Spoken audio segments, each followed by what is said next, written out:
How we doing, guys? How you doing, brother? Everything good?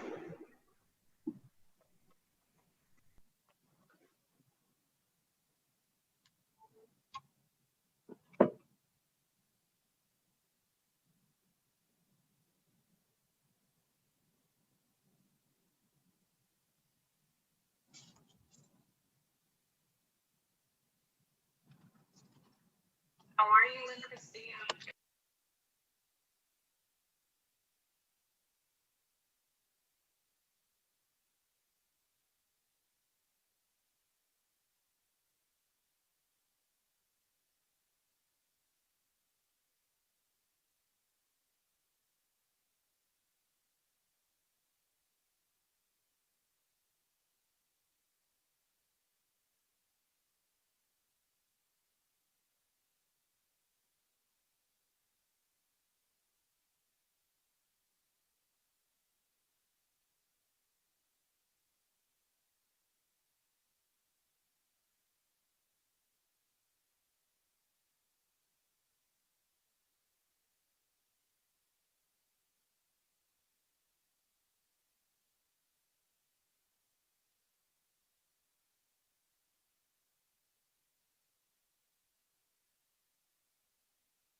Good evening, everyone. Let's see. How you doing, Norman? Good, thank you. Good to see you. Good to see you.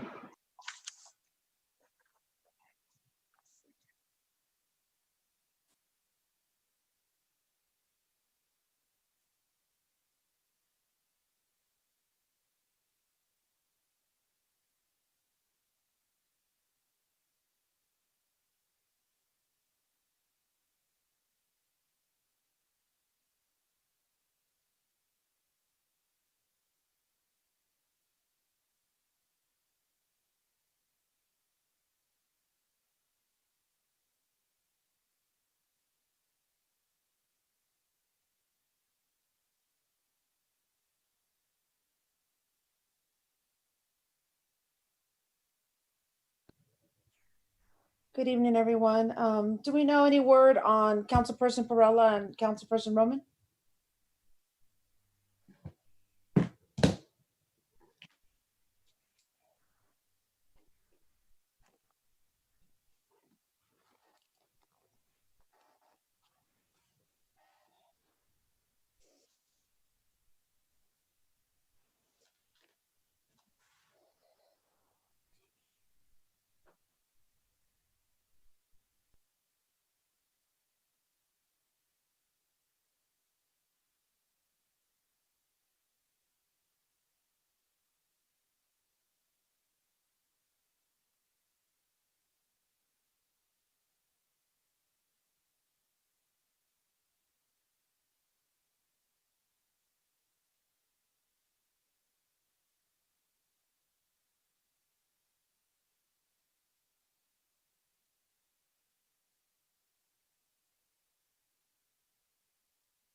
Are we all okay with giving them a few more minutes?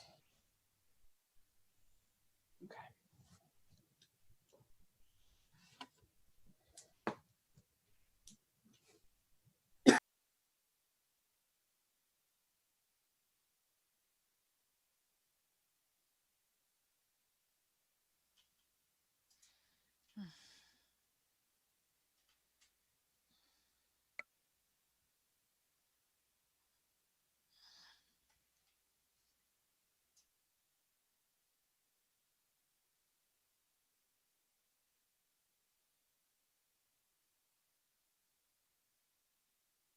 Hello, Councilperson Roman. How you doing?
Madam Mayor, I see Councilperson Perrella.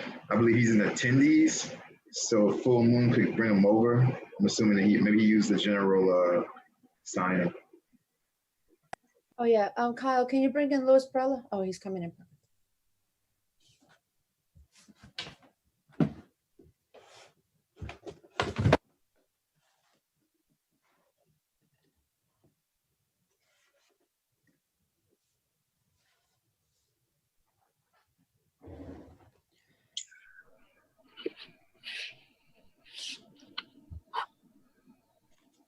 Hello. Hi, can you hear us? Yes. All right, are we all ready?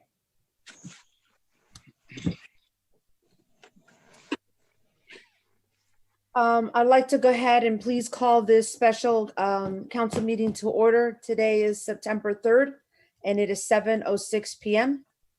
If I can please have a moment of silent meditation followed by the Pledge of Allegiance.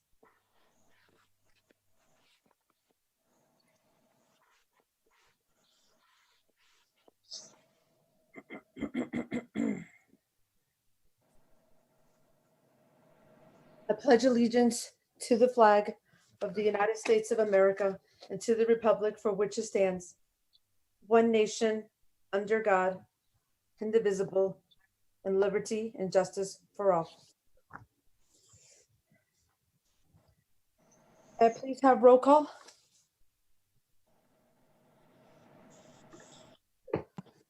Yes. Councilperson Perrella, Yes. Councilperson Erba, Here. Councilperson Roman, Here. Vice Mayor Nickerson, Here. and Mayor Kubios. Here. Mayor, all members of the council are present. We have a quorum. And for the record, we also have present our village manager. We also have present our interim village attorney. And we also have present our employment law attorney, Gus Bravo. Having said that, may I have a motion to approve the agenda, please?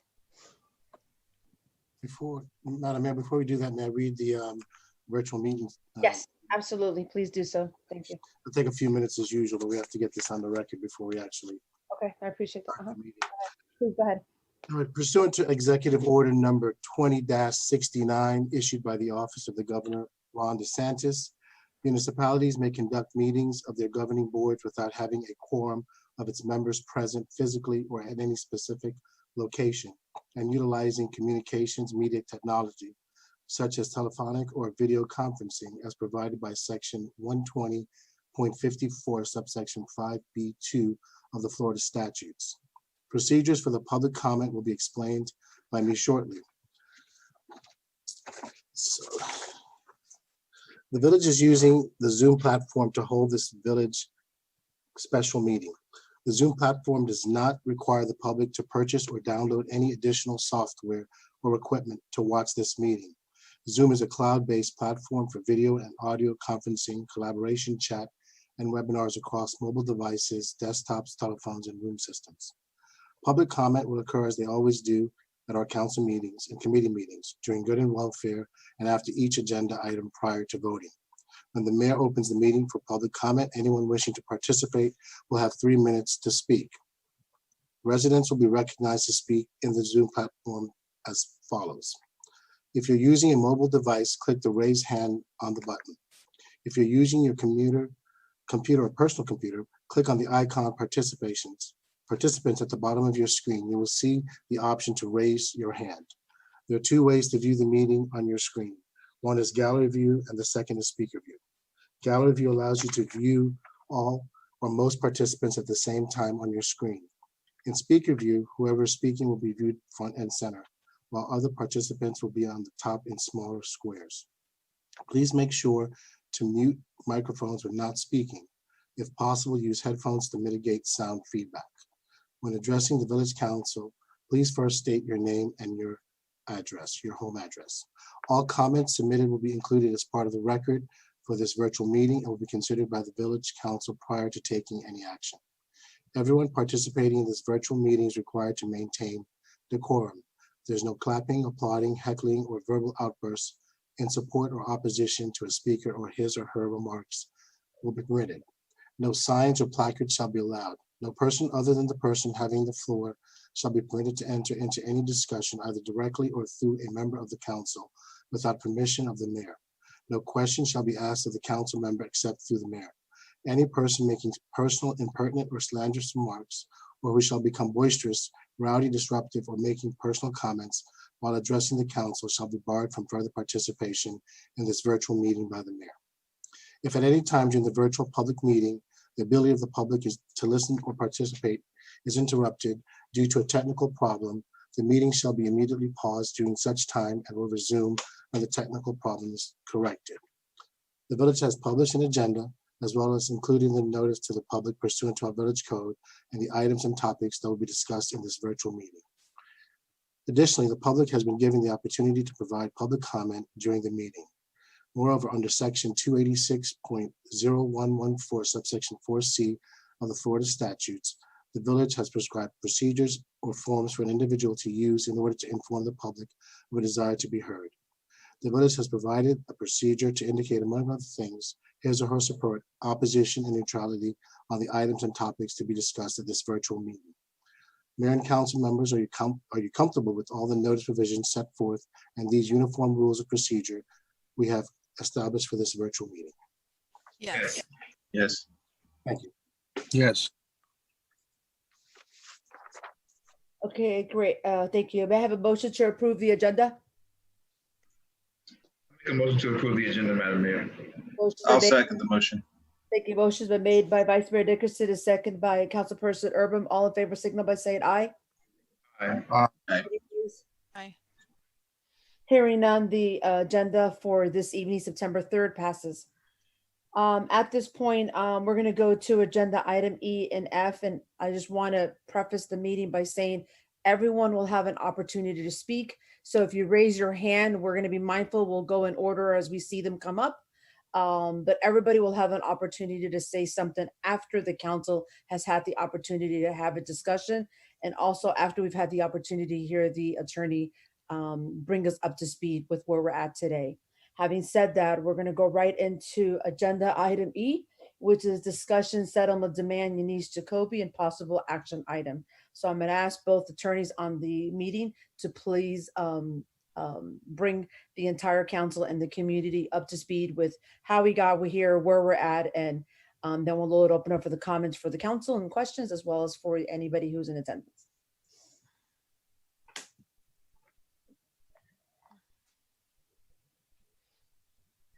Okay, I'm just going to give my general background. Last week, we received Eunice Jacoby's resignation as the village clerk for the village. And included in that resignation process, the village also received a demand through Ms. Jacoby's attorney to resolve any potential claims that she may have against the village. And so that demand is before you all. It was attached to the agenda as part of the agenda package. So I hope you all had an opportunity to review it. In terms of the specifics of the actual end product of the demand, Mr. Bravo, who's been directly communicating with Eunice's attorney as our labor counsel, can fill in the blanks. And then if you all have any questions as to the contents of it, we also have consulted with the CFO regarding the work calculations in terms of the personal time off, the overtime that's demanded in the demand letter. We've also looked at that, so we're prepared to answer those questions also.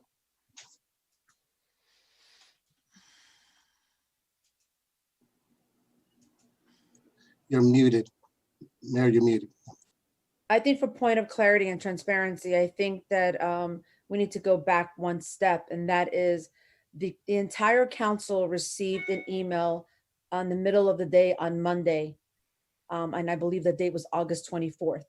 And the email came from the Eunice Jacoby's attorney, and it was only specifically addressed to the council.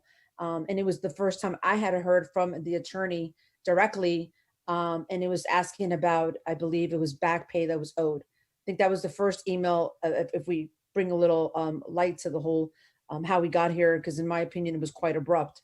And then it was that night, Monday night, that the council and was CC'd Christian Abril, who works for the manager. We received an email at 9 o'clock on Monday night of Eunice's resignation. That's my recollection of how we got here.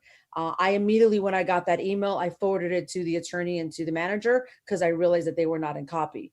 And then I think from there and that point, things moved a little quickly. So I thought that background was a little important as it relates to, I don't know how we got from an email from the attorney on Monday afternoon to a resignation on Monday evening. So, and now I welcome Gus to bring us up to speed as to how we are here about a week later. Sure, and this is Attorney Gus Bravo. Well, I think I have there's a September 2nd demand letter that hopefully the council members have that lays out the demand. I've had 2 discussions with Ms. Jacoby's attorney. My sense is, obviously I have my own views of the merits of their case, and I'm happy to address it. But I think it might make more sense to just, if any of the council members have a specific question that I can address about the demand, it lays out their different elements. There are arguments, strong arguments that we have against paying her anything except maybe the PTO, the back pay time leave. And she may actually owe the village some back pay that she was overpaid. Again, these are more specific things. So I don't know if there's something in particular anyone wants to ask me about the letter, about the demand, but I think it lays it out of what she's asking. I think at this point we have to decide how we want to respond. It's not in litigation. These things tend to move quickly.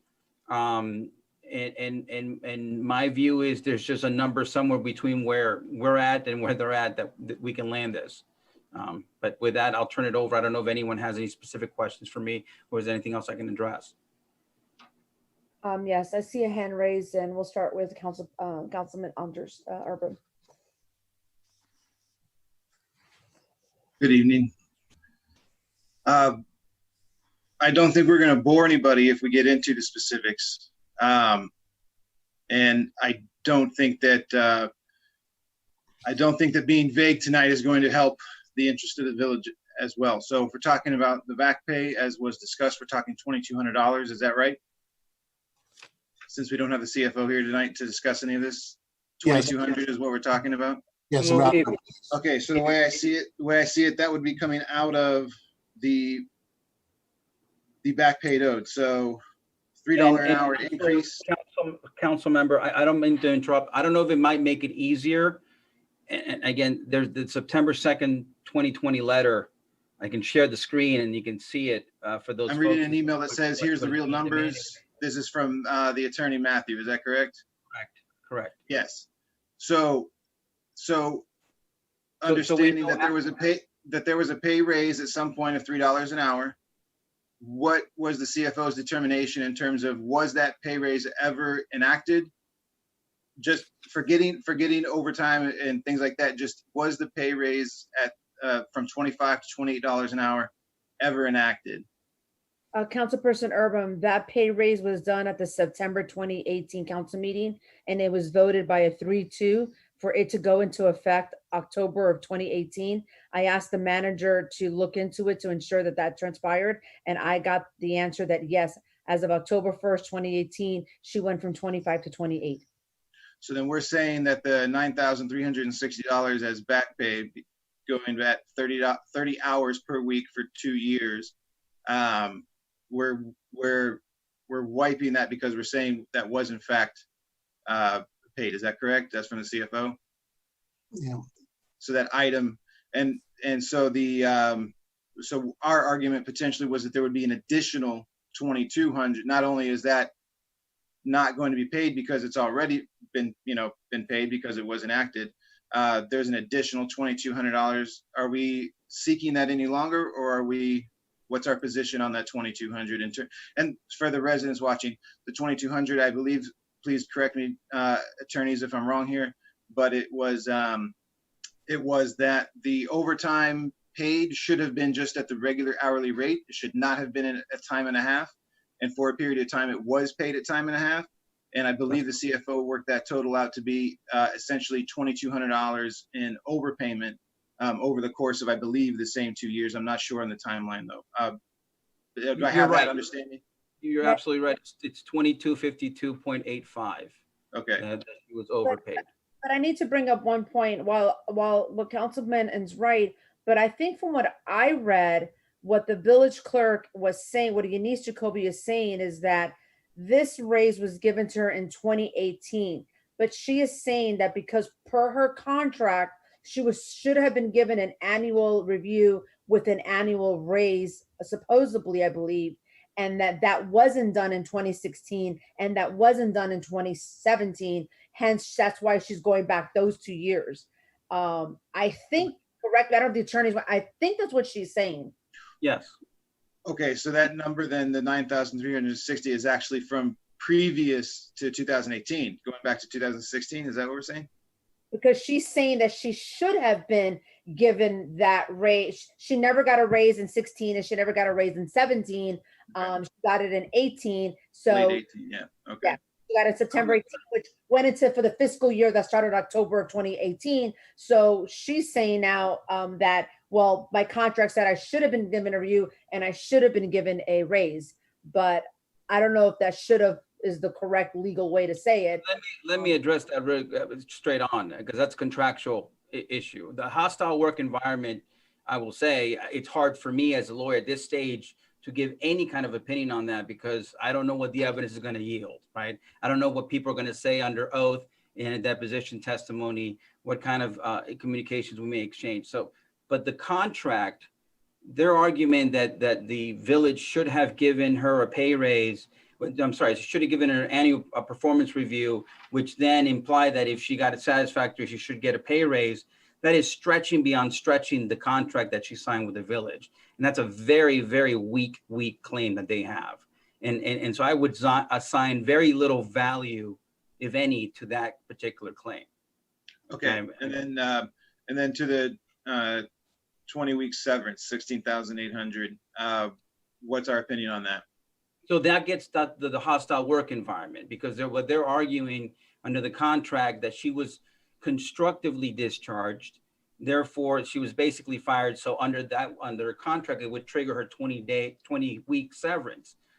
The hostile work, obviously they're arguing hostile work environment, something that is a factual issue dispute that ultimately, in this case, would be a jury or the trier of fact that decides that. You can see how long that could take and how costly that could be a fight. So that would be a different recommendation. That would be one that I would put some value on and just try to resolve it, because I think that has more meat to the bones. The reality is that the cost of defending that, you're not going to get your money back, is probably going to be dwarf eventually what she's asking for on that part. And then could you please just explain quickly the term you use, constructive resignation? Was that do I have that right? Yes. Yeah. So she gave her resignation, but what she's arguing is, in the contract has an exception for the constructive discharge, that if she's constructively discharged, she gets her 20 weeks. So constructively discharged in the law just means you gave me no alternative. I had to leave. I had to quit. The work environment was so terrible, was so difficult, that you left me no choice. You just didn't want to fire me, but you made it impossible for me to work there. That's essentially what it means. And then, okay, and then attorney's fees are you, whether the attorney's fees are paid or not, is there at least an agreement in terms of what those fees are? That's 7,500. No, I mean, that's a ridiculous number. Okay. By the way, I mean, that's over 20, 30 hours worth of work for the lawyers claiming there, which, and then see it. Okay, and then finally maintaining benefits for the same 20-week duration. What's our position on that? Let me just be clear. The attorney's fees, they're making a contractual argument, and that's also a stretch. Okay, they have two major stretches in the contract, and the attorney's fees is one of them that they're trying to make. The other one was the increase, annual increases. So I wouldn't put too much stock on attorney's fees either, but go ahead. Okay, and the benefits, continuing for the same 20-week duration. What's our position on that? Well, it should mirror whatever we settle at the number of the severance, right? So. Okay. All right, I think it's important to go through it point by point. If this is the most recent information from the attorney, we just need to be as on point as possible and absolutely everything we discussed this evening. All right, thank you. You're welcome. The September 2nd letter, demand letter that you should have in front of you is the last communication I got from the lawyer. Okay, very good. Is there anything else from, any other questions or comments from any council member to the attorney?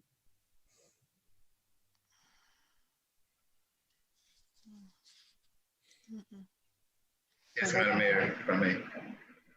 Thank you. Okay, so we're here for and this is just a question. If we're here for a possible action item, it seems that from everything that that Councilperson Urban was saying, Attorney Bravo, correct me if I'm wrong. So we're still kind of like unsure about a lot of things because there were a lot of things that you were saying, well, that depends on this, or, you know, I don't think they have much stock in that. But for us to make a decision tonight as a possible action item, it seems that, I don't know, it just seems that we don't have like solid opinions about the items in order to make the decision. It just seems to me kind of, I'm not sure. Yeah, that's a good point. I mean, we don't have the crucial, if I'm asked to give an opinion about the merits of the claim and what she's alleging, I would have to say, well, it depends on what the evidence is going to show, right? What the testimony is going to reveal. But we're early on, so we usually at this stage we never have, it's, you know, two sides to every story. We don't have all the information, etc. But rather, what you want to take advantage of early stage is the opportunity to settle for a discount, and not just settle for a discount, but avoid paying me, you know, a lot more money to fight at the end or come in at the end, like maybe we had in other cases where now you're already in an arbitration proceeding, now you're already in litigation or trial. So it's sort of like a cost benefit analysis, depending on what the person's asking. You look at the merits of the claim and you put certain values on it, and it's back and forth. So I think if we can bring down her number, her demand, it's worth looking into, even if you have a lot of blind spots, because the amount of money you're going to spend trying to search for those answers is going to exceed what you could have probably, you know, so resolved the case earlier. And the longer this continues, there are no guarantees that, you know, it's going to be capped. I mean, we may find out that it was a terrible work environment and there were awful things that were happening. And so now suddenly the value of the case has really gone up exponentially. So it's sort of a give and take and risks that you have to make.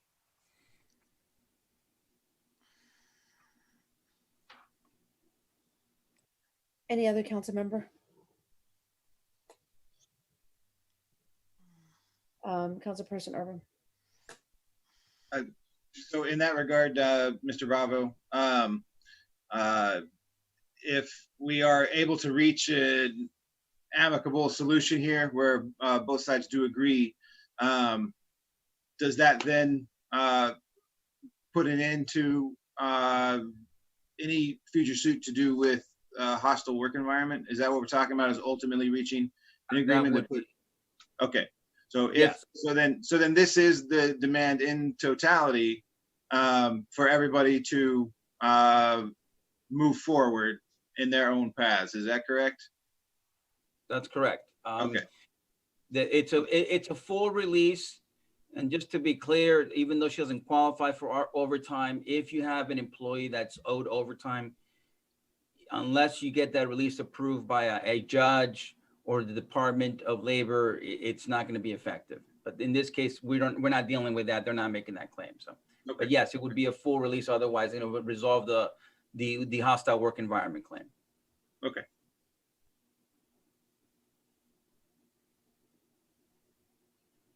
Any other questions from the council before I ask the attorney a question? So having heard the comments that we heard from the council to the attorney, Gus, what is your recommendation to the council?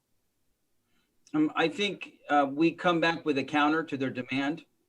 I think that you select the items that I think we're going to negotiate on, which is the severance.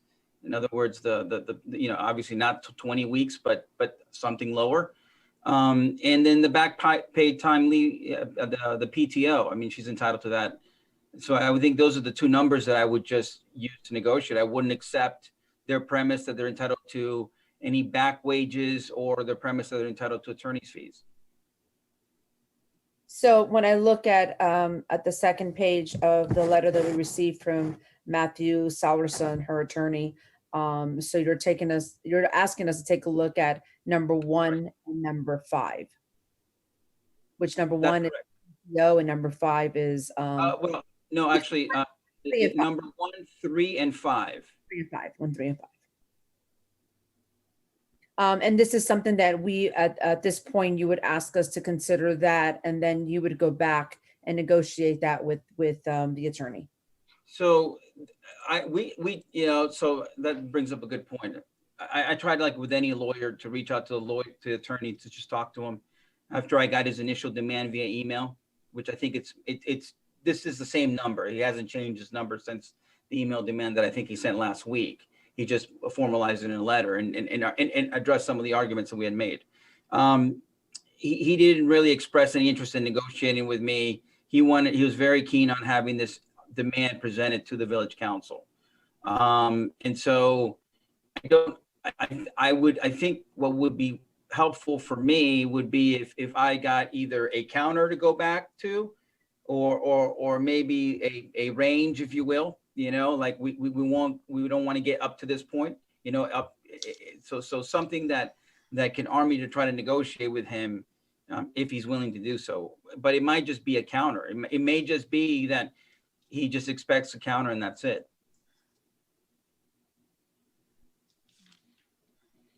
Okay, so having said that, the conversation is amongst us as to what we would like to give you in terms of a parameter to be able to go back. So, and as we all know, I guess we work backwards and then we work in the middle. We go back to the middle, right? So, if we're claim in, You could. And here's. if Sorry, my I didn't mean to.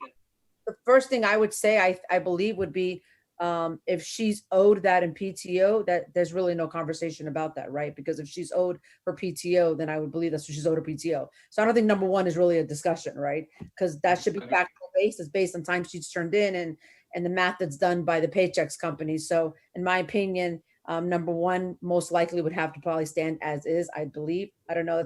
We know the council will need to take. So I think the recommendation, that the conversation as far as is number 3 and number 5 is what we believe would be appropriate in terms of a severance and the insurance, which should be, if we choose not to do 20, but do 10 or 15 or 5, then the insurance should be the same thing or similar along the lines, correct? Right. Just a point of clarification. I did confirm with Mr. Wallace that the PTO is correct. I asked him to look at the numbers. He was able to confirm that that number is correct. Okay. So as it relates to number 3 and number 4, which is the weeks of severance and the insurance, I asked the council any comment with regards to where you all are standing, what you all are thinking. This is a collective decision. If I may.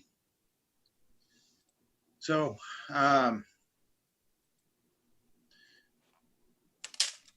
not heard anybody speak poorly of our clerk's job performance. When I had a discussion with the 2 attorneys the other day, I asked if we were in agreement that we had one of the most highly qualified clerks in the county. There was agreement. I asked if there was an agreement that that in turn there's no issues in terms of job performance. There is an agreement. So with how badly this situation's been handled, my vote is to honor the full ask and count our blessings. I'll leave it at that.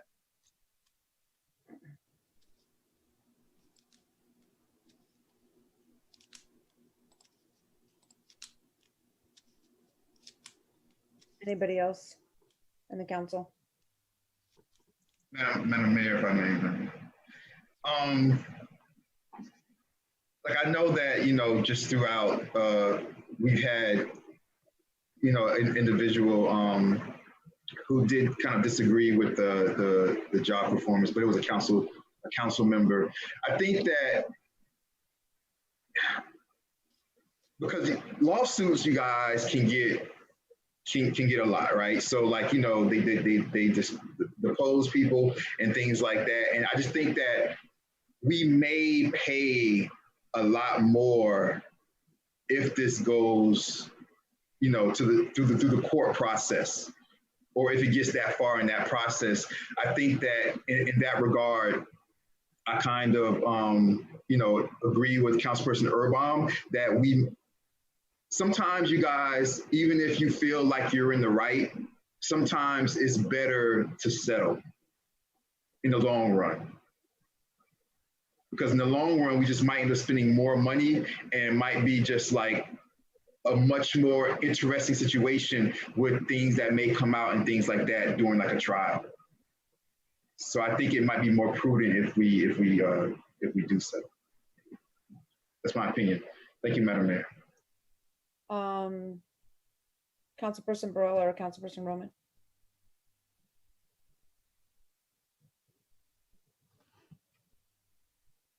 Well, yeah, I kind of agree. Councilperson Urban actually covered a lot of what my my questions and all of the what's going on, and it's based. I mean, we have the two attorneys, and it's hard for we have the labor attorney, and his recommendation would be, I guess, the best we can take at this point right now. And again, like all the council person has said, it could be a long process, it could be costly. So I think it's fair what they're asking based on their arguments. And again, I will go with I will go for it. And I will go for it. Councilperson Roman? So the first thing is that I'm confused by one thing that Councilperson Urban mentioned, which is how this situation was handled. I don't know that the situation has been handled in any negative way since it arrived. That's my comment. Then the second thing in regards to, I disagree. I think everyone on this council understands that I did feel that our clerk could do a better job in many areas. There were so many, I was one here that did put a review in place, and that gave very good feedback as well as some constructive feedback that was not taken well. I have been trying to put together a job description for the clerk since 2017 without any type of, without being able to, because the work didn't get done as part of the committee. And so I do believe that I attempted to take some steps to avoid this from happening. And I don't believe that there is a case in regards to a hostile work environment. And I do not believe that the 20 weeks would be something to settle. I do agree that perhaps, we negotiate, but I don't believe that the full 20 weeks should be given. But then again, being the only one that's been vocal and sitting here on the council the longest, working with her outside of the mayor and the vice mayor, I'm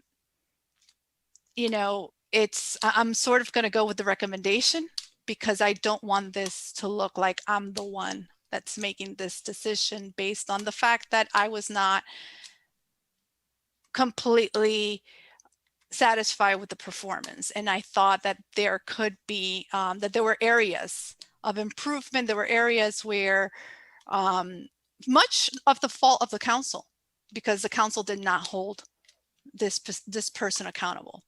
So that's all I have to say.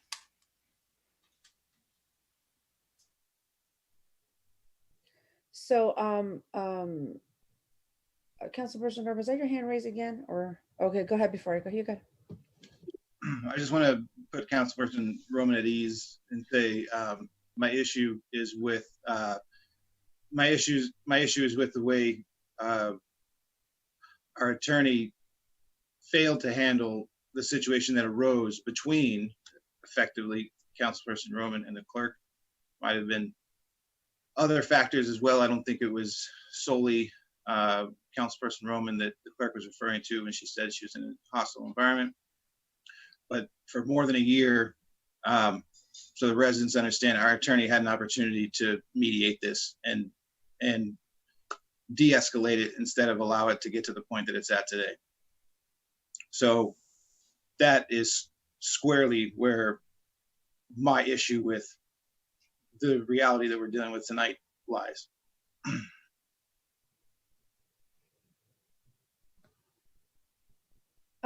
So I will close on this. I'm going to say some things that are going to be hard to hear and really hard to say. But I feel, as someone who has been here for a while and someone, as you all know, will not be here after November, it is important for all of you that will be, know this. And we make mistakes when we're elected. And the mistakes we make is that we're not consistent across the board with accountability.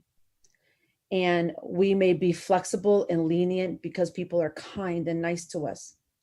But the kindness and niceness comes to a point where you're going to wake up and you realize that when you're on the council, the only side you should ever be on is the side of the residents, not the side of the administration, and not the side of anything else. And when you become comfortable enough in your position where you understand really what that responsibility means, and you start holding members of the administration accountability, you get resistance because perhaps you didn't do it from day one. And the example is, this is not the first time we're living this. It's the second time.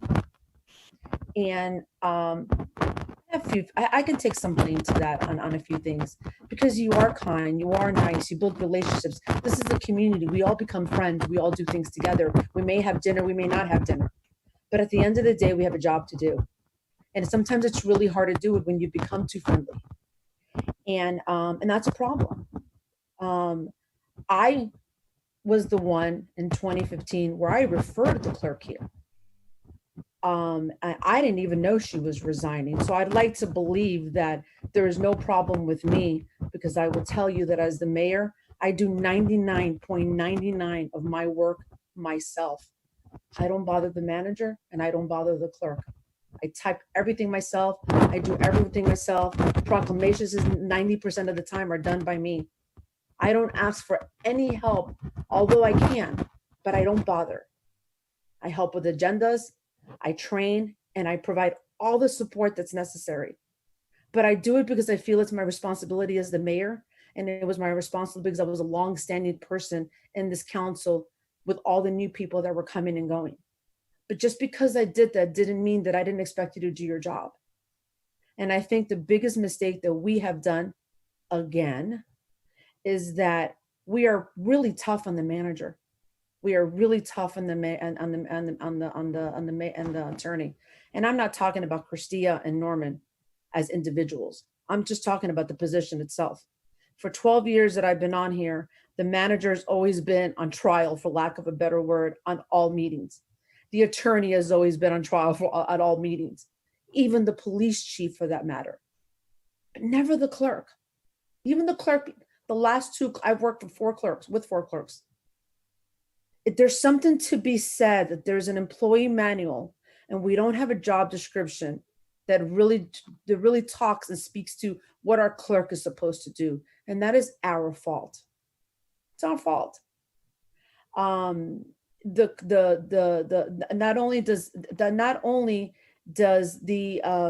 she not have a job description, but we really never talk about her annual reviews. And when it has been discussed, it was always thrown at us, oh, we don't have to do that because it's just 3 votes and you can fire somebody. But yet we've crucified the manager and we've always done it for the attorney. And this has been historical here. But I say to each of you who will stay behind, don't do that again, because this is what happens. It's the second case this happens to us. And hey, guess what? I don't believe there was any hostile work environment. I mean, it's COVID-19. There's really nobody there. I mean, I don't really know what's going on there, but I know I haven't been to the Village Hall since March 17th when I voted at the election of March 17th. And I was there recently to vote again. Other than that, I have not been at the Village Hall at all. And I have such limited conversation. I speak more to the manager with regards to what's going on than I do with the clerk. Her resignation was a total shock to me because I have not asked her to really, I think I asked her to do the proclamation for Childhood Careless Awareness Month for September. And it was simply because I was bombarded and I just couldn't do it, but I will do it to make sure it comes for September. But more importantly, this falls on us, because I don't believe there's a claim for toxicity in the department at all. The only thing they will have is, hey, what do we have to really say about any review? Because really the only position, if you really look at it, the only person that really can talk about a lawsuit is our manager, because that's one that we continuously ask what they're doing, how they're doing, when they're doing it, what's the review, but we never do it with the village clerk. We can go back to so many meetings in the last year where there was some hostility, but it wasn't just from the council. And it was before Councilperson Urban was here, before Councilperson Perrella was here. I was yelled at on the record, and I'm the mayor. And I mean, technically we're 5 bosses here. And we've all been yelled at on the record. You all don't remember the meetings because some of you aren't here, but Vice Mayor Nickerson was here. But at the end of the day, the only thing that I would say leg or two that Yanesh Jacoby would have on is we don't have reviews, because review and sincere reviews that talks to the quality of work, that talks to what the village has done, talks to what we provided for her, because we allowed her to get an education, allowed her to get her credentials, which is what just some of the things that we do that I think is great work. But we don't have anything to really go on to talk about what was done and what was not done. But yet for the 5 of us, or maybe not the 5 of us, but definitely some of us, we're held accountable. If we're held accountable when we were elected, the administration needs to be held accountable. And that means all of them. And that means the manager, the clerk, and it means the attorney, which are the 3 that report to us. And we have failed to equitably hold all 3 accountable. Because every time, I'm going to give you a very good example. At the May Administration and Finance Committee of this year, the Administration and Finance Committee finally decided to not just kick the ball down the curve, but you all voted to have the manager, the attorney, and the clerk pass to full council. That was May. The only thing that ever passed to full council and the ball is rolling is an RFQ is being done for the attorney, and the review for the manager was done, and a discussion of a possible an increase. Never did the clerk, which also passed at that May 2020, ever come to a council meeting. Shame on us. Shame. So I agree with a lot of what each of you have said, but I don't agree with all of you have said.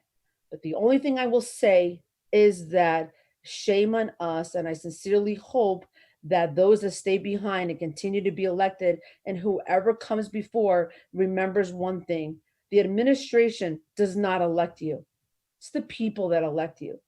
And you're in your side, and we come on the council, and we take sides and what have you, but the only side I've ever been on is the people, whether they may agree or not, because I will hold chiefs, managers, and attorneys and accountable, and I have for 12 years, and perhaps is the reason why many of them are not here, because I have no problem doing that, because I'm held accountable, and that is why we are here again with a possible lawsuit for a second employee that we don't hold accountable, that either we fear, we like, or we think is too kind or too nice, or does us favors or whatever I don't know. I don't know what it is, but all I know is that we cannot be in this position. The village cannot be in this position again. So yes, I agree with the vice mayor. It's better to settle now and come up with something amicable, but I'm going to come up with something amicable, not because I fear of anything, because you can search every single email of mine. Number one, nothing hostile, because I don't ask anything of the manager or the clerk or the attorney that I would not do first. Nothing. They all will tell you that. When the manager got hired, I stood by there and I helped for as long as I had to. When the clerk got hired, I stood there. I helped create agendas. I helped create supporting documents. I helped train. Same thing when the attorney came on board. And if I was still around, I would do it all over again. So I know that they can search every email under the sun in all of my emails, and they will find zero hostility, zero requests to anything I've ever asked any member of this administration to do. I know. You want to know why? Because I really don't ask. I just do. And that has been who I am for 12 years, and it has been who I am all around as a person. So I will agree to whatever I think is best and fair, because she's a mother of three, and I'm compassionate about that. But it's not because I fear hostility, and it's not because they're going to find anything. Because I'd perhaps be human. I'd love to probably see what the emails say. They're not going to find anything on me because I did my work all of the time. Let this not happen to us again. Let us hold every member of the administration accountable equally. It's the only right thing to do. And we know how to do it. We do. We just have to do it. And you know what? It may hurt a little feelings. Oh, why are you doing that? And why do you have to do my job description? You know, when we talk about positions, we don't talk about the people. We talk about the positions. It's not the people, it's the positions. And we failed. And we failed because we don't have a job description to hold on to, and we don't have a review to hold on to. In fact, when she did get the increase, you know, I had to go back and listen to it. We talked about it for a very long time, but we didn't even have a review to go on. We did it because we felt it was the right thing to do after being here for 3 years. Whether or not she worked or not worked, we didn't even talk about that. And you all know, we all talk about, you know, she was great with events and all that. You know what? We all do that. But the clerk, just remember this. We all are here this evening as public servants. That is because what we're here to do. And I don't mean any disrespect with what I'm about to say, but it's the truth. And truth hurts, and truth needs to be known. But she's the only member that used to be on these meetings, no matter how late the hour was, no matter where, if we were home at the office, that was paid by the hour. Because our chief isn't, our CFO isn't, our manager isn't, and we are not. But she was at every meeting, all the time. Look at the timesheets, because I have requested them and I saw them. And I am not lying. So I want to be fair and I want to be kind, because again, I'm compassionate that this is a woman, mother of three. She's decided to move on, and I respect that. But it's not because of anything else. Then let's just move on. But I hope you all are not in this position again. Don't find yourselves in that position again. Before I open it up to the attendees, Councilperson Urban, is that your hand up again? Yeah, go ahead. Okay, that was a 12-minute lecture we all just heard. 12 minutes. 12 minutes. That got us nowhere closer to anything other than traditional mayor 10-minute speech lecturing everybody. So I will remind everyone listening and this council that we have all witnessed our mayor yell at more residents than residents have ever yelled at her. This is not mysterious. This is not a secret. This is known. It's discussed among the residents. 12 minutes that just took for you to say, I agree, we should give her everything she's asking for. That's all I heard. Thank you. Maybe you didn't hear correctly, because I did not say to give her everything she's asking for. I didn't say I was afraid of the situation either. I did not say to give her everything she is asking for. And you do sit in the Admin and Finance Chair Committee. Let's go ahead and bring up, I think Courtney Kirk has his hand up, Kyle.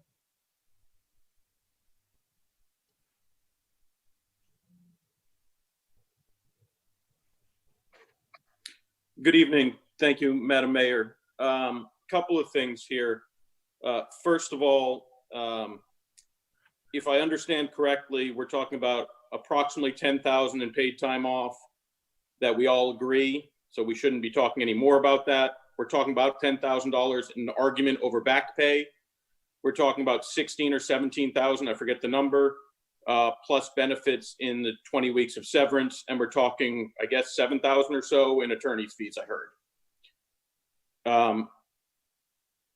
I think one of the reasons why some members of the council and many members of the community, for lack of a better word, side with the clerk is because the clerk always performed her tasks that we were ever involved in.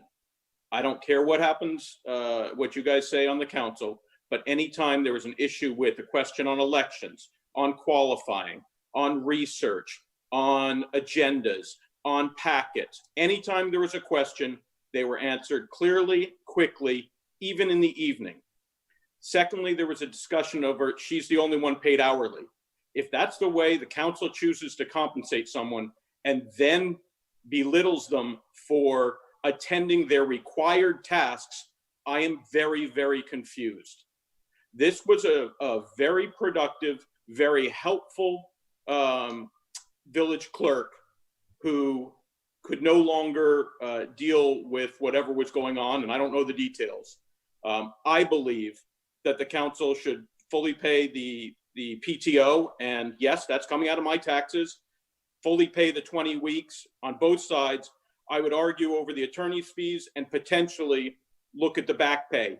But if by contract she was supposed to get at least a review and we did not perform that review, there is a real argument as to a review would likely lead to at least a discussion of an increase. So again, you look at what I believe we are obligated to do, and then you look at what the additional cost to litigate would be. And I believe Councilperson Erbaum said it appropriately. Pay the damn money and let's move on. It's cheap. Thank you for your time. Thank you, Courtney. We have Hugh Gladwin.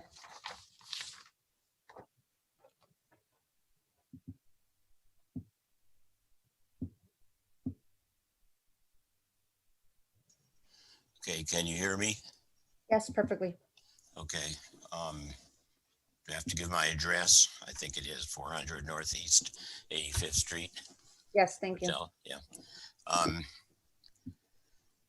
Okay, I don't have anything to say about this clerk thing in particular, but I think this is sort of a good and welfare. So I think this all is in the context of a much larger issue. And that issue is what I think is the catastrophe that has befallen the village.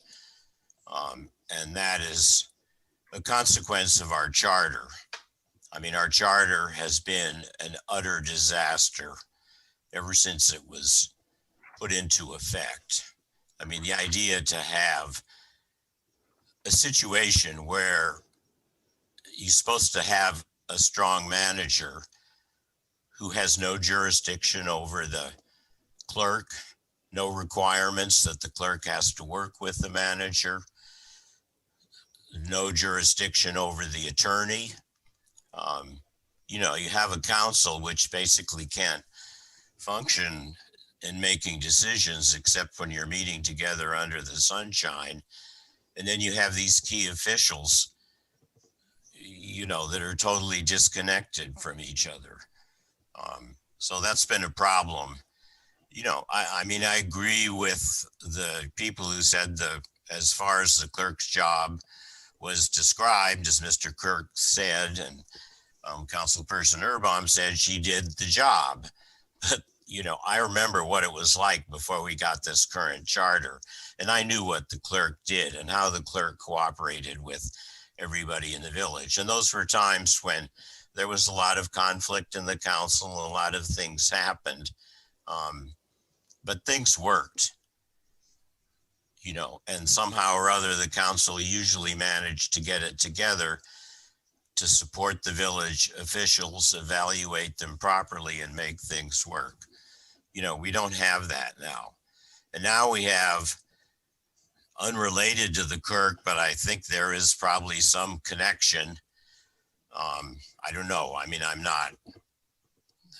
clearly like somebody who supports the village very strongly, so I don't get any of the troll messages and everything else that goes out in the community. So I don't really know what's being said. But we have a situation now where suddenly, 2 seats of the council are not being fulfilled. 2 people are not running. That's totally their decision to not run. But as a resident, it's like this is an incredible surprise. I don't even know why this happened. It's happened. We have to move on and live with it.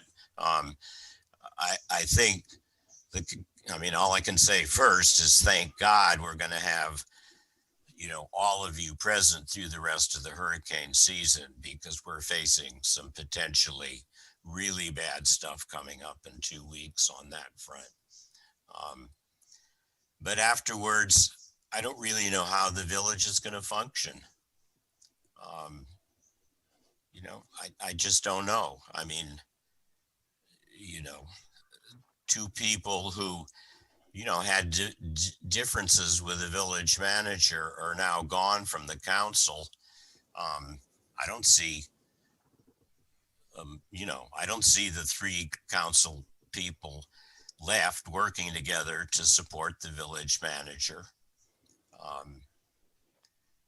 It's just terrible. I mean, I feel like I wish I knew why we got to this and the personal decisions involved.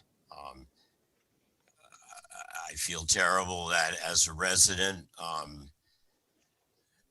wasn't able to talk to people or do anything about it. I mean, there was a meeting, but, this is just like a nightmare is all I can say. Thank you.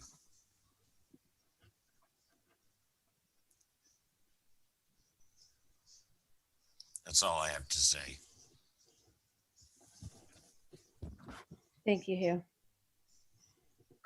We have Sandra Valencia.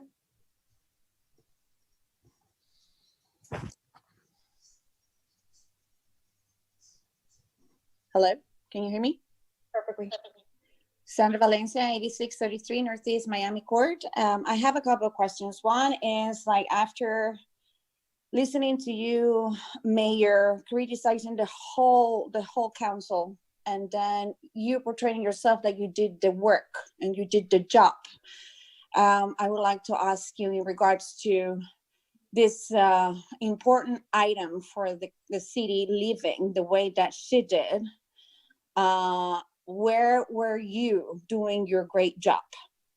And the second question is, what is the process? What are the next steps right now after? Are we going to get the interim? I would like to just understand what the process is. Is there a job posting out, or who's going to get in charge, or who is going to, be in charge of moving this on?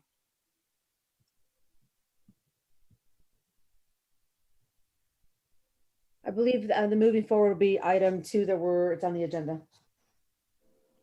I would like you to answer my question, by the way, to you directly. Which question was that? The first one, after you criticizing the whole council, because you criticized the whole council of failing and not doing their job regarding this issue, and then you portraying yourself that you did a great job. I would like to ask you, how did you come along through this situation that we are ourselves in right now, and then where is your great job? What did you do? I don't really know how to answer the question, but I wasn't criticizing the council. I was making constructive criticism to all of us, and I included myself in that.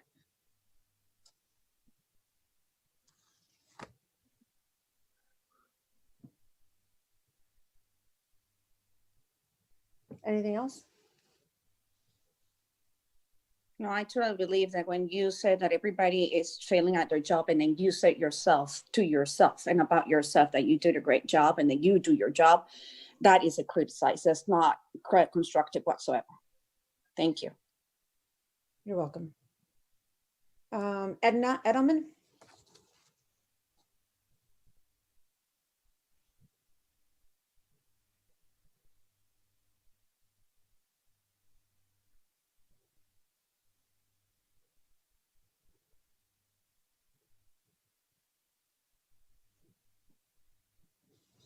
Okay, here we go. I'm sorry, did you hear any of what I said? No, they couldn't have heard you. Can anyone hear me now? They're shaking. Here, Edna Edelman, yes. All right, this is Mark Edelman, her husband, 301 Northeast 88th Street. Well, so we're new in town, so I don't really know who shot John. I'm not going to get involved in that.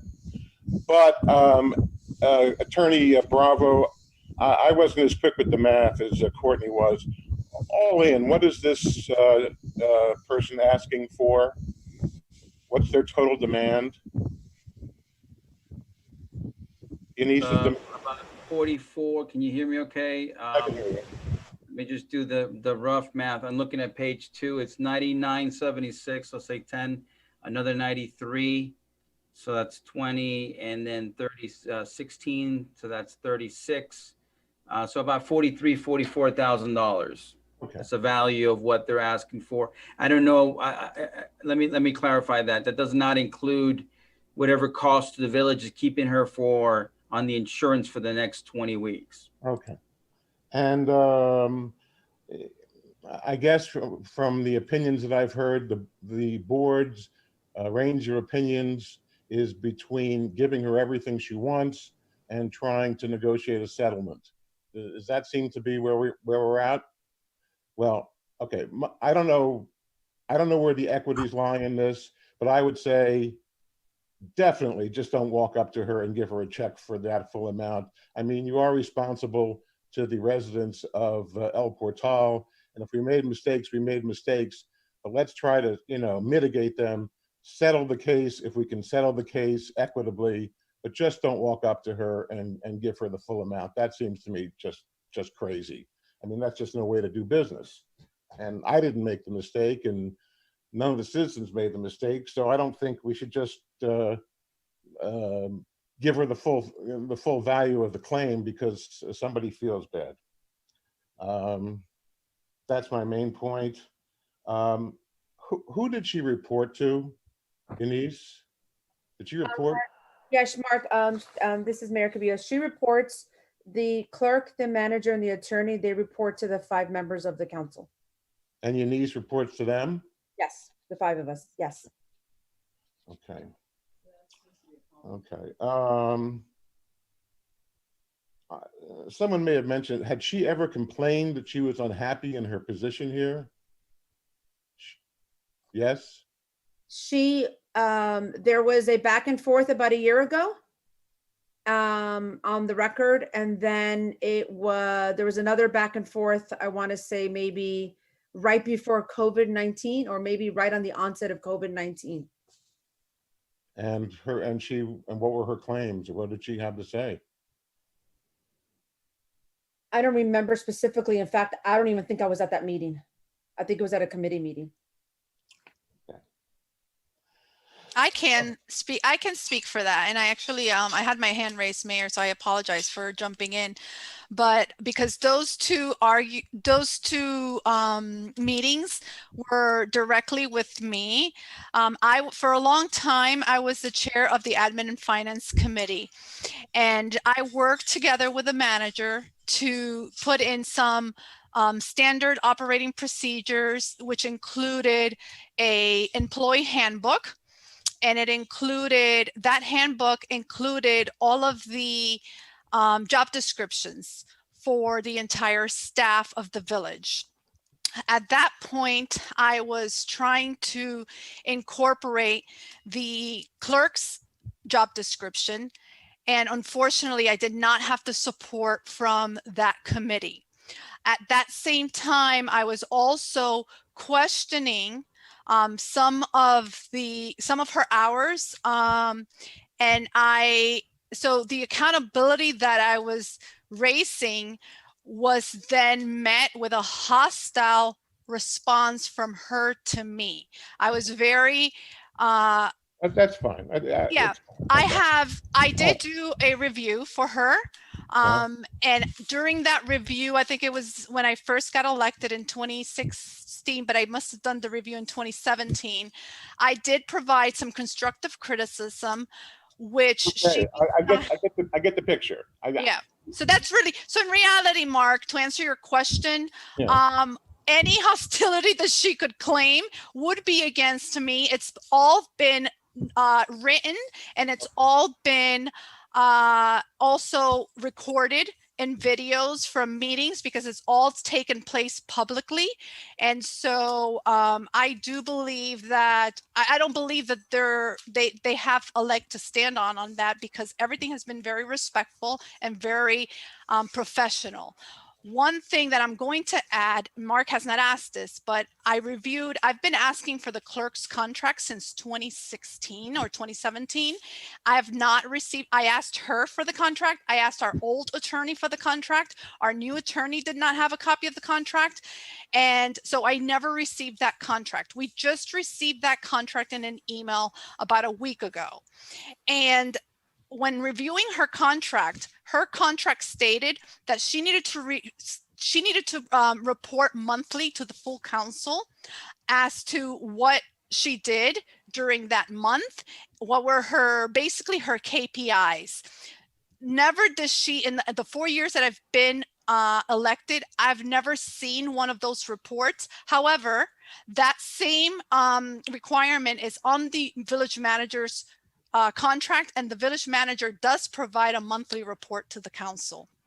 That was one of my items that I always brought up at the admin and finance, because I wanted to see, I noticed that her hours were very inconsistent, and no one on the council was ever able to provide me with her hours and say what were her official hours. I knew she was a part-time employee, but no one knew when she entered the village or when she left the village. Yet there was overtime.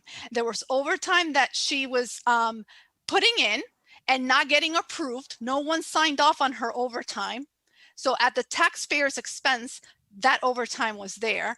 She was asked to provide schedules and details of her workload, and she did not provide those. And those are requirements those two requirements are based on the contract that she did have with the village. So that's all I have. Okay, I'm not a lawyer. She might argue that they were waived since you never, doesn't matter. All I'm saying is, let's try to settle it as quickly and as cheaply as we can. And then I would just say, I think you got another problem brewing down there in the building department. And I know this is not this particular topic, but there's nobody on the job right now. And the person who was on the job, she's not too happy. So you may have another one coming down the pike.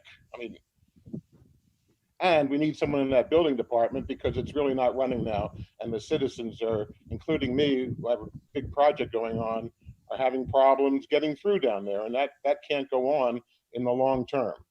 It can't go on in the short term. It has to be remedied some way. Okay, thank you very much for your time. Appreciate it. Mark, are you still there? Okay.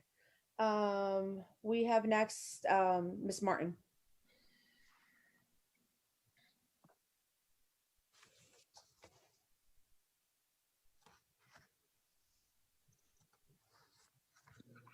Hello, can you hear me? Yes, we can hear you perfectly. Okay, this is Monid Martin, 465 Northwest 89th Street. I do not have a particular opinion on what we should do with respect to the ex-clerk's payout here. What I will say is that it's tough to negotiate if the other side knows that you don't want to go to trial. So I'm not quite certain why we're having this strategy discussion on our thoughts on litigation. And maybe you need to do it because it's government, but I just want to be sure that the village opinion is not that we will not go to trial on these sort of matters because litigation can be expensive, right? Because if that's the position, then as the last gentleman said, we're just going to have lawsuit after lawsuit after lawsuit for people who, when they leave here, they want to get paid, right? Now, again, we should be fair to the clerk. I actually liked her. If she's entitled to what she's asking for, then give it to her. But we should not have this opinion that we're afraid of litigation because it's expensive, right? So that is essentially what I just wanted to put out there to make sure that that is not the route we're going down, because I do see this coming up probably again and again in the short term here. Okay, I hope everybody's safe and healthy, and thank you.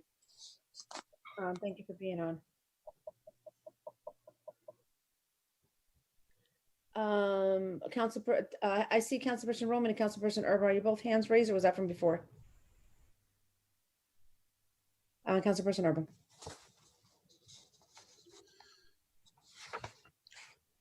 So to address this idea that that we're considering, in terms of range of consideration tonight, meaning do we remove the attorney's fees as well as back pay? Do we pay the full ask? In terms of that entire discussion of what that range is, for me personally, it is not about whether or not I'm afraid that the village is going to get sued or not. That's that for me personally doesn't factor into it. If we're in the right, then we should pursue paying nothing, right? Or whatever is exactly fair, as Mr. Kirk had said, whatever's in the contract, just stick to that and do that. There was an opportunity to go through a normal channel of allowing this resignation to progress smoothly. And without any consultation of the council whatsoever, an alternate path was taken, which has landed us here tonight, which we'll discuss in the next agenda item regarding what do we do next. There are still questions that need to be answered to the council, which we will be asking in the next item, how decisions were made and what were taken into effect. I agree that that it is a mistake to discuss all of this in this open format, because if you consider it in terms of like opposition, the opposition will have access to this and will know our full hand. They will know exactly what we're willing to do and not do. It gives them strength in their negotiating. The council did not put us in this position tonight of negotiating this resignation in public. It was the two attorneys you see sitting here tonight, and we will find out in the next agenda item at whose direction. Thank you.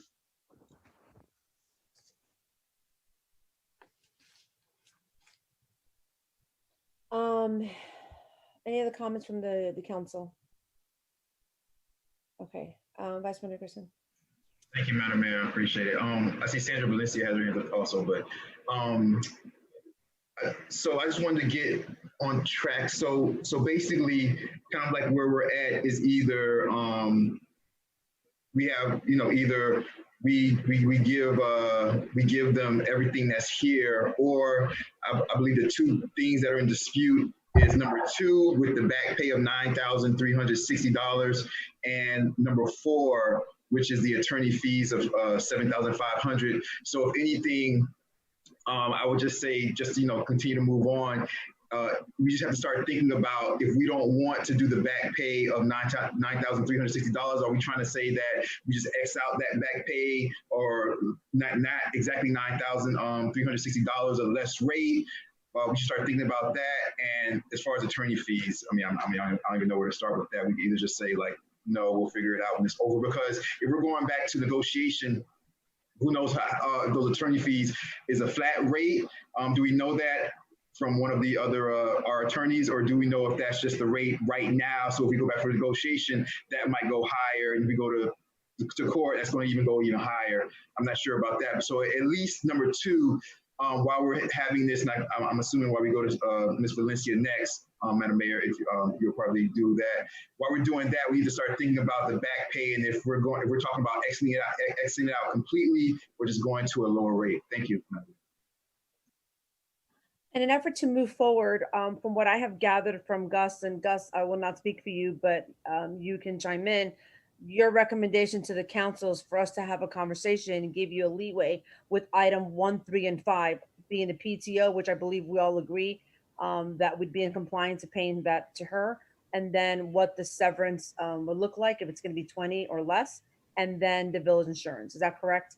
The other two So is that's correct. And I think to address Council Urban's point about revealing strategy, I mean, this is a delicate balance that we strike when we have to deal with these kind of cases against public entities. To be clear, I think that what makes sense is if the village can discuss, the village council can discuss and come back with a strong, with a counter, if that's you want to counter, rather than discussing open here with me a leeway. I think that it makes sense to have some number that I can provide and counter with. But 1, 3, and 5 are the ones that I'm giving some stock to. Again, I give no stock to the argument, the contractual argument of the pay raises. Maybe she had performance reviews that she shouldn't have had, but she's not entitled to it's another leap. And then the attorney's fees, the same thing.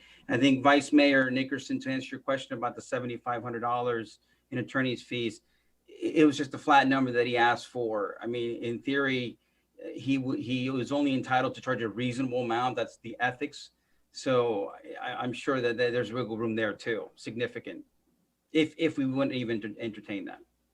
So at this point, we can say that we agree on moving forward with 1, 3, and 5, and we can email you a parameter with regards to what our opinions would be on that, and then you can speak with us individually and take it from there.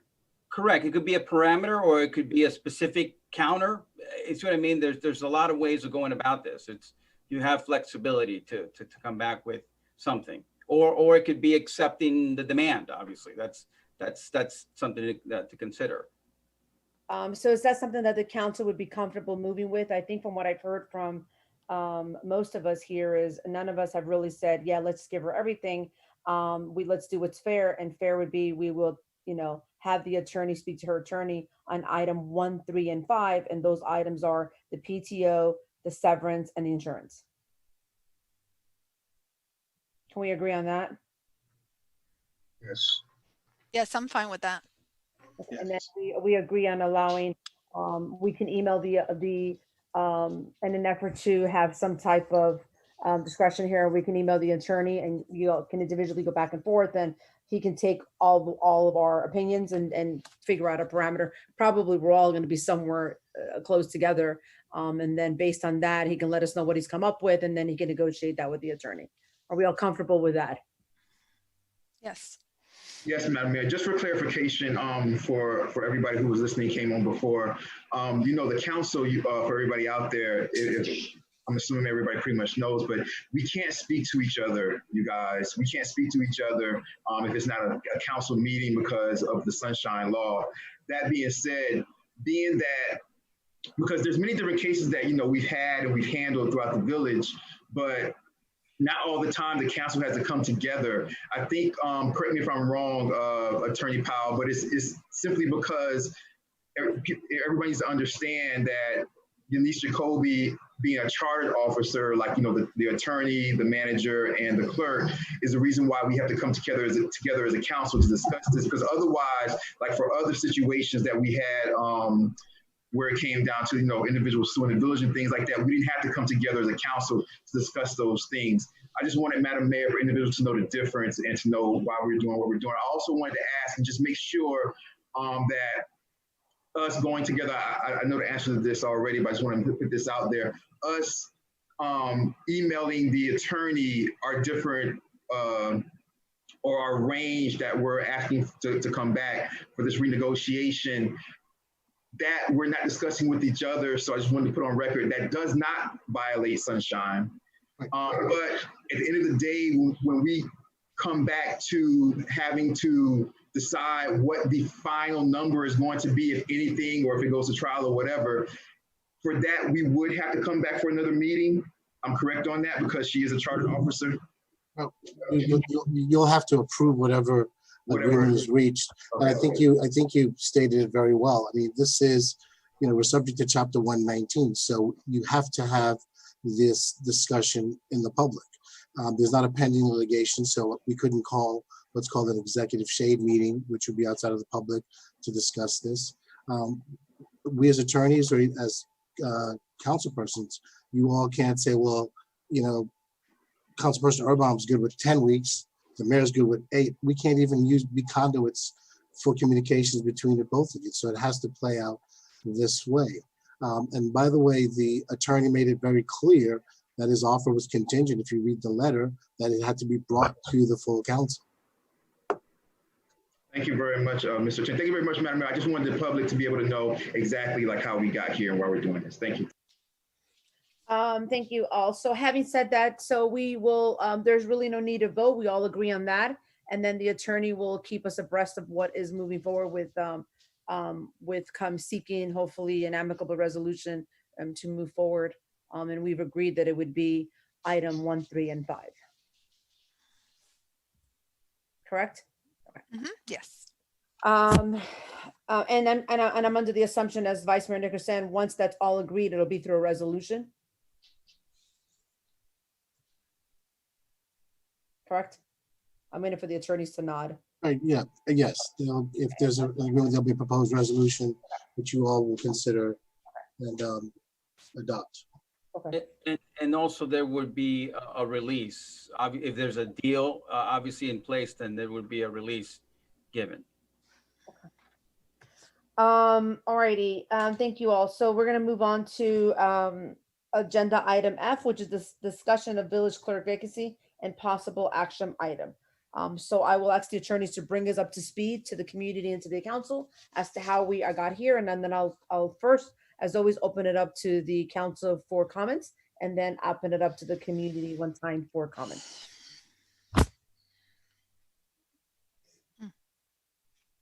So I don't know if Attorney Powell or Gus, who's going to start. Agenda item number 2. We are in discussion of village clerk vacancy and possible action. There's a vacancy. The charter requires that the village have a charter officer clerk designated in order to attest at whatever resolutions and ordinances are passed, not to, in addition to discharge the functions of the clerk's office under the charter. So that's the reason why we're here tonight. You have to discuss that process and move forward. Give me 1 second, please. Okay, any questions from the council to either attorney before we go over possible options? I see Councilor Urban. All right. My question for the attorneys is, when the decision was made to, I don't know what the correct exact legal word would be, but interact with the clerk's attorney in terms of beginning the process of negotiating conditions for severance, right? When that communication began, and as you reached the conclusion that it would be best and safest and least damaging to the village to have an employee who is declaring a hostile environment, better to have them just leave and go home, even if that means we pay them for 30 days, which, as you know, the meeting that I had with the two of you the other day, I agreed under normal circumstances, of course, it's exactly what you do. My question is, what was the plan for the coverage for the village, for the responsibilities of the clerk, when that became the course of action? Delegation of responsibilities of the clerk. I need an answer on this.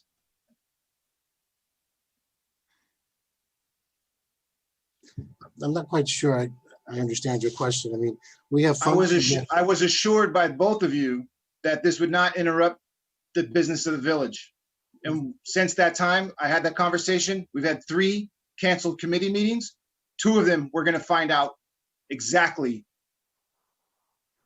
that there was no authority to cancel 2 of those committee meetings. We have a very serious problem here, and there needs to be an answer. Why was there responsibilities of the clerk not considered when this decision was made to allow the clerk to not perform her duties for the next 30 days so that we could, in smooth circumstances, make the transition and not interrupt the business of the village?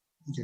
Well, first of all, the clerk is not necessary for a committee meeting because, as I explained to you on the phone, the clerk is only necessary for meetings wherein ordinances and resolutions are adopted. That's not, We have compounding problems because the reason for canceling all 3 of those committee meetings was not having a clerk. well, That needs to be public record. I didn't cancel your meetings, so, I mean, I don't know how to answer that question. But to answer you, to, Norman Powell, Norman, you gotta give me a second because, so I can read my email on the record, and my email specifically said that I am canceling the public safety, and the chairs can have their own meetings, call the manager. I didn't cancel your meetings. I canceled the public safety. He gives the option that if we wanted to have our meeting, we had to contact the manager, which means that the meeting was already canceled. Who contacted the IT department to tell them not the meetings were off? I didn't call the IT department to tell them the code enforcement meeting was off. This is a problem. We're not going to gloss over this. Where is the accountability for the responsibilities of the clerk when our attorneys made a decision on their own? If it was their decision on their own, we need an answer to that as well. We're not mincing words tonight. It's not going to happen. There's going to be answers to these questions. Where's the accountability for the responsibilities of the clerk? And who made the decision to have the clerk go home instead of serve her 30 days? Working. Okay, no, Gus, because, you know, we all talk about disrespect, but I'm going to answer the question. I did not cancel your meetings. There was no email sent out to the website manager. There was no email sent out to the community. I sent an email to all of us saying that I'm canceling my public safety committee. The chairs can continue with theirs. I never called IT. I canceled my meetings. And if need be, as we all talk about transparency, as we're all done here, I'm going to find the email and I'm going to read it on the record. I canceled my meeting. I said, the chairs, if you want to have your meetings, you can have your meeting. I will not cancel your meetings. I am canceling mine. And I The did. second half of that email is going to be problematic for you, Madam Mayor. Not a problem, Councilperson Urban. Not a problem. Not a problem. Gus, go ahead. Thank you. I obviously I can't speak to the work or what's happened at the village since then. I can only speak to my discussions with the lawyer and how the discussion to have Ms. Jacoby not have to play out the 30 days or work the 30 days that she's required under their contract in order to give notice before she is entitled to get paid. This is a common thing we lawyers do in both sides of labor employment cases. We have someone, as I hold on, if you allow me to address it. Ms. Jacoby has accused the village.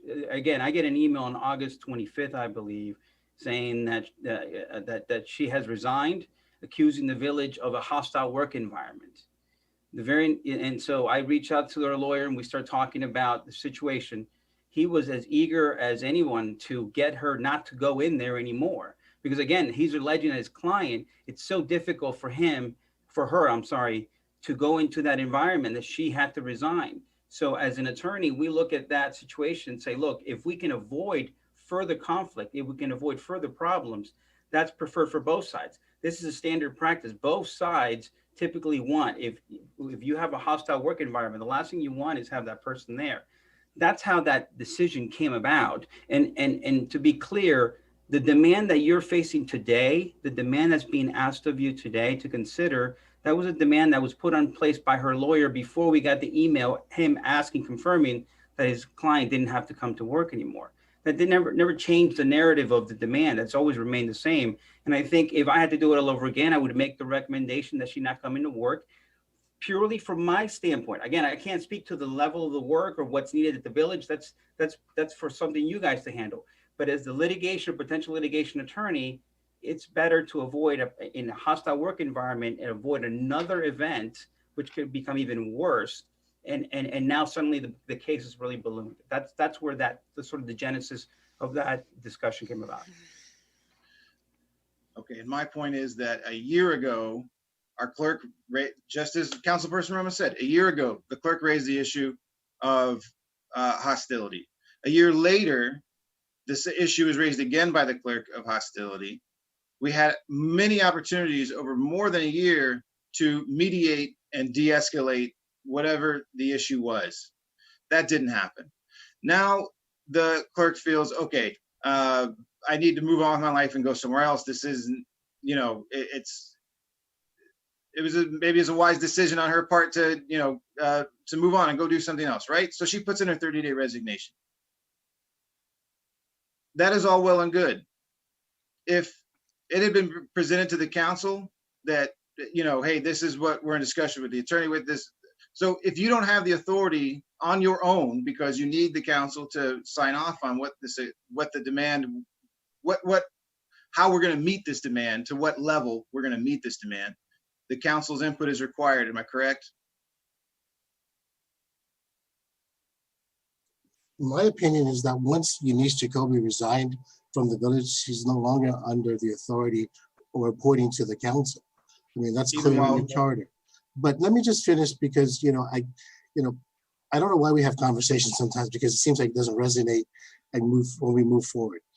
There have been numerous meetings that the clerk has been absent. She was absent actually during meetings where we were dealing with issues concerning special elections.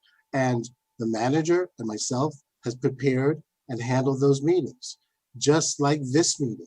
The issue with moving forward is your determination as to whether or not you're going to fill the role in an interim position or in a permanent position and how you're going to go about that process. I am handling the public records request for the Miami Herald, which I just asked you to respond to today. So is the manager. Whatever is necessary to get this meeting noticed, it was done. So you have to understand that I don't represent you. I don't represent the manager. I represent the citizens of this municipality. And to the extent that a employee, whether it's Eunice, somebody we all like and care, because I like her, whether you believe it or not, puts on the record that she is poised to sue the village. That is an adversarial step.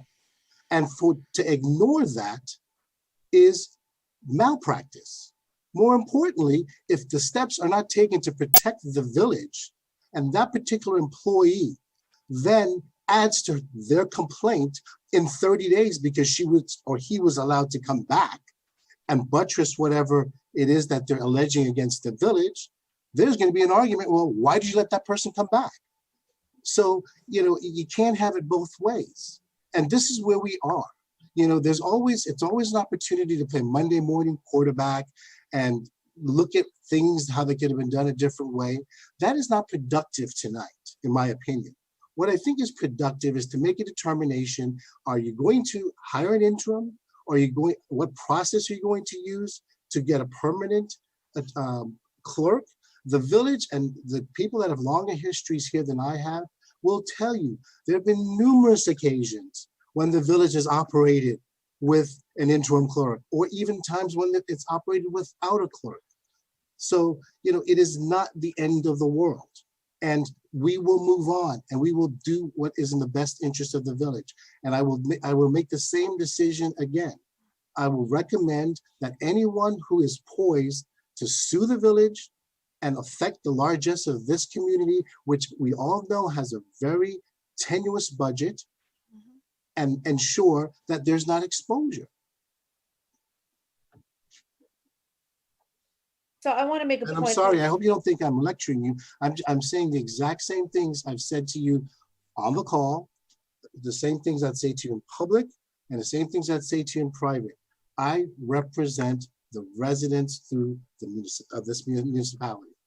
I represent the municipality, not Eunice Jacoby, not any individual person.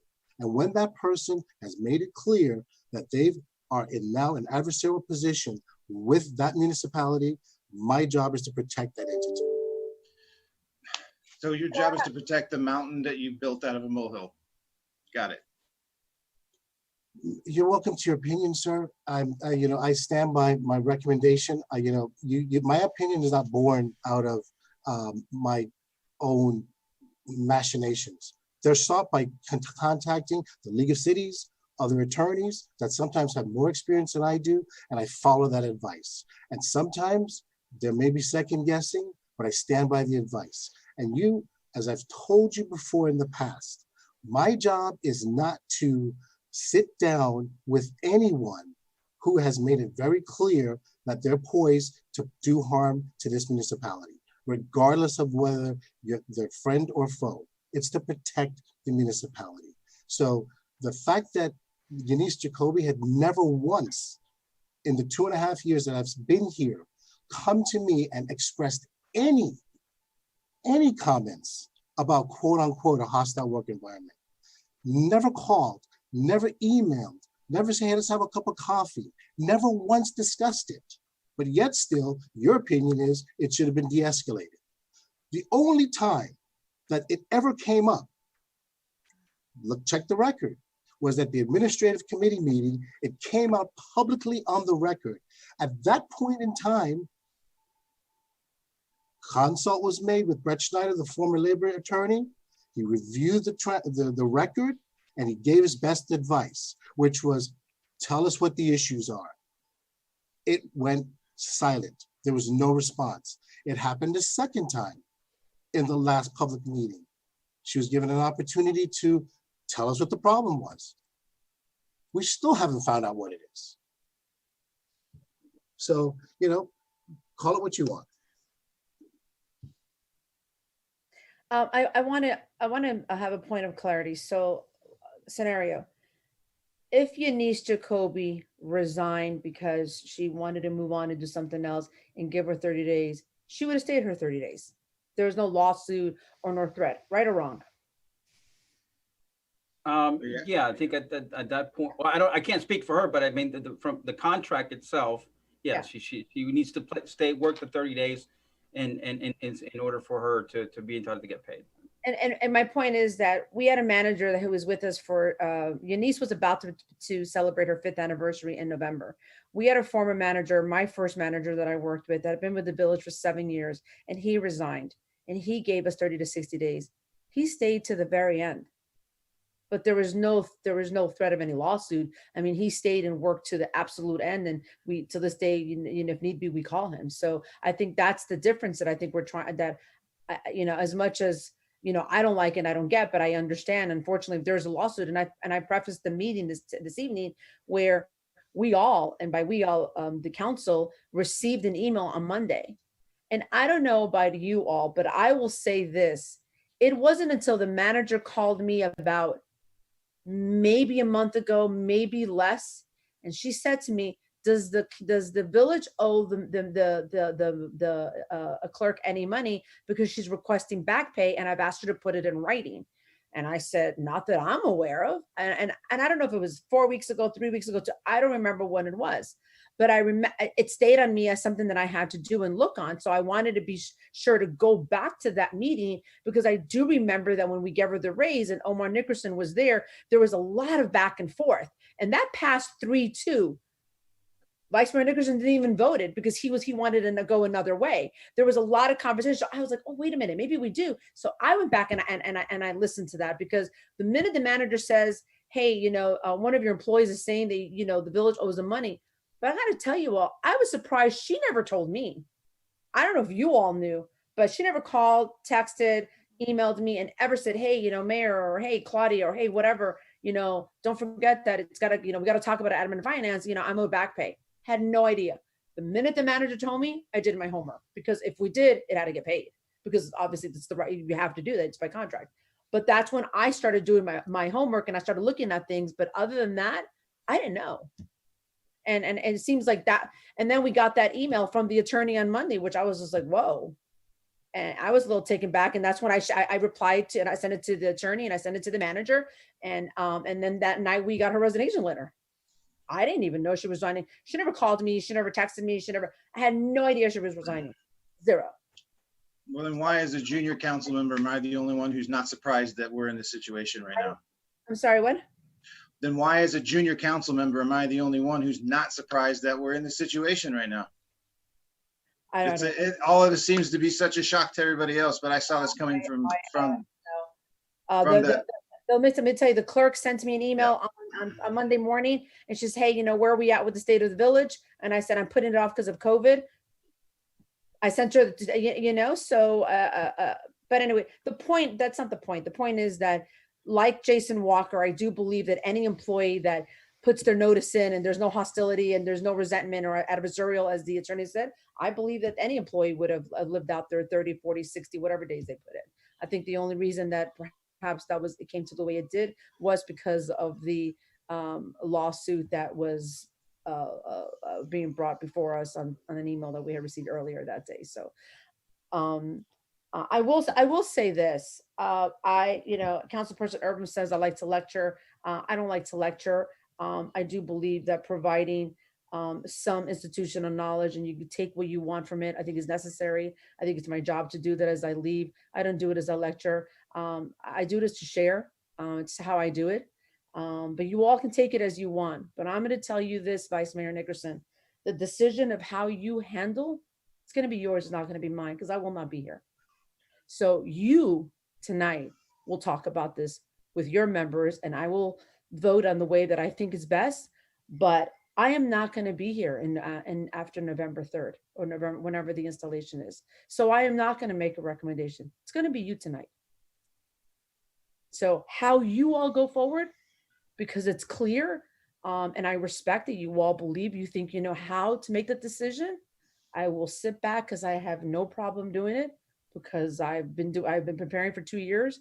You will make that decision, Vice Mayor Nickerson, because it's going to have to be a decision that you all are going to have to own and you all are going to have to work with. It is unfair for me to make any recommendation because, as I said in an email, I've exhausted all my resources to see what can come forward to help the council, but it's not going to be, I'm not leading that conversation tonight.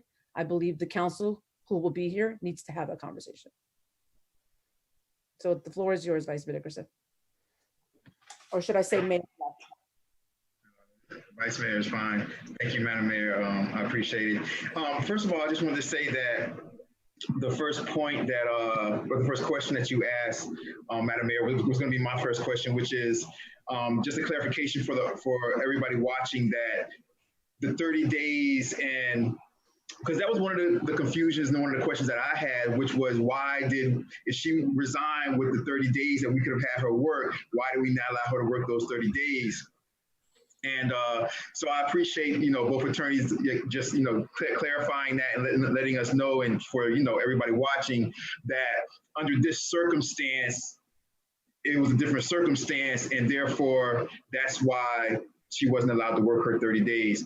But that leads me to the question, just who decided that, though? Was it, because I heard you, Attorney Bravo, before saying that you were we were in discussion with her attorney, as far as saying, you know what, was it our side saying, you know what, we would allow you to work the 30 days if it was a normal resignation, but because of the legality that surrounds it, we think it's better that you don't work 30 days. Was it like that, or was it her side saying, you know what, she feels like she's under a toxic work environment, therefore we would think it's better that she doesn't work for 30 days, and we comply to that?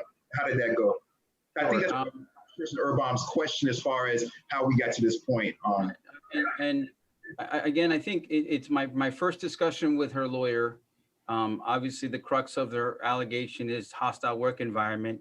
And to be clear, the 30 days is just, she resigns, she's got to give 30-day notice, and so the discussion was not about whether constructive notice or the legal arguments rely on the 30 days. It's just, you've got to give 30 days notice and she's got to work out the time period, or else maybe she can lose some arguments.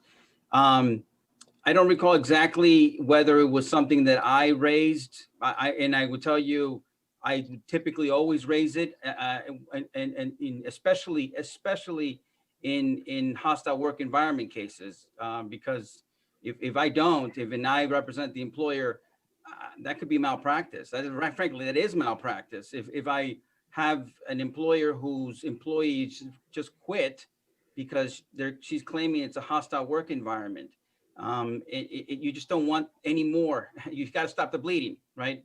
But her lawyer didn't, it wasn't a discussion as to constructive notice and stuff like that. He was happy, from what I can recall, because again, the issue was just, hey, she can get paid still for what, not coming into work. So it spares his client of having to be exposed to hostility, if you will. That's why lawyers for the employees like it. When I'm on the employee side, if I have a client that's claiming hostile work environment, I don't want them to send him back in there. Forget about the case. It just don't want to do that. And from the employer's perspective, again, it stops the bleeding, and we know at least we don't have to deal with any potential misunderstanding that could then escalate to something else that now adds another claim to it. So that's again, I think that discussion lasted maybe 10 seconds. Both sides agreed. Yes, absolutely. I think that works, and she'll get paid. And the only issue of, I don't want to say contention, was when it was going to start, whether it was going to start the day on the 24th when she resigned, or the 26th when her lawyer and I had the discussion. And so we insisted on the 24th that the 30-day period start. And that's it.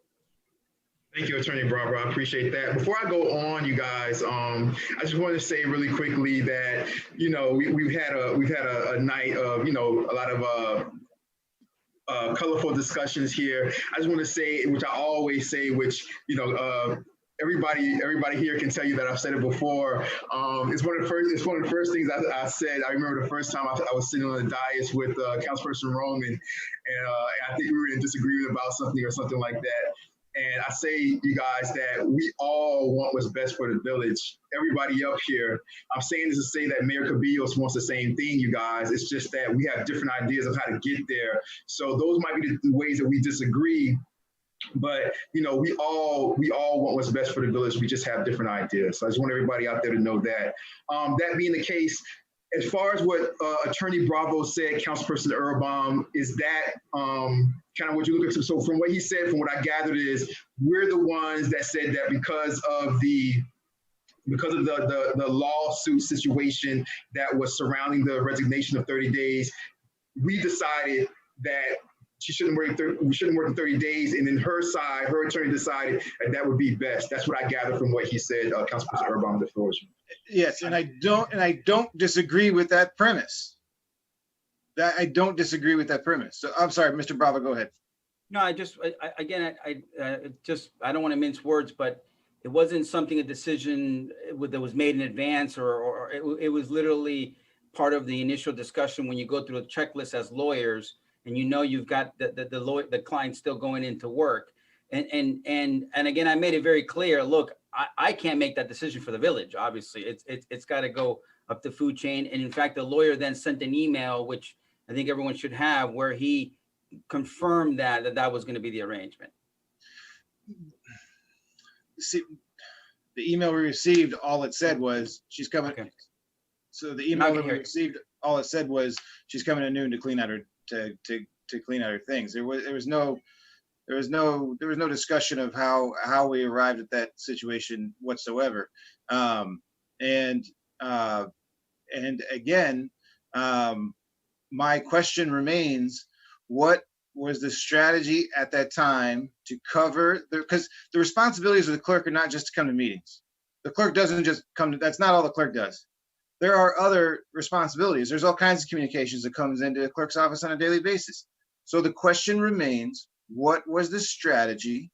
Because I understand your logic for making the arrangement with her attorney to have her spend the 30 days at home.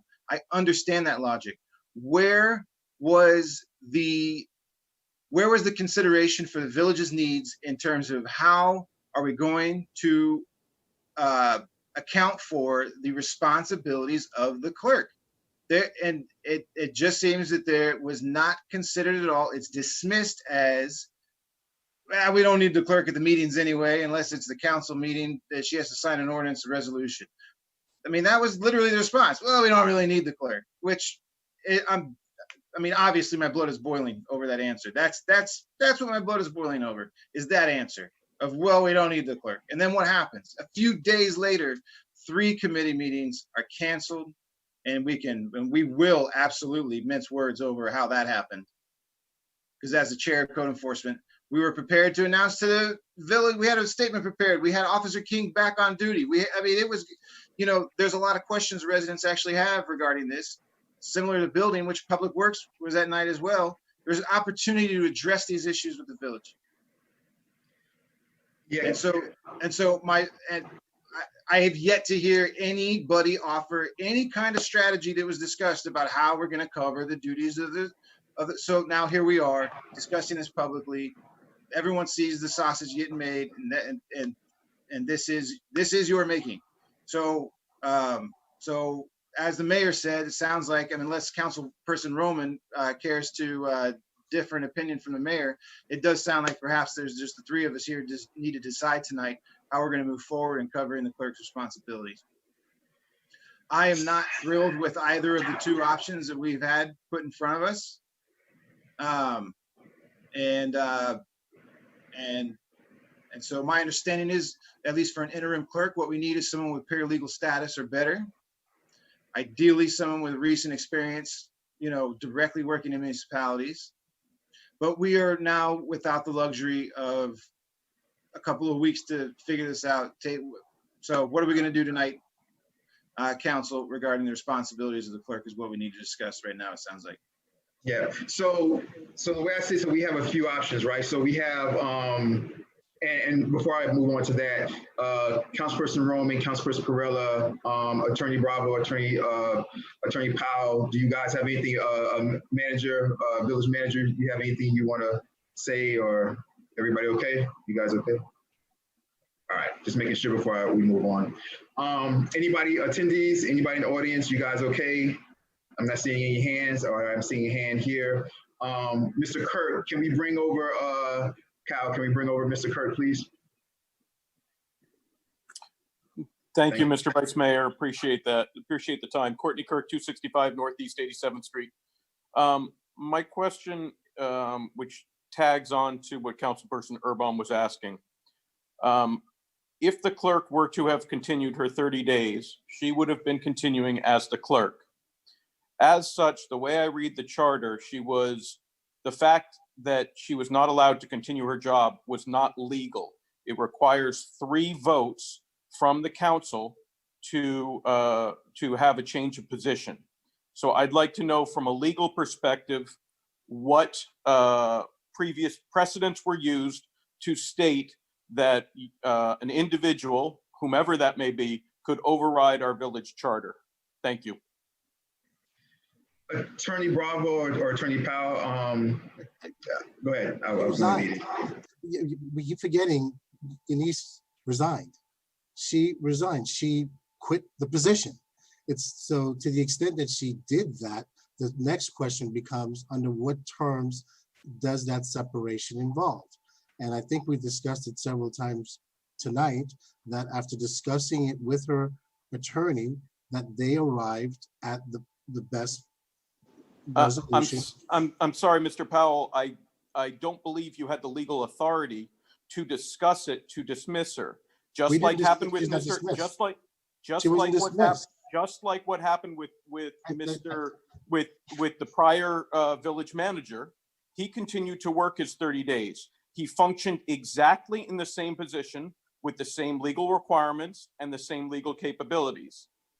Having given notice to start the 30-day clock, the clerk was required to continue in the exact same position, doing the exact same duties. Our charter clearly states that only with 3 votes from the council can that be altered. I don't understand, and I would like your legal precedence that shows that that was a legal move to make. Right, and then I've tried to explain it over, and I'll say it one more time.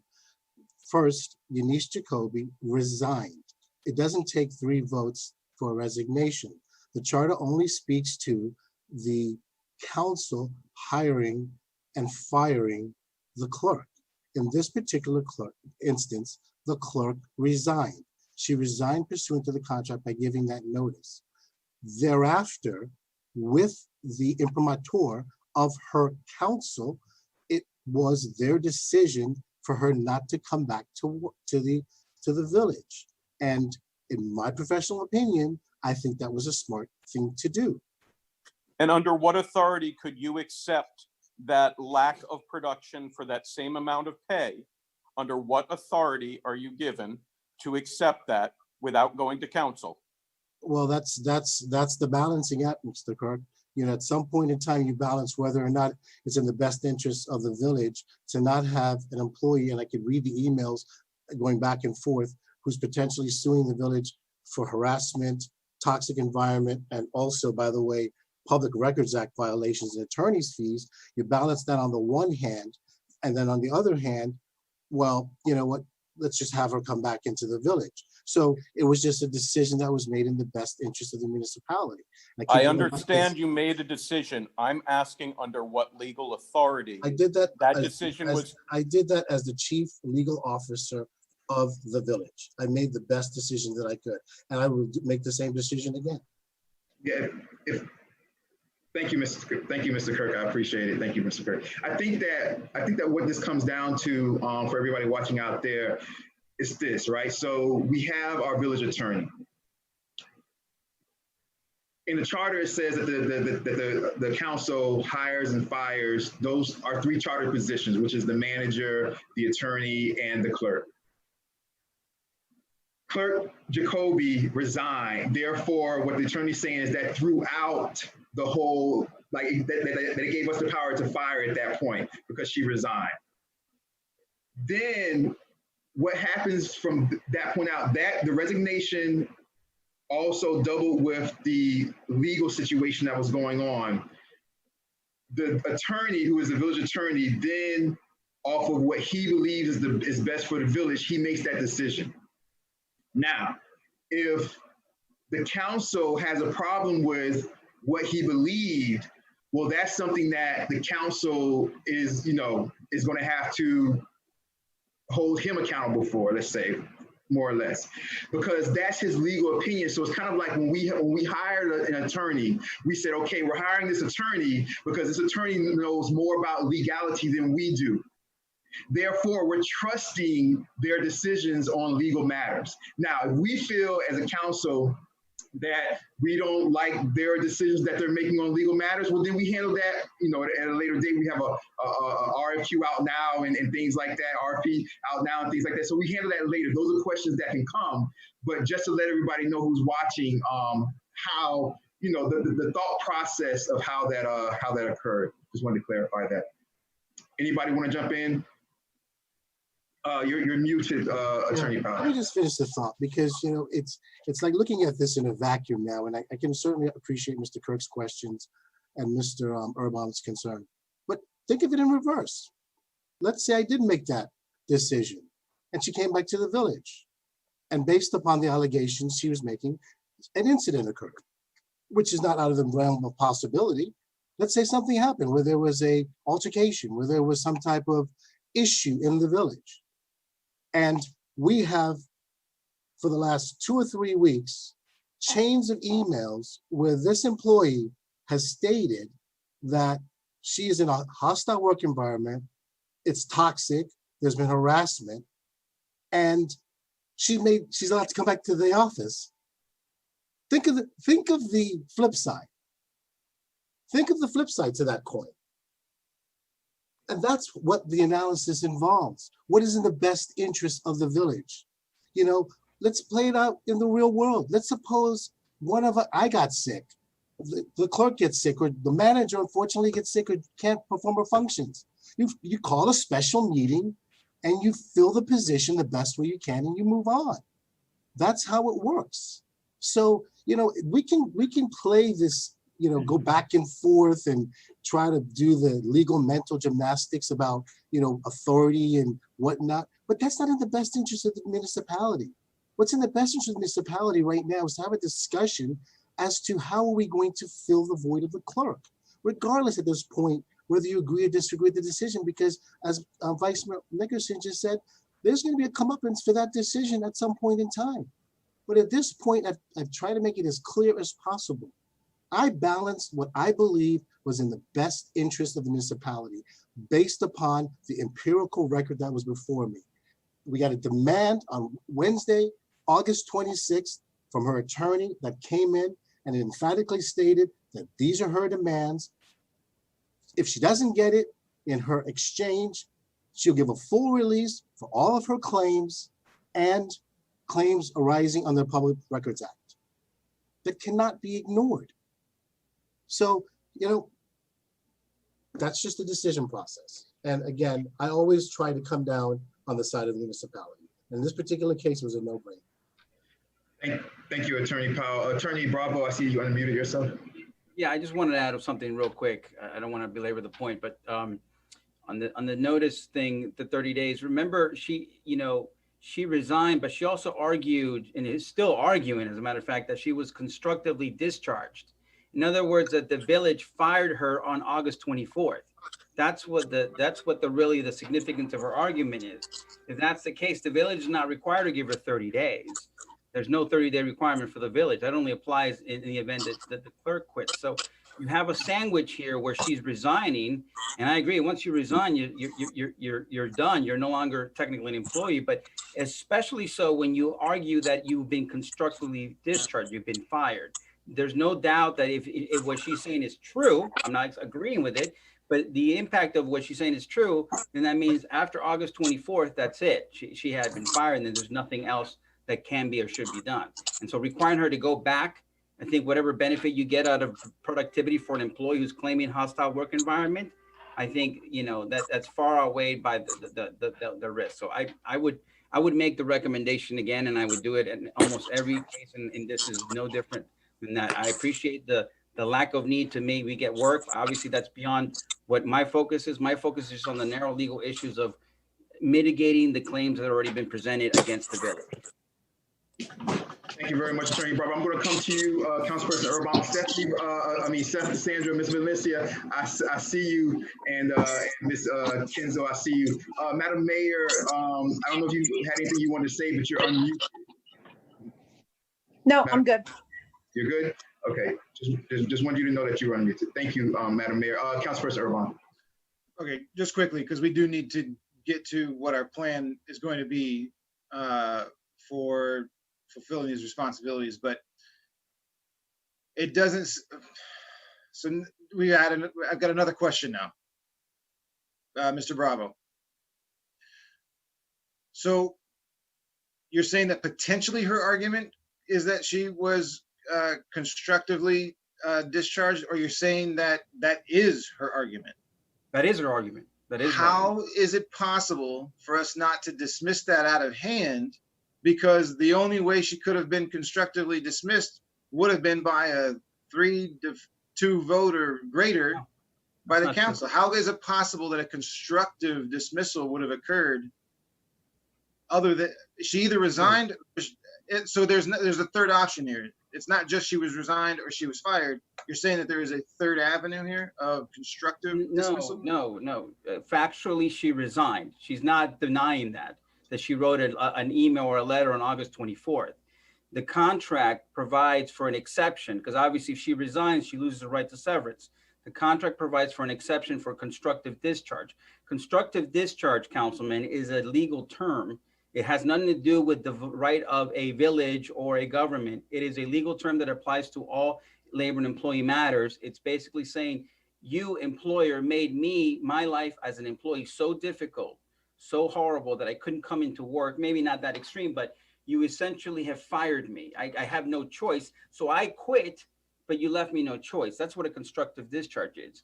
That's what she's alleging, is that the work, and I'm not saying, again, this is accurate or I'm giving any credibility to it, but I'm just saying her allegation is that she's entitled to the 20 weeks because of the hostile work environment left her no choice but to quit on August 24th. So if we're not giving any credibility to that, then why are we entertaining any of this demand at all? Why aren't we just saying you get your 30-day pay and your benefits to the end of the same period, and that's the end of it? We're saying because that with the CFO, we have established that there are monies owed in PTO.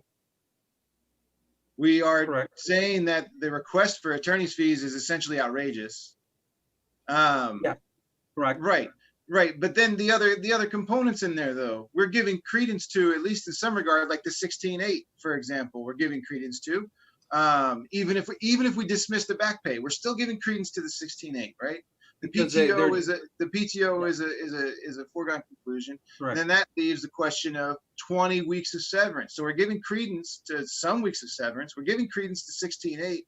Why would we give that credence to those considerations if we were so confident that there's zero issues here, and just say you get your 30 days, the back pay goodbye.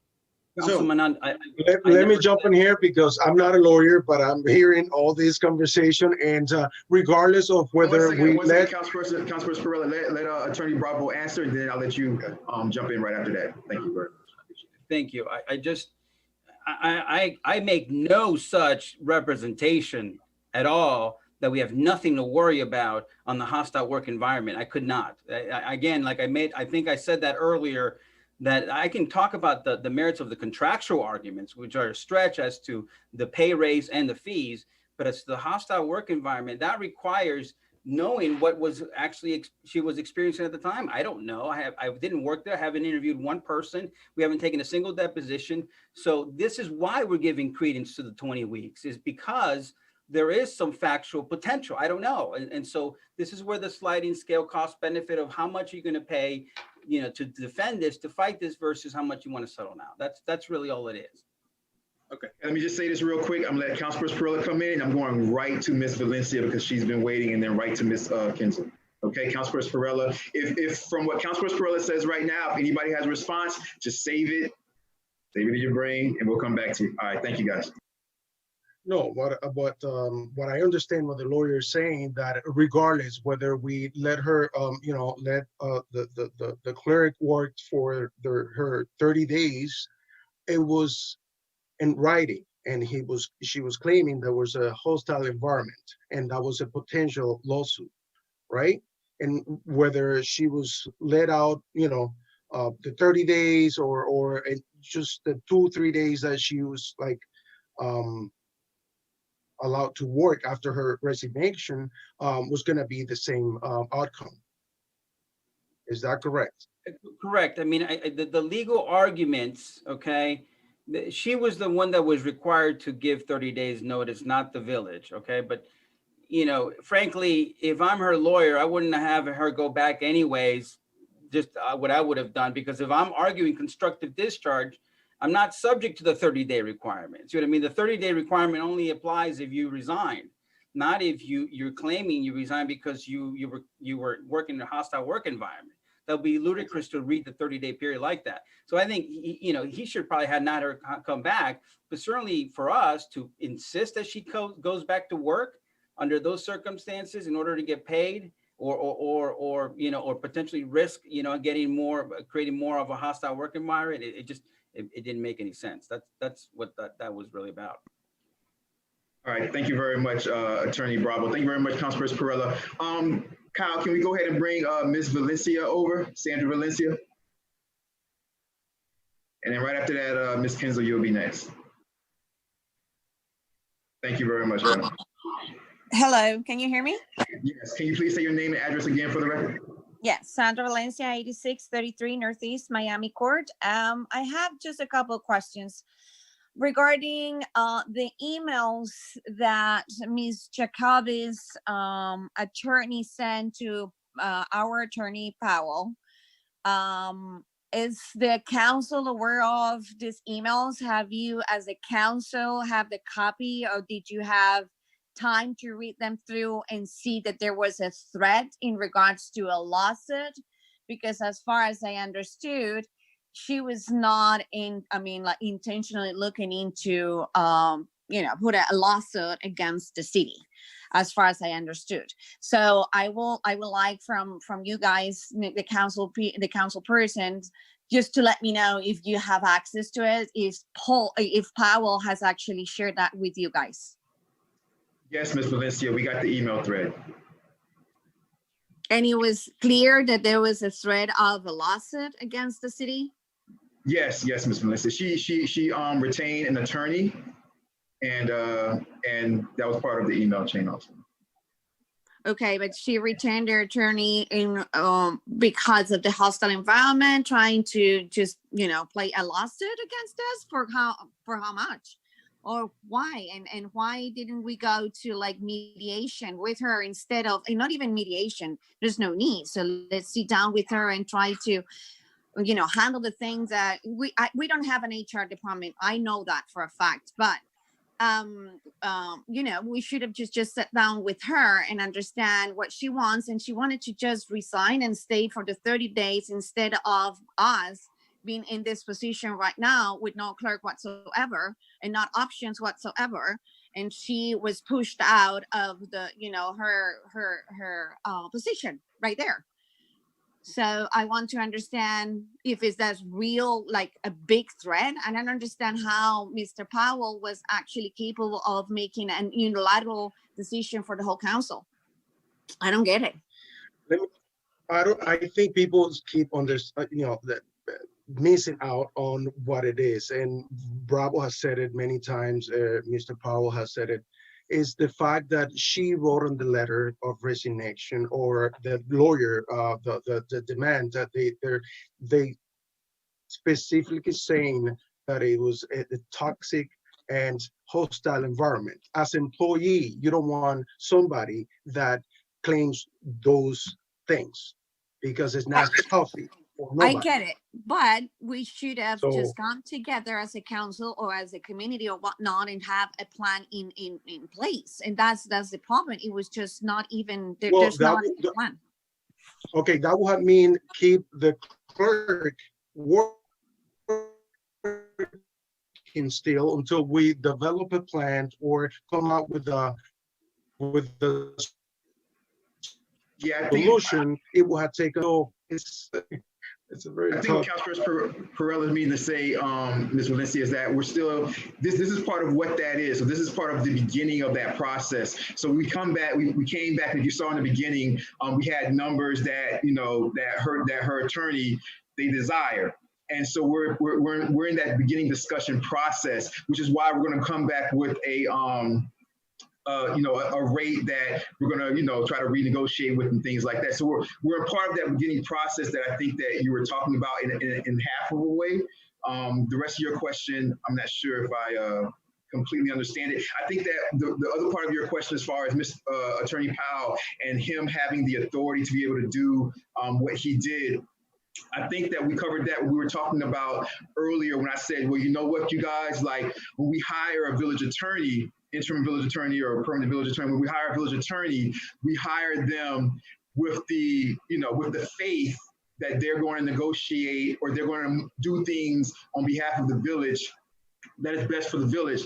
Now, so if you're asking, so let's say, for example, you disagree with the way that Attorney Powell handled that. And let's say that I disagree, for example, with the way that Attorney Powell handled that. Well, that's something that I'm going, that I can, bring him to task for, especially coming up because we have an RFP that's out for for legal services.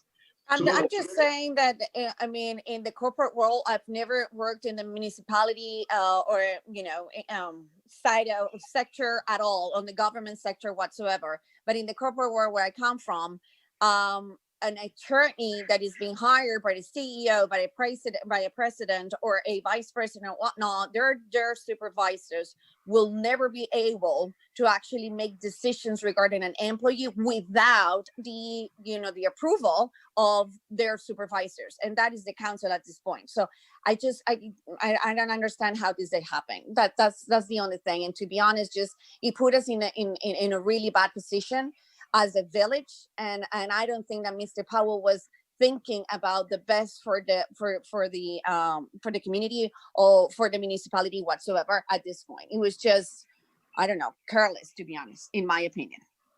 Thank you very much, Ms. Valencia. I appreciate your opinion. Can we bring over Ms. Kinzel, Kyle? And then Ivis, you'll be next. Hello, can you hear me? Yes, can you please say your name? Yes, Stephanie Kenzel. You need my address, right? Yes. 7535 Southwest 26th Court, Davie, Florida 33314. I can't believe what I'm watching because, I've been attending municipal council meetings for over 25 years, and I've seen charter employees come and go. I've seen charter employees be fired. I've seen them be hired. And never have I seen a charter employee terminated without a council vote.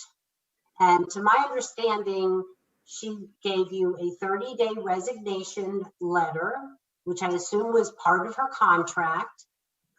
Did her attorney send a letter and say that Ms. Jacoby was suing the village? Did he send whatever that notice is, that legal notice that you are going to be sued? You keep mentioning that there's going to be a lawsuit, and I would like to know exactly what that letter said. Did it say she was suing the village? No, I'm gonna have one of the attorneys come in, but I don't believe that that letter said that it was that she was suing the village. She said that it was from her attorney, and I believe that was in regards to the stuff that we're discussing tonight, which are the payments.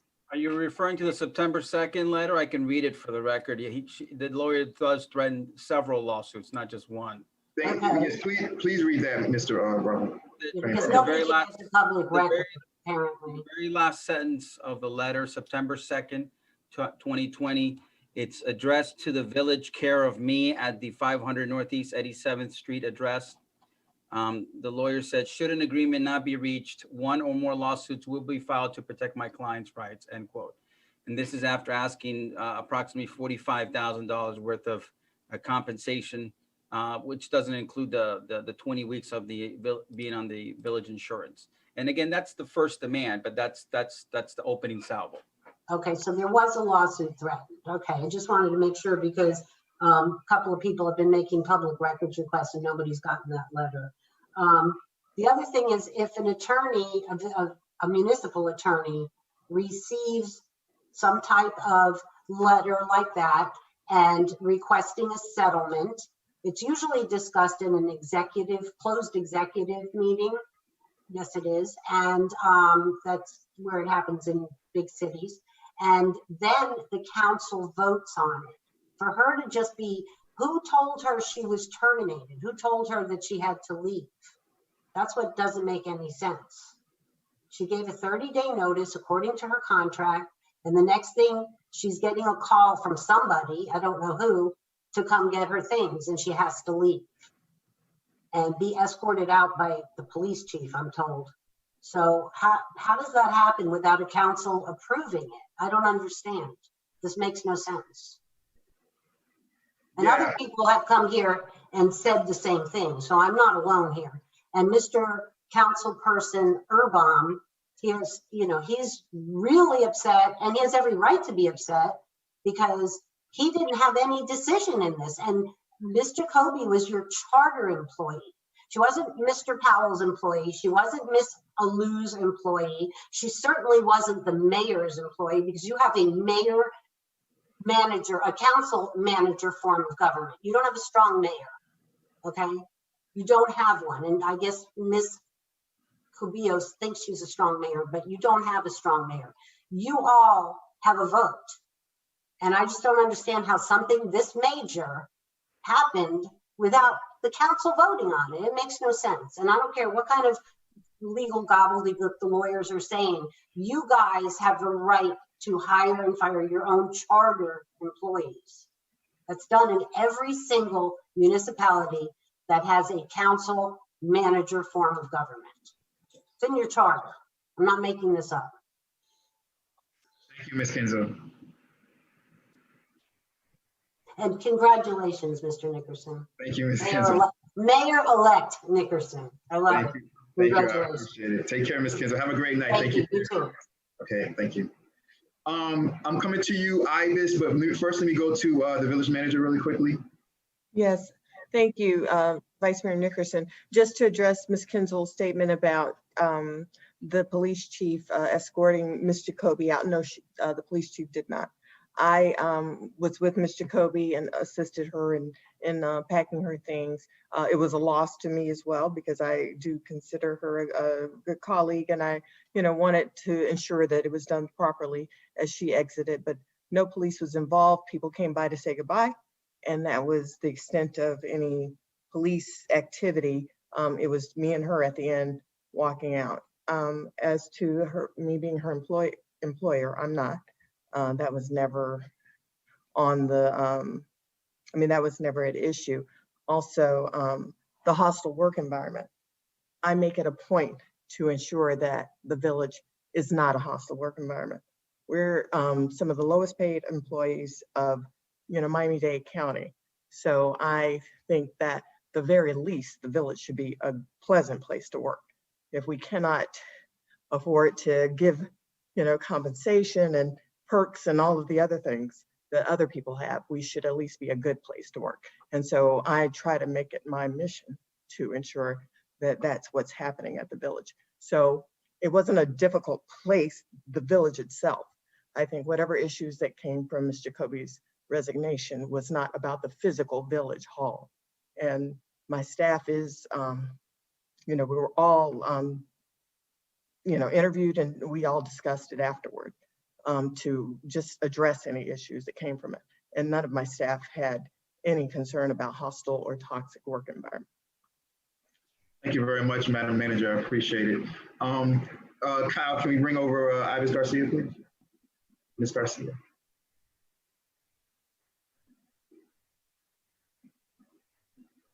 Thank you very much. Okay, I guess I have to hold this down. Hi, Ibis Garcia, 500 Northwest 87th Street. Just getting my head around all of the information that's been given.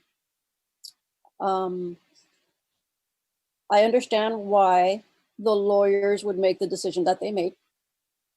Completely understandable in my head, because if someone tells me that I have a toxic work environment, for whatever reason they believe that to be true, the last thing that I would want is them to be back in my office.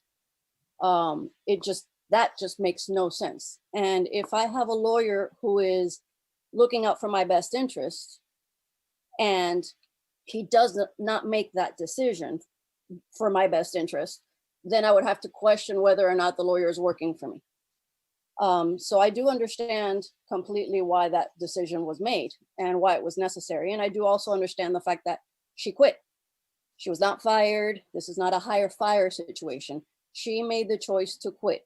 And at the same time that she was quitting, she's making a demand for money and other compensations that she may or may not be worth. I've advocated for Ms. Jacoby in the past. I like her. It's nothing personal. For me, business is business. Could she have done better at her job? Yeah, on certain occasions, she very well could have done better at her job. In my experiences that I had with her, there were on a couple occasions that I would say, yeah, that could have been a better situation. I advocated for her raise because I thought she did an excellent job otherwise. But she was a very well-paid part-time employee. So she is requesting a lot for a very well-paid and well-benefited part-time employee.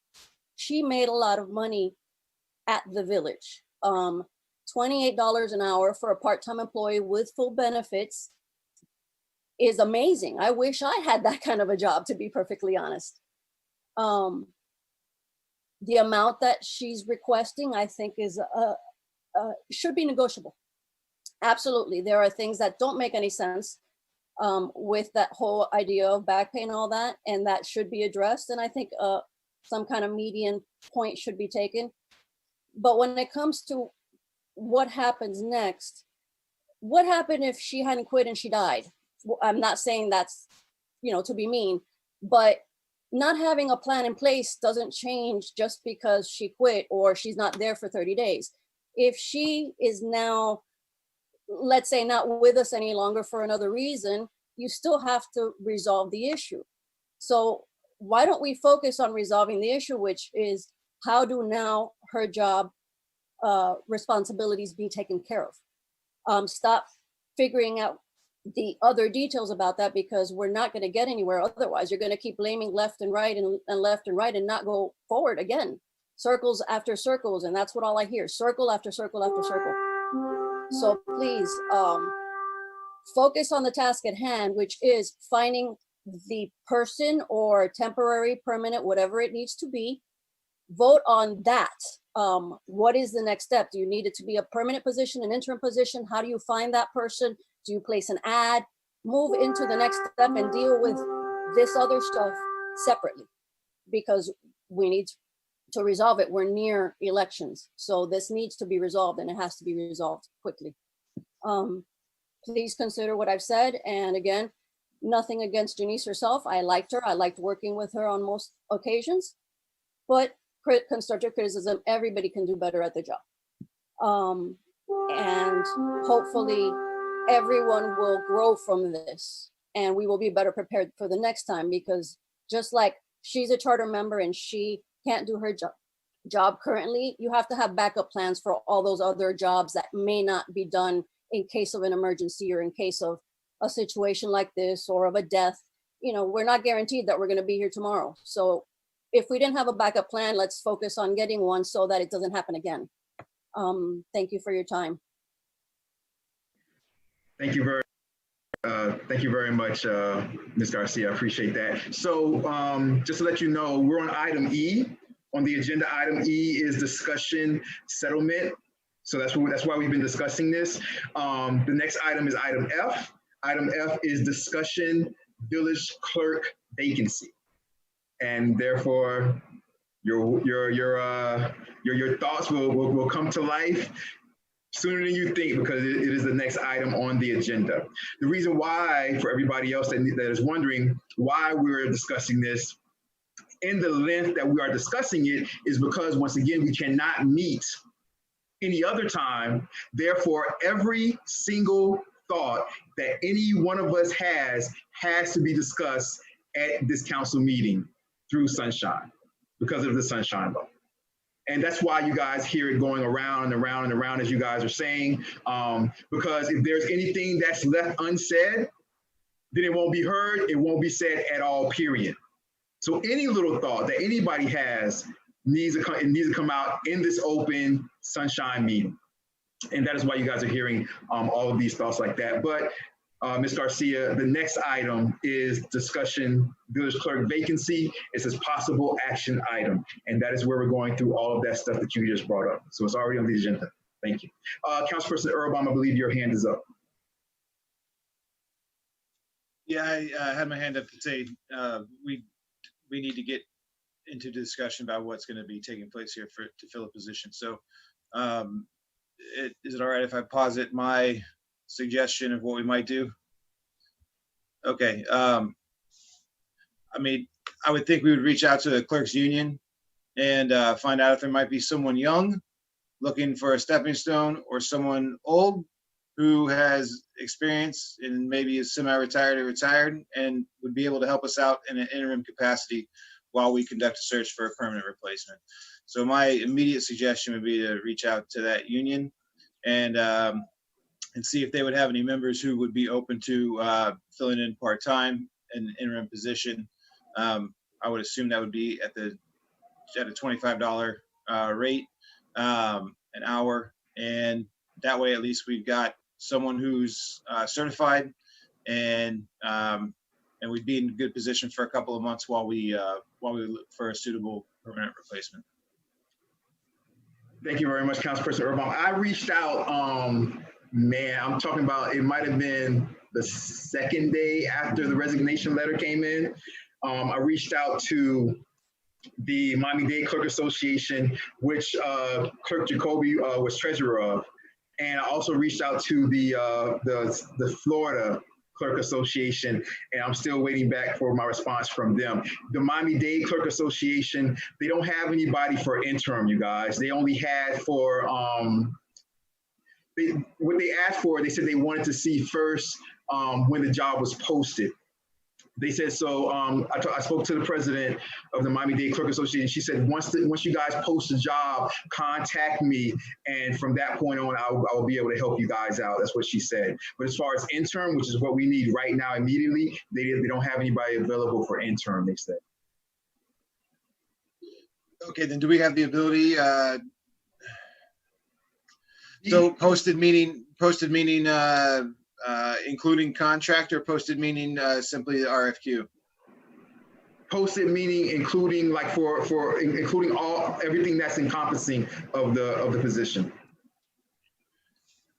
Okay, and since there has been no previous discussion on the council in terms of changing the clerk's contract, there was the discussion of what is the clerk's contract. We found it, we've all seen it, we've all read it.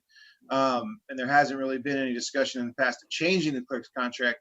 then are we comfortable using the current clerk's contract to be able to get an ad posted within the next 48 hours to 72 hours so that we would be able to take advantage of using one of the, I think you said it was a county's association? The Miami-Dade, County Clerk Association, yes. I think Can I that, yeah, interrupt for a second? yes, you might be saying what I was going to say. Go ahead, Attorney Powell. Before, I would certainly like to review that contract and make clear edits to it. That contract, in my opinion, did not do this village any service. I was also going to say, as far as that contract goes, I think that we should do, if we're going to do it that way and they're looking for the whole gamut, I think that we should also agree on the job description at the same time. We should work on the contract and agree on the job description at the same time. I don't know, the Administration and Finance Committee meeting is not until the 15th. If you guys want to, I don't know how you guys feel about this. I'm throwing this out. If you guys want to, first of all, I don't know if you guys had a chance to look at the job description and the one that Councilperson Roman, thank you very much, Councilperson Roman, for all the work you did. Really appreciate that. Really, really appreciate that. I don't know if you guys had a chance to look at the job description and the one that Councilperson Roman put together for us. Did you guys have a chance to look at that? She emailed that to us. Well, she emailed it to the village manager, everybody, so. Yeah, we reviewed that at the committee meeting and got notes on it, sure. If you guys, what I think we should do, what I suggest is that we go through it, we finalize it, we vote on it. If you guys remember, I wrote an email a while ago that said that because of, after the resignation letter came in, I said that because of timing and things like that, we shouldn't wait until the Administration and Finance Committee meeting to do this. We should do this at a full council so that we can, just move it on. And anyway, you guys, the clerk is a chartered officer, so it makes a lot of sense that we all work on it together. So that would be my suggestion. I have it queued up. I can bring it right up, and it's not that long. We can kind of go through some things. We can go through things right now, you guys. And by the way, Mayor Cabillos, if you have anything that you want to say at any time, you can feel free to jump in, or if you want to just put your hand up, I'll come right to you about anything, Mayor Cabillos. I appreciate you staying with us. Thank you. One recommendation. Hiring a village clerk, hiring a new village clerk, you all should not rush to do it. You can always appoint someone in the current office. We did this before when we had to let go of Bertie Patterson. At the time, we appointed the manager's assistant. And we don't have a lot of staff, so that's probably not a good option right now. But on an interim basis, I would think you all should hire somebody interim while you guys work through the description, because you don't want to rush through a contract and you don't want to rush through a job description, because we already see where that got us. So my recommendation was try to find somebody interim that can get us through the next 30 days, and and still, while you are still going to your admin and finance committee, still work through the contract, still work through the job description. But keep in mind that you may want to do that instead of rushing the job description and rushing all that and things that you all have been talking about for so long. So, but again, that'd be my 2 cents. Hire somebody interim for 30, 60 days. And within those 30, 60 days simultaneously, you guys can still work your contract and try to, make sure that it's in the best position for the village, and also then work through the job description. And hey, guess what? Should be a full-time position. You all have talked about that already. So, should be an exempt full-time position. Let me just really quickly, first of all, thank you very much, Madam Mayor. Whatever else you want to say, feel free to jump right in. Let me just say really quickly, what my plan was, you guys, was to do both things simultaneously. Because since we're all here, the job description, you guys, it's not that long. It is It what, is. 4 The pages? local system pretty much alone, you know. It's 4 pages. It's pretty straightforward. We're all here. Let's do that now. Get that out of the way. The most important thing will be the contract. Yeah, the contract is different. That's what it is. The contract is different. That's why the contract is going to take longer. That's why we can work on the contract. But we can knock the job description out tonight, right now. Let's knock it out. We're all here. She's a chartered officer. Even if it went to the Administration and Finance Committee, we all would have to come back together to vote to vote on it to make sure that we all want that exact job description. So put it this way: if it went to the Administration and Finance Committee on the 15th, we would still have to wait till the full council meeting to even vote on it. We're all here right now. Let's just knock it out. The second thing is I'm coming to you right now, Councilperson Perrella. The second thing is the interim position, and to assign somebody to the interim position immediately. We can still do that, but that's separate from the job description. The job description needs to be knocked out right away, immediately. Councilperson Perrella. Well, before I say that, do we need Attorney Bravo for anything else, you guys? Because he's probably still getting paid. We got to watch our finances. I think we're good. Does anybody else have any last questions for Attorney Bravo? Because now you guys are on the clerk job, the clerk position vacancy, and we're going to work on the job description and things like that. So I think that Councilperson Urban, any last questions for Attorney Bravo? Councilperson Roman, Councilperson Perrella, I'm going to come right back to you. Madam Manager, Mr. Attorney Norman, Mr. Attorney Powell, any last questions for Attorney Bravo? Madam Mayor, any last questions? I'm good. Good. Councilperson Urban, I see your hand. Your hand up. Do you have a question, Councilperson Urban, for Attorney Bravo? No? Okay. Attorney Bravo, thank you very much for being here. We appreciate it. I appreciate it, and thank you for your patience and good luck. Okay, keep me posted. Thank you very much. We will be in touch with you really soon. Have a great night. Thank you. Councilperson Perrella, and then Councilperson Urban. Yeah, my question was, even if we hire an interim clerk, is it on the contract or no? It's just under what terms? Do we need a contract for the interim position, Mr. Powell, or no? No, I don't, you don't need a contract. You could just simply hire someone on an interim basis, pay them by the hour. If that's what you decide to do, you can make it a definite period of time. You could say, we're hiring you for a period of 90 days or whatever you guys decide, and either set it by salary. But I think you guys have to decide whether you want to make that person part-time, full-time.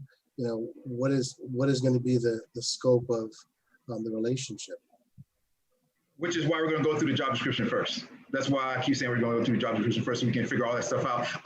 I'm going to go to Councilperson Urban in a second. Madam Manager, do you have something you want to say? I saw your head move. Yes, I think it's important that you all decide on the job description. I drafted a job description 2 years ago when I put together this employee handbook that also included all of the job descriptions. It wasn't necessarily our clerk's job description, but it was a clerk's job description.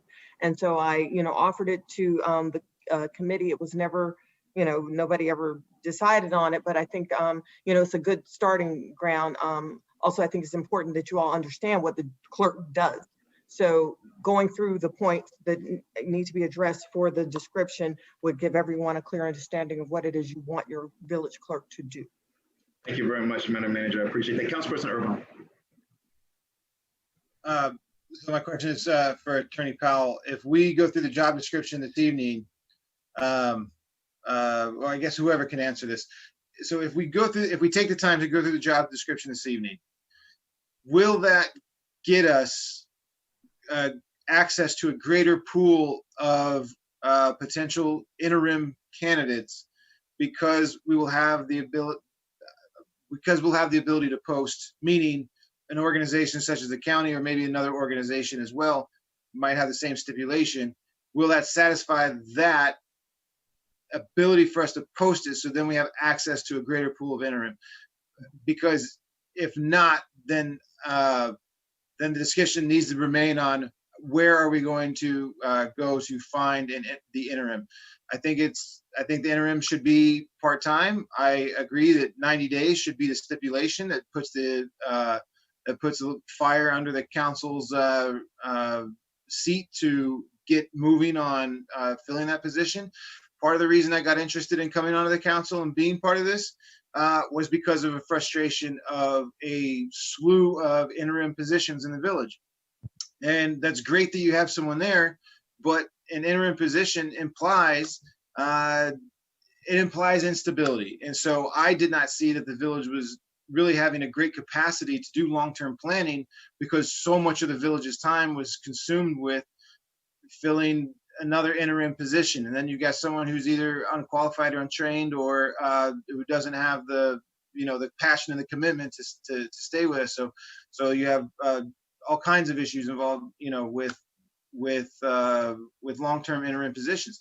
And so right now, there is no general council meeting on the 22nd if we don't have a clerk. There will be committee meetings, but there will not be a general council meeting on the 22nd. So if the job description accomplishes us being able to get a better qualified interim candidate, then I'm all for going through it tonight. If not, then we just need to do it the same night we deal with the contract, which it sounds like is going to be on the 15th, whether we like it or not. So that's a tough question.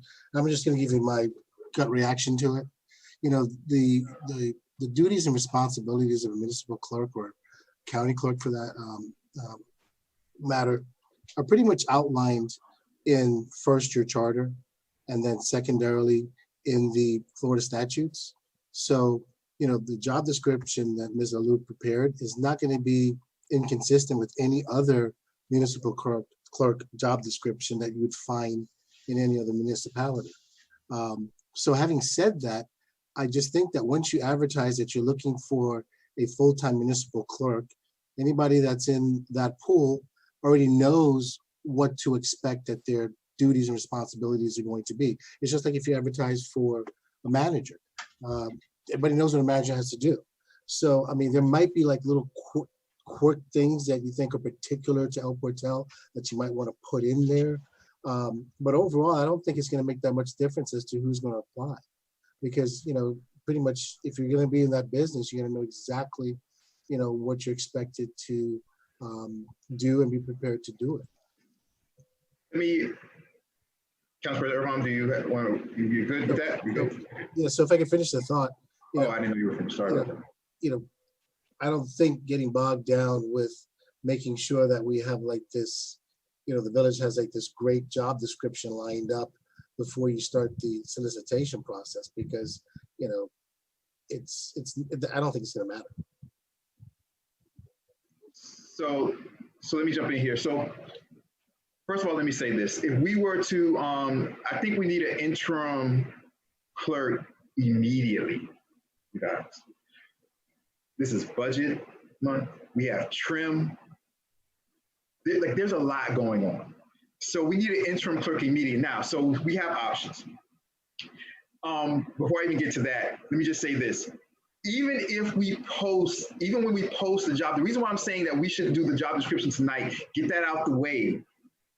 And if we go to post for a job, you guys, for the clerk job, the clerk position, there's no guarantee that anybody's going to respond in a week or 2 weeks.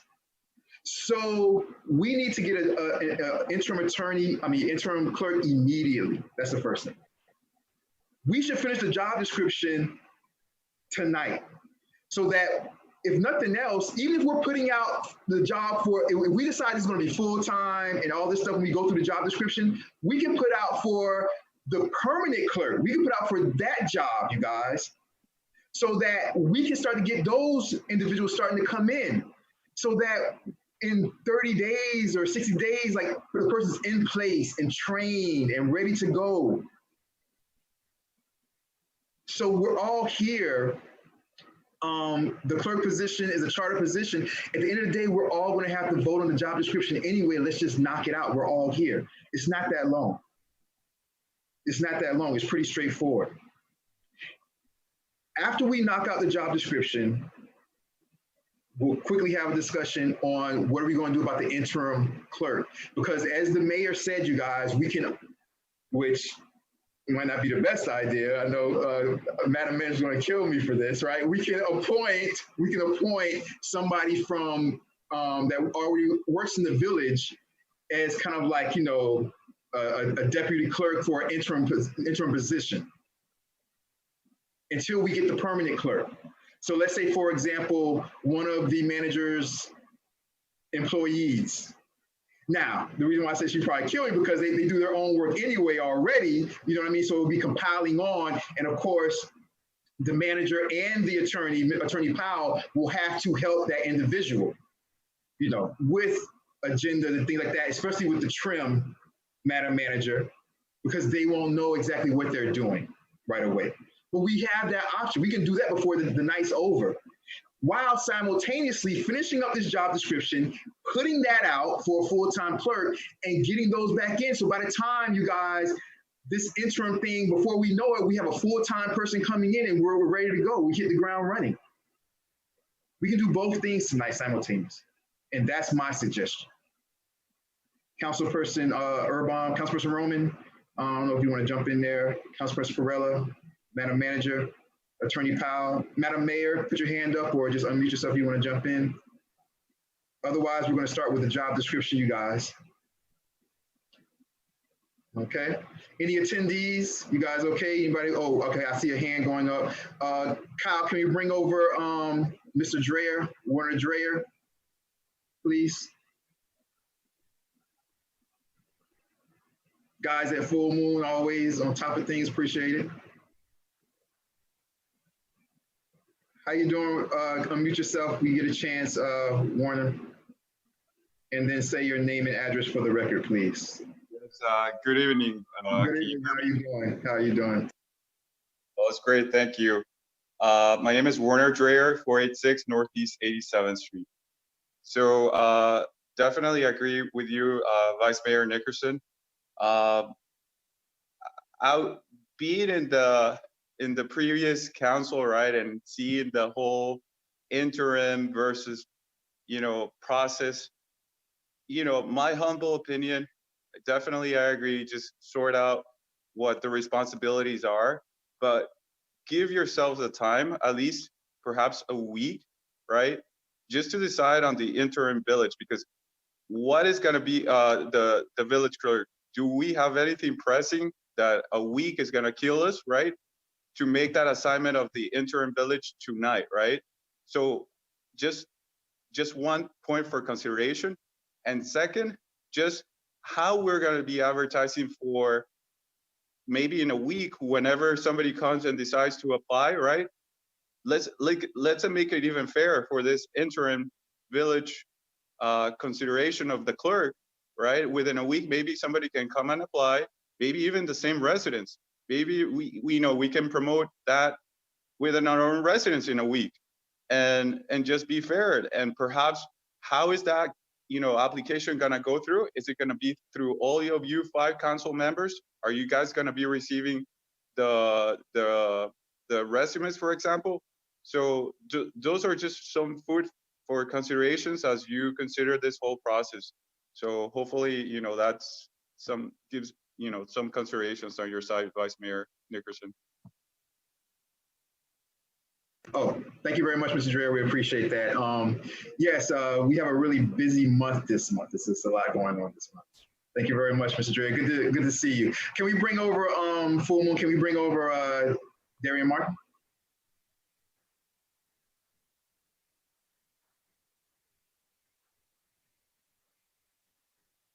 Please say your name and address again. Hi, can you guys hear me? Yes. How are you doing? Please say your name and address for the record. Great. Nice to have you here. My name is Darian Martin, and my address is 465 Northwest 89th Street. And I just have a really quick comment just about the format. So we've been on for like about 3 hours now. And maybe it's just because, you know, I have 2 little ones and really trying to like be engaged and kind of keep track of this. But it seems like the format is just a little clunky. Is there any way, at least in other cities I know, that the manager could just do the due diligence as far as reaching out to other cities, or then having individual meetings with the council members to float around a tentative job description, right? You guys kind of agree on all the easy points. If there are sticky points, you bring that to a meeting, and then that is what is kind of presented to John Q. resident, so that we kind of see it in a more final format. I just don't know whether or not it's prudent or even wise to do it in this free-flowing format where there is no one person who's knowledgeable about it doing the due diligence on what exactly should be required of a clerk, how it should be structured. It just seems like just sitting at a table and just kind of throwing things at the wall. I think there should be at least one person, and I assume in this situation it would be the manager, to kind of do the due diligence to make sure that whatever is presented or whatever is published in the job description is actually what's prudent for a village clerk in 2020. So that's just kind of my point. And then on a greater level, like, the meetings are just really, really long. If what we're trying to do is encourage residents to participate, at least for me, I agree with one of the prior commenters, the whole section that just spoke about what happened previously, I mean, really could have been truncated so that I could stay for the meat of this part. So I'm just saying my comment now because I have to leave. So hopefully in the future, when I jump on, maybe the future clerk and the manager can come up with a way to make this a little bit more manageable, I suppose, for regular citizens who don't have like 5 hours at night, you know? But other than that, I hope everybody has a good night. And I hope that whenever I do see the advertisement, that it's a good one for the city. So that's the end of my comments. Thank you very much, Ms. Martin. The village manager did send us a job description. So the thing about it is that we all got the job description. We've all looked at it. We've all worked on it. We've all said, we've all like written down our notes, but we can't discuss those like to each other if it's not an open meeting.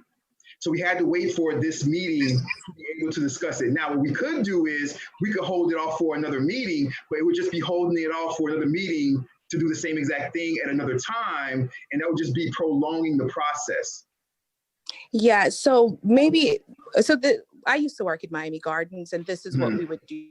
We actually had a similar situation, not with the charter officer, but similar situation. What the manager would do is just have set individual appointments with each council person weekly, where they would talk about whatever their sticking point was, refine the document to a point where everyone's comments are incorporated. And then when you show up to the actual meeting, your meeting agenda would have that final format. And then you can talk about any points of contention at that point. Like if after refining it, the manager came up with something that you still don't agree with, then you would have the opportunity. I just think that having us see the sausage be made in this free form of a way is just a little confusing. And also, I don't know if it's helpful or it presents an image of competence. It actually just makes it seem a little bit more chaotic. That's at least, and I'm just completely speaking for myself.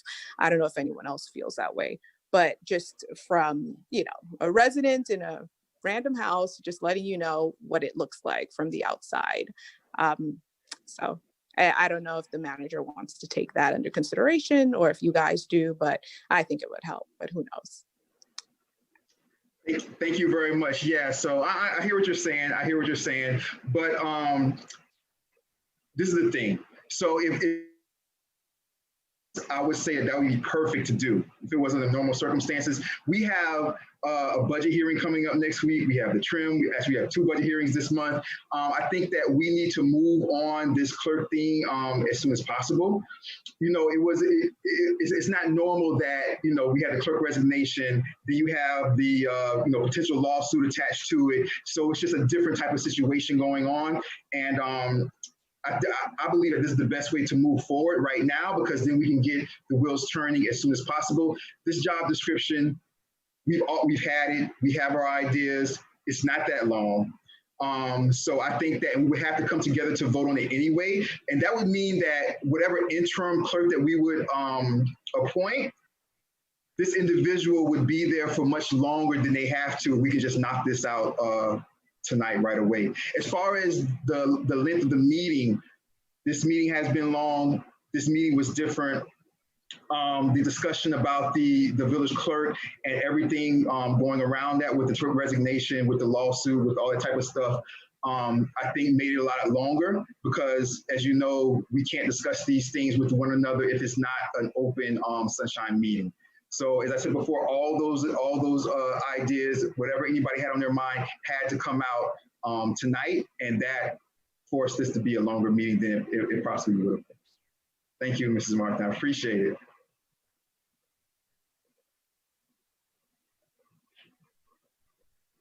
Okay. Let's go to, I don't know if Councilperson Erbaum or Roman. Let me go to Councilperson Roman only because Erbaum, she hasn't spoken much tonight. Councilperson Roman. You know, thank you, Ms. Martin, for her words. I happen to agree with her. You know, it's not only keeping the residents here for 5 hours, but it's also keeping the council here and the staff. And so I hate to beat a dead horse, but I have to raise this. You know, I have been trying to define the clerk's job description since 2018, since before that, since 2017. 2018, the manager and I both provided job descriptions. All of this has been done. The Admin and Finance Committee has reviewed and has had these job descriptions for months because we reviewed them sometime in 2019 or 2020. I can't remember when. So both no disrespect to you guys, but both Vice Mayor and Councilperson Anders Erbaum have had these job descriptions for quite some time. Councilperson Perella just joined the council, and he's not on the Admin and Finance Committee, but this is something, it is a disrespect for the work that has been done from my end, from the manager's side, as well as a disrespect to the residents that this has not been completed or even looked at before even coming to this meeting tonight. And I'll end it there.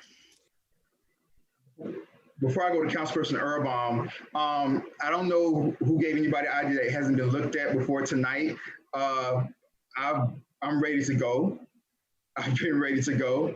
It's pretty straightforward. And let me just say this, since, no disrespect, people bring up the only reason why we're going through this whole situation is because of the toxic work environment that Mr. Kobe was complaining about. And that didn't come from me. And that didn't come from Councilperson Erbaum. And that didn't come from Councilperson Perella. If it wasn't for that, she would still be here, or she would have resigned and would have worked out her 30 days, and it would have been this type of issue. So we can continue to go. Let's go. I'm not here to argue, Vice Mayor. And I said with all due respect, but the residents can go back and review tapes and go to meetings and read their minutes, because the fact of the matter is that she was not working in a toxic environment. She was being held accountable, just like the manager is being held accountable, just that the attorney has been held accountable, and past managers and past attorneys. She was being asked questions and held accountable. That is not a toxic environment.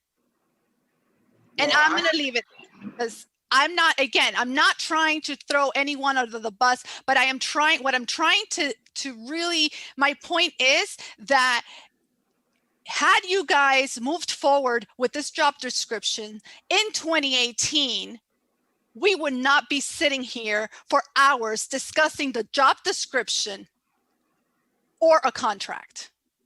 That is my point. We haven't sat here for hours discussing the job description. We haven't gotten to it. Once we get to it, we'll breeze right through it. That's the first thing. Second of all, the only reason why we are here right now having to do this is because of the way Mr. Kobe had to leave. Councilperson Urban? No disrespect. Yeah, just quickly, I mean, I'll be honest, I believe it or not, Mr. Powell, I agree with you that that the job description is going to be, whatever we come up with tonight is going to be standard.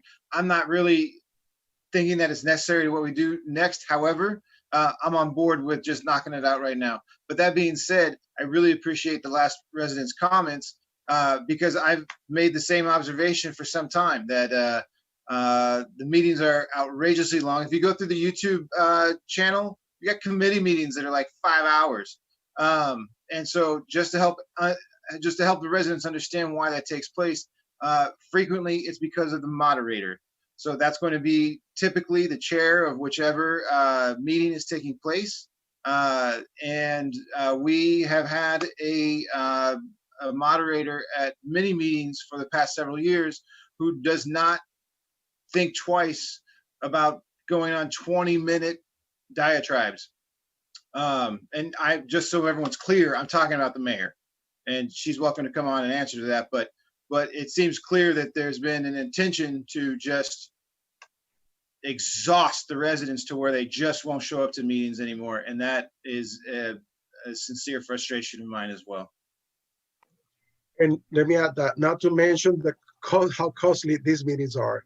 Like the last two meetings before Mrs. Jacoby left, she told me they were like close to $3,000 at night, each meeting. So.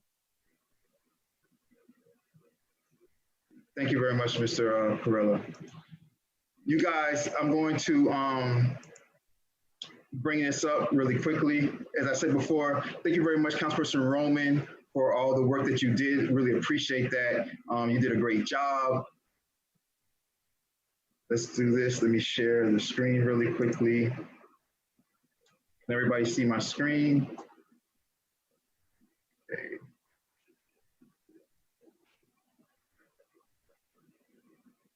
Can everybody see that okay? Are we good? Yeah, we're good? All right.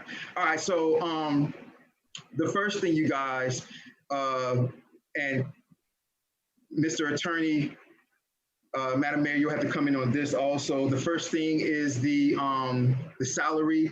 My suggestion is that we move full-time, to full-time.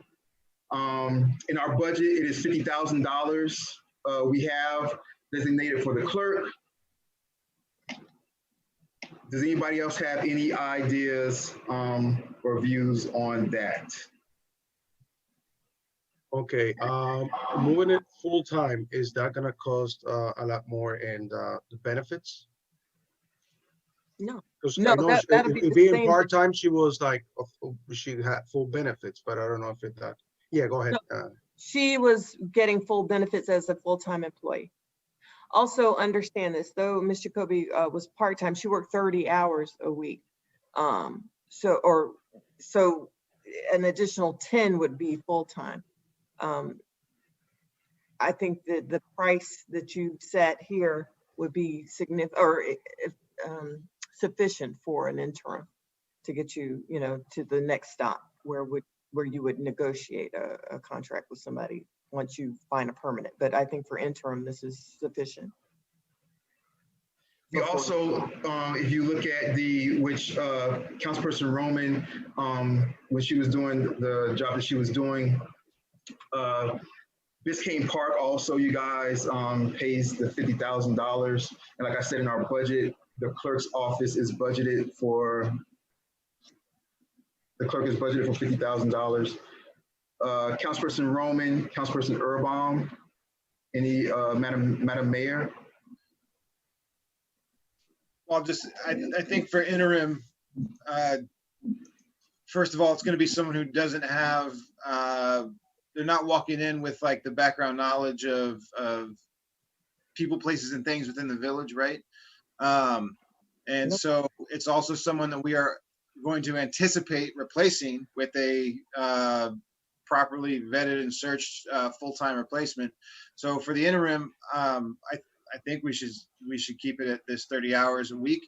And to be truthful, I think that'll also help the council understand that the job probably does require more than 30 hours a week.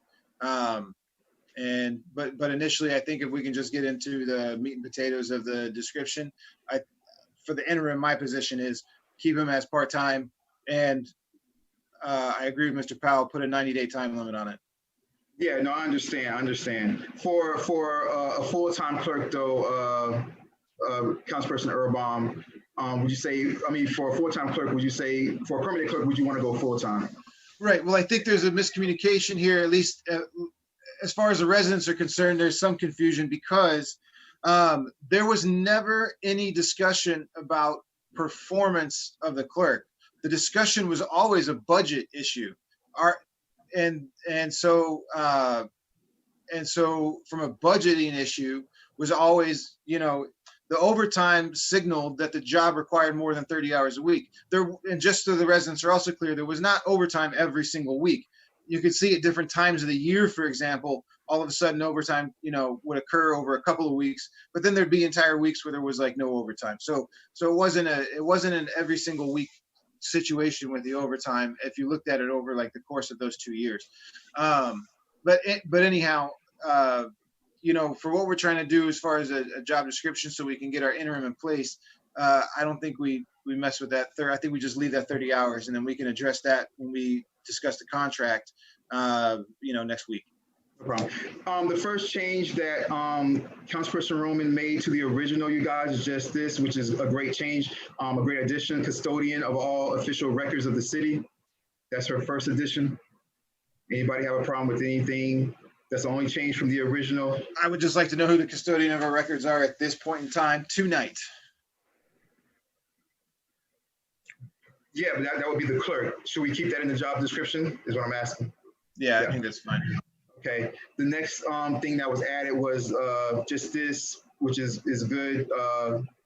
Meeting room setup, just kind of says what happens as far as the meeting room setup. I saw that also in Biscayne Park, which is great. Coordinates the dais, water supply, seating, all the things the clerk does. Does anybody have a problem with that? I'm just going over things that are different from the original job description, you guys.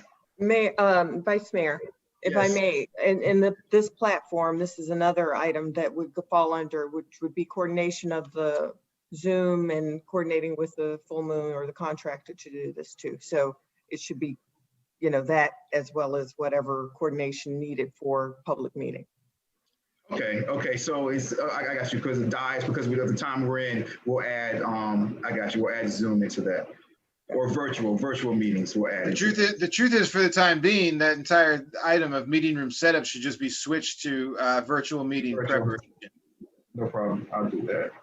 Virtual meeting preparation is what I would say. But this is a job description that you're hoping to have implemented for the full-time position, isn't it? Are you aware that events are being canceled around the planet all the way into December? It doesn't matter. What she's saying, When are we coming?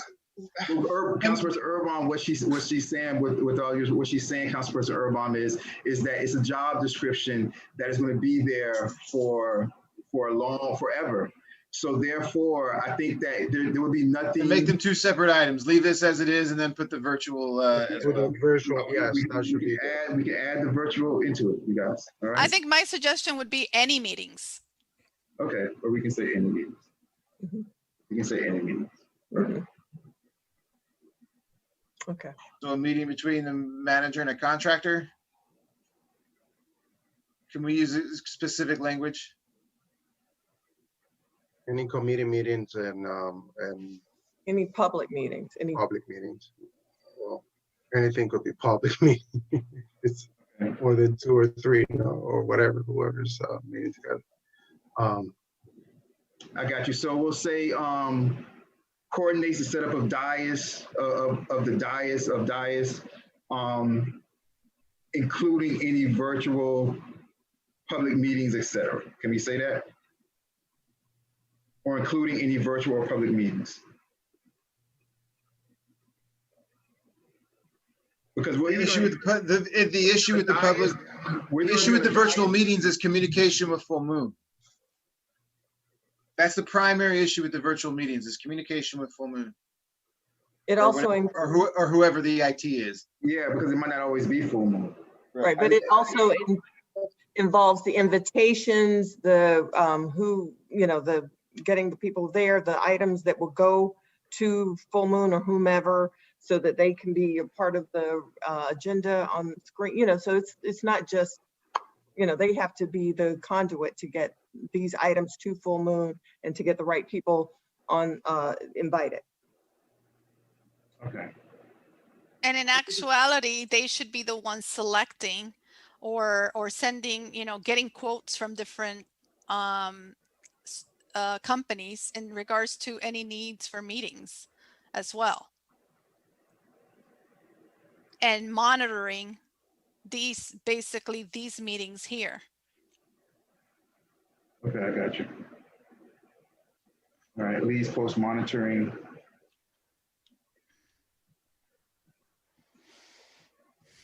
Anything else you guys want to go into that one? Are you good? All right. Hearing none. The everything else here, you guys, is part of the original. Everything here is part of the original. She added the more detail, see below, which we'll get to that, you guys, about the website, which we appreciate it. Website and social media should be also, I wasn't aware that the village having Instagram and all of that. So I don't know if his social media is there, but it should be including, the clerk should actually control that as well. Right. Perfect. Social media. Which would be web page and social media. Yeah, right. All right, I'm going to take issue with the newsletter. Our newsletter is a PR piece for the mayor. That's why I've never participated in it. And the newsletter in its current format should absolutely have, the clerk should have, the newsletter has nothing to do with the interests of the village. I refuse to participate in it specifically for that reason. So that, for me, I take great issue with any responsibility regarding the newsletter falling to anybody other than the mayor. But Councilperson Urban, if it's under the clerk, then it's— Why is that in red? Is that, yeah. No, it's because that's a change. That's a right, change. right. And I'm saying change it back and forget it.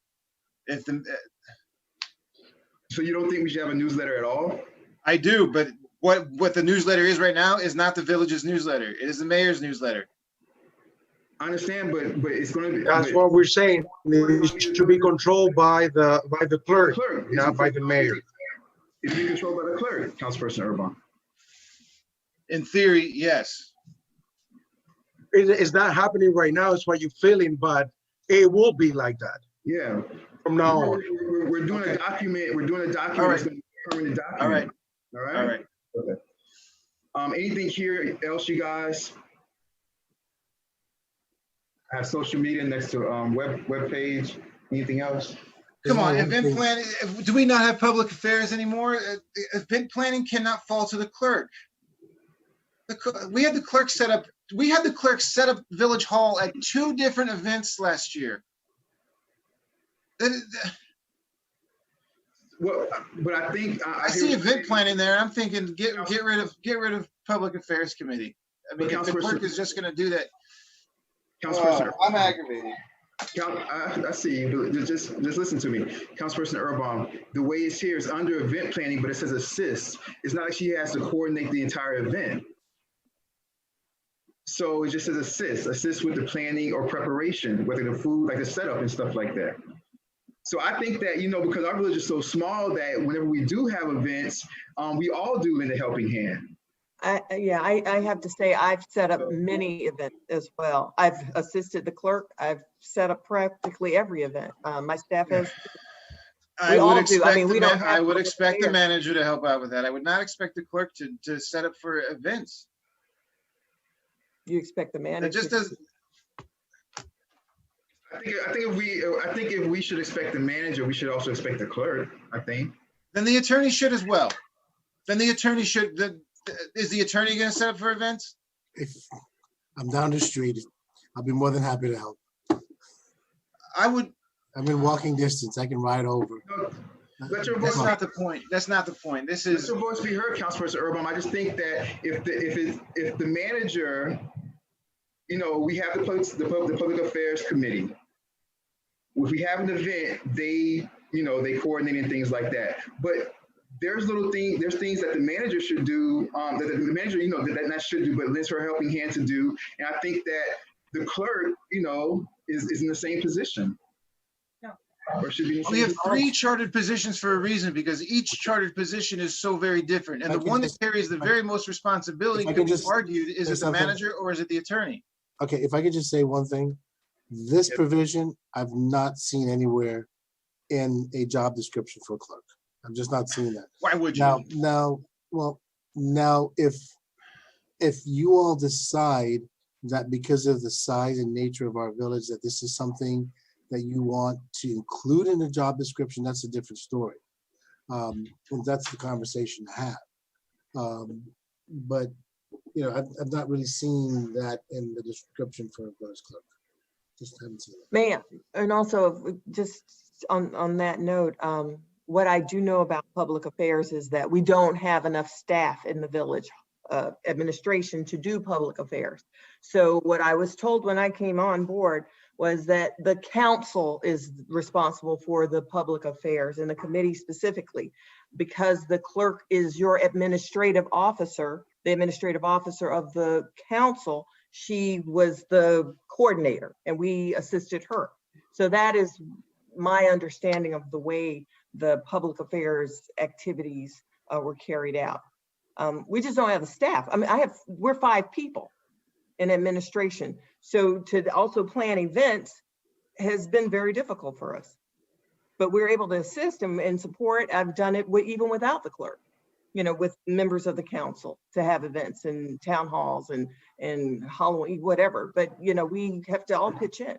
So, you know, if you find a more definitive way of doing it where, you know, the village administration should be responsible, then let me know. Right. And so I just hope that the residents understand that with us already clearly piling on the clerk's position, that of course, the clerk went over 30 hours a week on different weeks. I mean, look what we're doing to the position.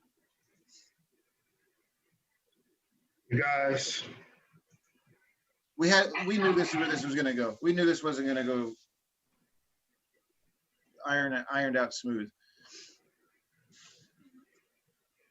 No one, look, I work more than 40 hours a week. I understand. can everybody see this? This is the Biscayne Park for the village clerk. Can everybody see that clearly? Here's event planning right here, you guys. So to say that it doesn't exist in a clerk's description, it's there. I'm tired. Okay, all right, but I'm tired of copy and pasting Biscayne Park stuff. I think that Councilperson Roman took some stuff from Biscayne Park because they're a village that's kind of like ours, you know. I wanted to point that out to say that it does exist in other clerk descriptions. That's it. Just get it out and let everybody to assist. Excuse me, Councilperson Ferrella, what did you say? It's just take it out of the job description and everybody to pitch in whenever it's an event, and we all go and help as a united community. We all help. Not everybody helps. I'm all for it. You guys want to remove this? 7. Yeah. Councilperson Roman, do you feel like it should stay there?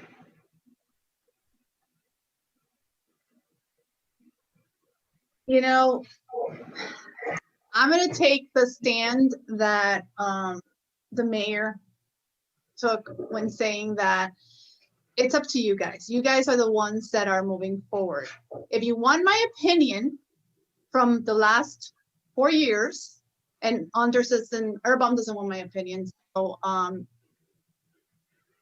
it's up to you, Vice Mayor, if you want to hear what I have to say. or not?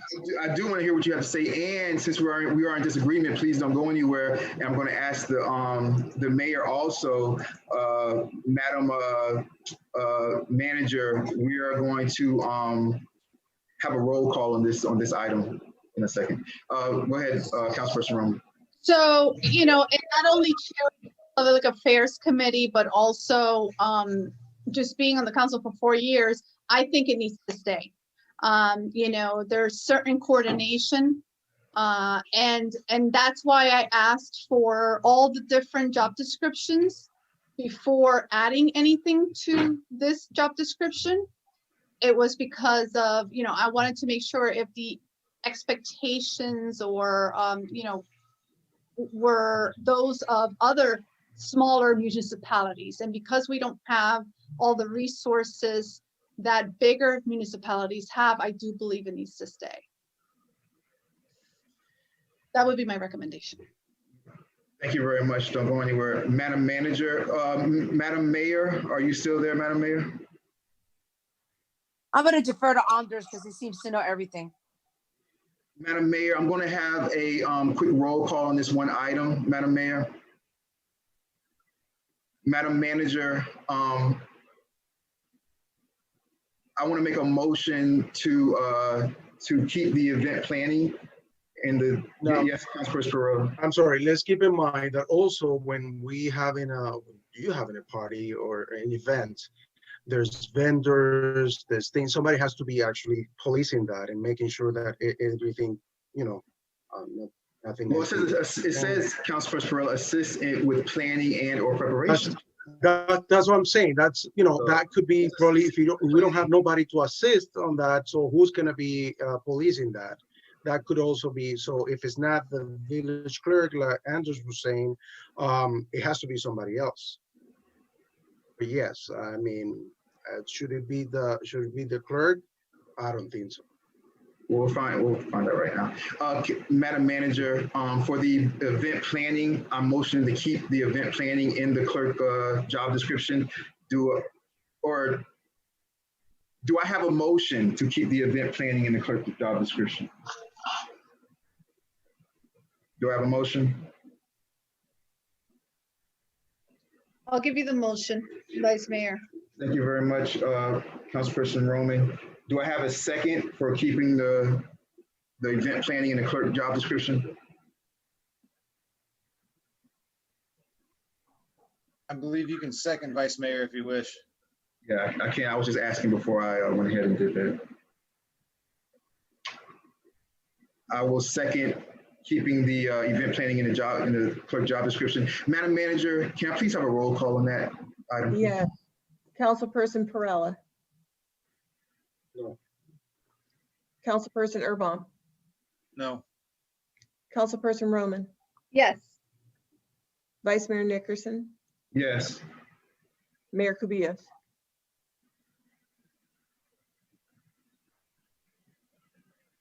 Mayor Kubias.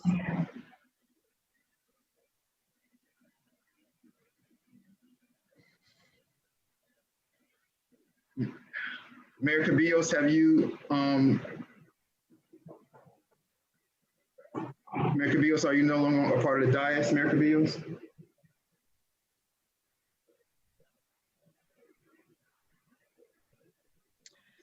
Okay, well, we have 2 noes and 2 yeses. So it will, it dies, the motion fails. Being that the motion fails, you guys, it will have to be removed in that case. My motion fails. So we'll go ahead and remove that.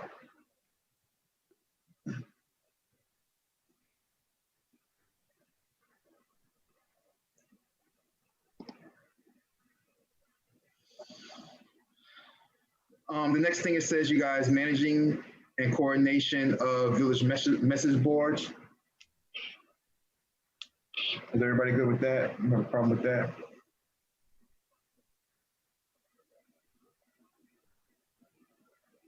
Any opinions? No opinions? We're good? All right, the rest of this right here, you guys can look at it real quick as part of the original job description.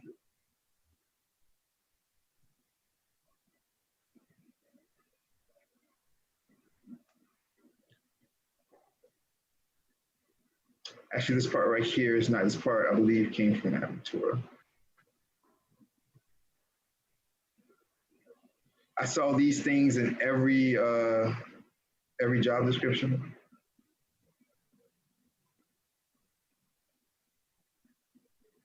Any problem with those?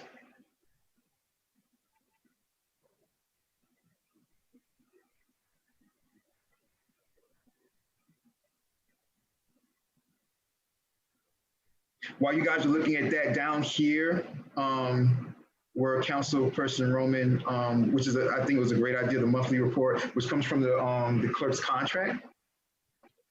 Monthly report to the council. And where it says, number of public records, that's a good thing that, if number of public records come in, we should know the numbers that we got in for that month.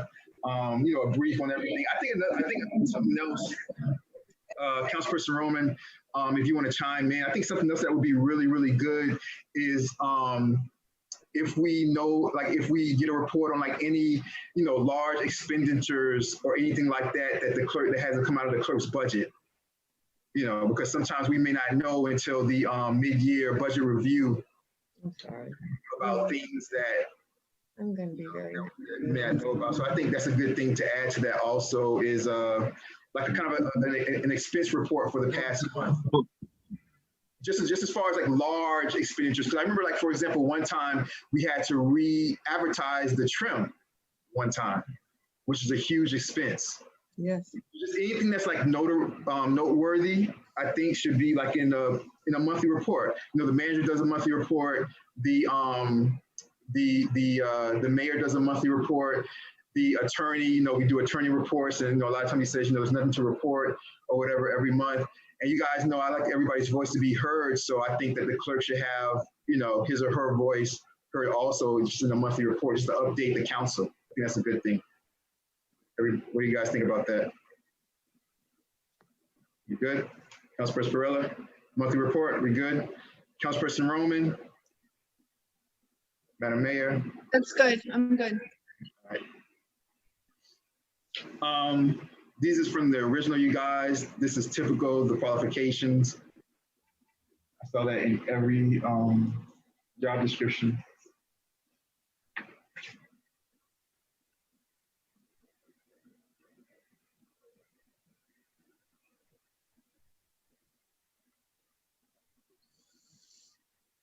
Good.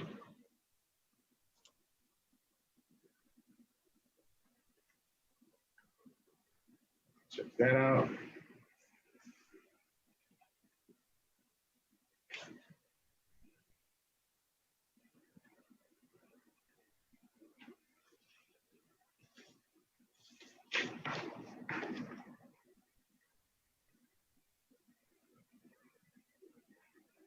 Yeah. Looks good. Councilperson Perrella, we good? Councilperson Roman, Madam Mayor, everybody's good. The competencies, they come from the original, you guys. That was there. You guys can look at them though. That's from the original. You want to watch something? Television? You want to watch something? Relax a bit? You want to go home and go to sleep? Madam Manager, you're unmuted. I'm sorry. No problem. We're good. It's all good. This is typical stuff. The English, Creole, Spanish is preferred. This is all from the original job description, you guys.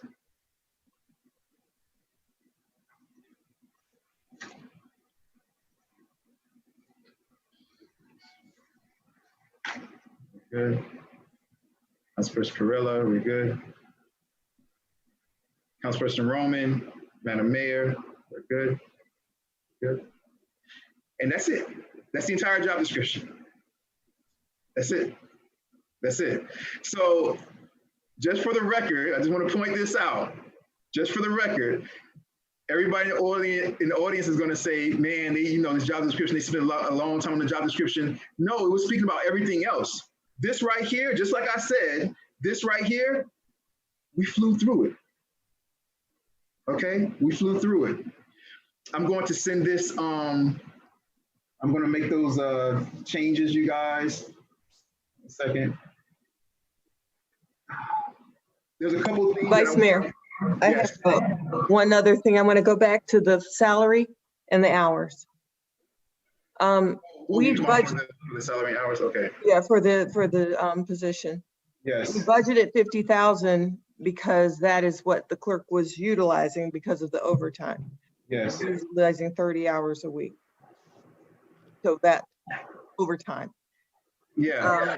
You all have discussed that you want only 30 hours, then are you gonna pay this person overtime? Because the clerk was making 40-something thousand annually. So that's what the salary is.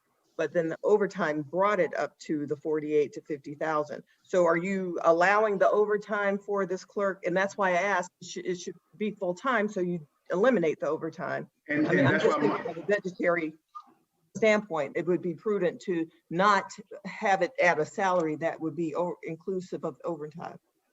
That's why my suggestion was to make it full-time, and we'll have a roll call vote on that coming up. Madam Manager, thank you very much. You guys, there are a couple other things. These might be things that you feel maybe are, might be overkill and not that important, but I just wanted to bring it up to you just in case. The first thing was, let me minimize this really quickly. Here, you bring this up. First thing was when I was looking at the Cutler Bay for this, the top. I saw this part here, which it may be something you guys, like I said, it might be overkill, but I just wanted to bring it up just in case. Right here it says physical demands, and it just says that, requires exerting up to 10 pounds of force occasionally, to lift and carry and push and pull things. I don't know if we want to put something in there like that, just in case, maybe the clerk has a bad back or something like that, and can't do those type of things. I don't know if we want to put something in there like that or not. I also saw on. Actually, yeah, the one in Miami Shores says 25 pounds, I think. And the one in Miami Shores, when Miami Shores says, this position, requires prolonged. I think it's good to have it. Walking, That's reaching, more to moving. cover workman's compensation than anything, So you should have it, probably. That's why I was wondering. I didn't know the need to lift, drag, and push files, paper, documents to 25 pounds. I don't know if you guys want to put something like one of those things in there. I'm open to whatever would be standard. Yeah, I think so. I think I will go with the one in Miami Shores. Yeah. The one in Miami Shores? It covers a little bit more. Yeah. Yeah, I agree. Also, I saw for the Miami Shores one, you guys, is this part up here, which is, let me see if I can. Oh, that's too big. It says to perform this job successfully, an individual must be able to perform the essential job function satisfactorily. Reasonable accommodations may be made to enable individuals with disabilities to perform the primary job functions herein described. Since every duty associated with this position may not be described herein, employees may be required to perform duties not specifically spelled out in the job description, but which may be reasonably considered to be incidental in performing of their duties, just as though they were actually written out in the job description. I'm only bringing that to you guys as an option, just to say, because I kind of looked at this like, like, for example, like when people have like movie contracts or music contracts, they'll say, okay, you guys, this copyright is good for, like, let's say for music, right? This copyright is good for like records, when records were out. They'll say this copyright is good for records and anything else in the future that may be used for recording. So it's kind of like anything that, for the future, that may change with society or things like that. It's kind of like spells that out. Now, I know the concern may be that it's too broad And therefore, if you get council members or you get a council that just wants to abuse that, that can be a reason not to put that in there. But I'm just bringing that to you guys as an option. If you guys want that in there or not. I would ask Mr. Powell what his opinion on that would be. I don't have any issues with that. I was actually thinking about and trying to research this whole lifting of boxes and requirement in there. You know, I don't really see why that's in the position description. I mean, it's I don't want to be in a position where someone who's otherwise qualified and has a disability and can't lift the box, you know, may bring some type of discriminatory claim. And I've seen it like in two of these descriptions that you're looking at. I don't know how old they are or who prepared them, but you know, if we find a clerk that's otherwise qualified and they need help with lifting up a 25-pound box, is that going to preclude them from, you know, qualifying for the job? I don't know. The Miami Shores one was revised in 2018, July 2018. Maybe, I mean, like I said, I haven't researched it, you know, that qualification. I mean, are we? I mean, I don't know the answer, to be honest with you. I'd have to research it. I mean, if two of the municipalities have it in there, I mean, I can assume that their attorneys looked at that issue and signed off on it, but I can't tell you sitting here that I know the answers to that question. Right, which makes me reluctant to copy and paste that from another municipality into our job description. Yeah. I mean, you just heard tonight that someone said that we should be having this meeting, you know, behind closed doors, and that's clearly in violation of Florida law.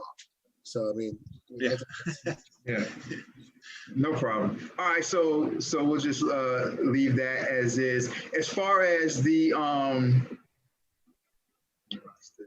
you guys, as far as the full-time, part-time, let's do a vote on that. Let's do a roll call on that. Well, go ahead. I was going to say, before we do that, does anybody have any anything that they want to say? Well, we need a motion, right? But yeah, before I ask for the motion, I was going to ask if anybody has any comments, though. If anybody has any comments. I'll just say I think it is. Sorry, someone else can go ahead if they. I'll wait. You guys, I can't, since I'm sharing my screen, I can't see any hands and stuff raised, so you guys will have to help me out with that. I'll just say it seems clear that the clerk's position probably is a full-time position. I would agree with that. Is there anybody in the audience's hands raised, you guys? I cannot see that because my screen is filled up. I don't see any hands. Okay. If anybody in the audience has anything that they want to come in and say before we do this roll call for possible full-time position for the clerk, keeping with the same budget, you guys, which, I mean, the first budget hearing is next week anyways. Yeah. No, still no hands. Still no hands? Okay. Yeah, I just. Yes, go ahead, if I may, the beauty of Lexis, I just, they just did a legal search on the 25-pound restriction. There was a case that came out, so we can have the 25-pound restriction. There's a case that says it's fine out of the Sixth Circuit. Okay, it says it's fine. Yeah, it's not, you know, I was concerned about ADA, but it says 25 pounds or less is not an ADA issue. Okay. Okay. Well, what I'm going to do, you guys, I'm going to get to the possible motion in a second, because all the things that you guys said tonight, I'm going to go through and, you know, format the whole job description. I was hoping that if anything, we can pass it with those additions or deletions. And then I'll put it all together. I'll put it together like right after we're finished here. I'll email it to the village manager, like first thing in the morning. She can send it to everybody. If anybody has a problem with it, or if I miss a change, they can respond to the village manager. Otherwise, it'll be the one that's set to go, and the work is done. You know, and that'll be good. So, do I have a motion to? I'm sorry. Yes, I'm sorry. And again, before making the motion. Just for the full time. Manager of, yeah. It's because it's hard for us, at least for me, to know whether, you know, the clerks, because 30 hours a week, that's 6 hours a day for 5 days. Is that enough time, or you suggest to be a full-time? It will be because that will be jumped from $750 a week to $1,000 a week, from a part-time to a full-time at the $25 rate. So would that be recommended to go from part? You think the job could be done? I mean, with these lengthy meetings, I mean, a full-time wouldn't be enough. So, but moving forward, hopefully we'll be having, you know, a more. So what's your recommendation? My recommendation is that full-time would be a wise move, especially considering this person now has to come in and learn this village and acclimate and even set up his or her own processes. So yeah, full-time I think would be best. And also, we're also paying full-time benefit. You know, you're just getting an extra 10 hours a week, you know, a week that you should get anyway, because you're paying full-time benefits, you're paying, you know, you're doing PTO. You know, if you keep the same kind of agreement, then we should get the benefit, the village should get the benefit of that bargain by having the full-time, the extra 10 hours. And just for, as the manager said earlier, you guys, the clerk was pretty much working full-time hours anyway, which kind of shows me that it takes that amount of time to get the work done efficiently. So I think that's what he said. Do I have a motion to make the clerk position full-time? I'll make the motion to, no, sorry. Yeah, I'll make the motion to make the clerk's position 40 hours a week. Motion moved by Councilperson Urban, second by Councilperson Perrella. Madam Manager, can we please have roll call? Can you please include Councilperson Roman and Mayor Cabillos? Madam Manager, you're muted. Sorry. Okay. Councilperson Perrella. Yes. Councilperson Urban. Yes. Councilperson Roman. Yes. Vice Mayor Nickerson. Yes. Mayor Cubillos. Okay, no response. No problem. Well, the motion passes 4-0. Okay, thank you. Perfect, thank you very much. All right, you guys, so that will change to full-time. Let me make a note of that real quick. Like I said, I'm gonna do this as soon as we get off of here, and it will be ready for you guys first thing in the morning for your review. On the contingency that it passes. I get to see if it passes full-time. Okay. Perfect. All right, you guys. So what we're going to do right now, I'm going to go through real quick, just speak about the changes, make sure, I know I didn't miss any because I was writing it down as we were going. If there's anything that you all see that you want to change, that you forgot to change the first time, let me know. I'll make those marks. And then I'll ask for a motion to pass this with the additions and deletion. The only deletion we had was the one about the event planning. So it's one deletion. Everything else was in an addition, okay? But I'll ask that also. Okay, so we start off with this right here. You guys are gonna change to full-time, all right? And what I'm gonna do, you guys, I'm gonna write full-time 50,000, just because that's what's in our budget right now. If that changes, because we have our first budget hearing next week, if that changes, we can change that. Okay, that's what's in our budget right now. And if I'm not mistaken, Madam Manager, I was gonna say Christia Lou, I'm trying to be professional. If I'm not mistaken, Madam Manager, that's what's in our budget, because that's, you know, the clerk worked pretty much, you know, all those amount of hours. Right. It wasn't her salary plus what was allotted for the overtime. We just kept things exactly the way they were last budget cycle. So 50,000 would allot for 40-hour work week. Perfect. Yeah, because that's basically what it was already anyway. So. Right. Yeah. So the first thing that which was to be changed, was this meeting room setup. So you guys wanted me to add to it the virtual meetings, public meetings, the invitations to the virtual meetings, leads, quotes, and leads and quotes, and the monetary aspect of everything, aspect of that. Correct? Are we good with those words? I'll lay it out. I'll lay it out and make it sound nice and pretty. Are we against any of those words? Adding virtual meetings, we can say public meetings, talking about the invitations to the virtual meetings. They also have to do that. Obtaining leads, quotes.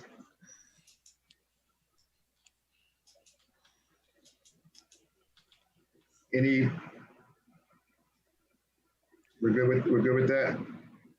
Councilperson Urban, Councilperson Perrella, Councilperson Roman, we good? I can ask a question. I don't know what water supply means. I think that means supplying water. Put a bottle of water on top of the desk. When we meeting in the cinema village hall. Oh, I was thinking the water cooler in Village Hall, like for residents coming to the meeting.